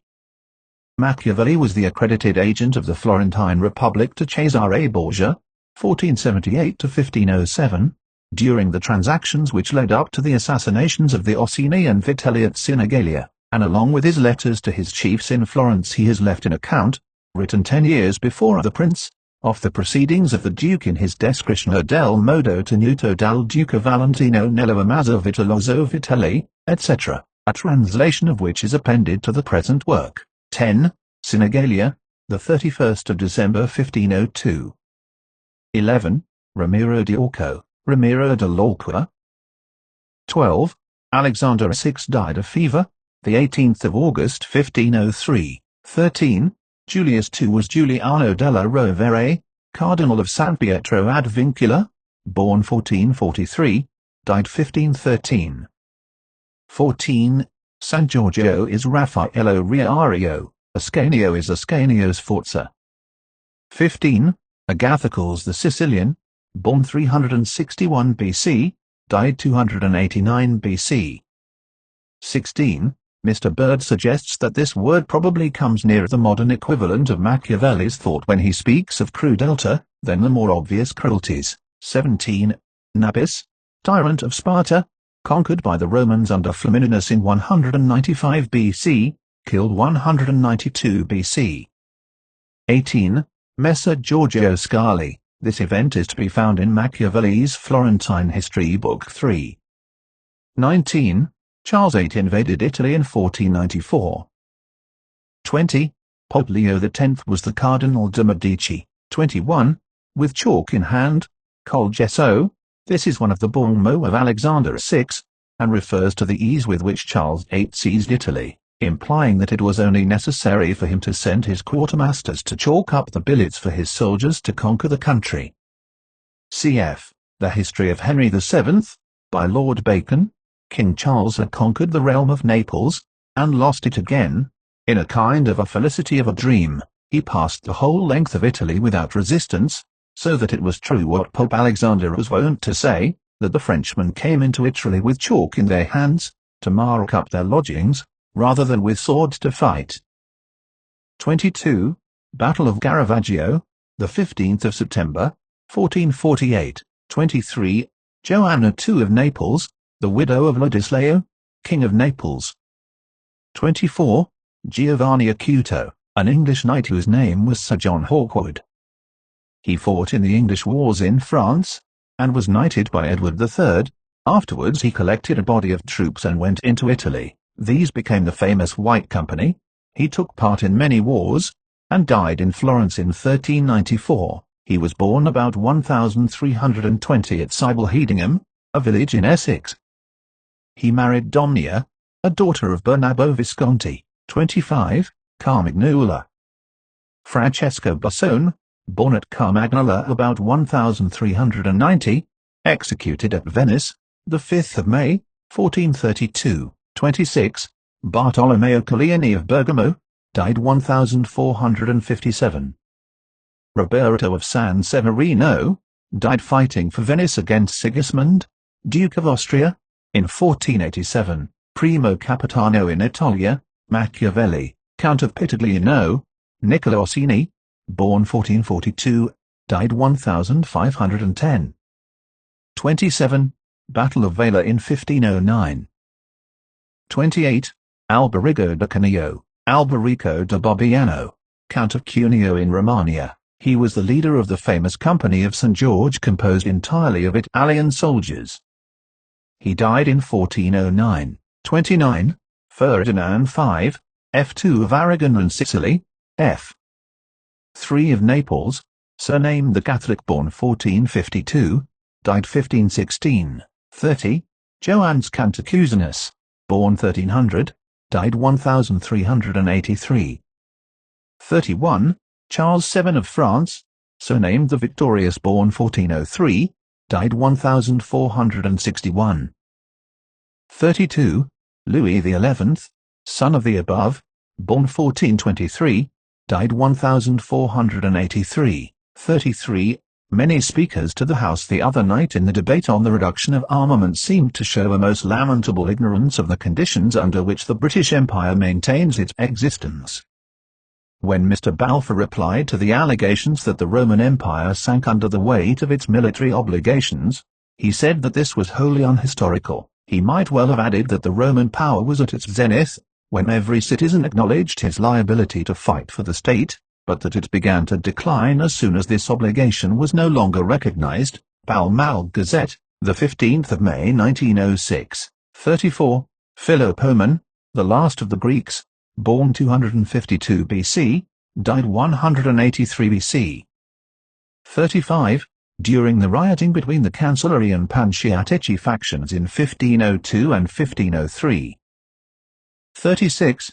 Against my will, my fate a throne unsettled, and an infant state, bid me defend my realms with all my paws, and guard with these severities my shores. Christopher Uppit. 37. Contesting, that is, striving for mastery. Mr. Bird points out that this passage is imitated directly from Cicero's De Officiis, nam cum sings dura genera desitandi, unum peridiceptationem, alterum pavim, cunculad proprium sit hominis, hoc billurum, confugendum estate ad posterius, cut non licet superior. 38.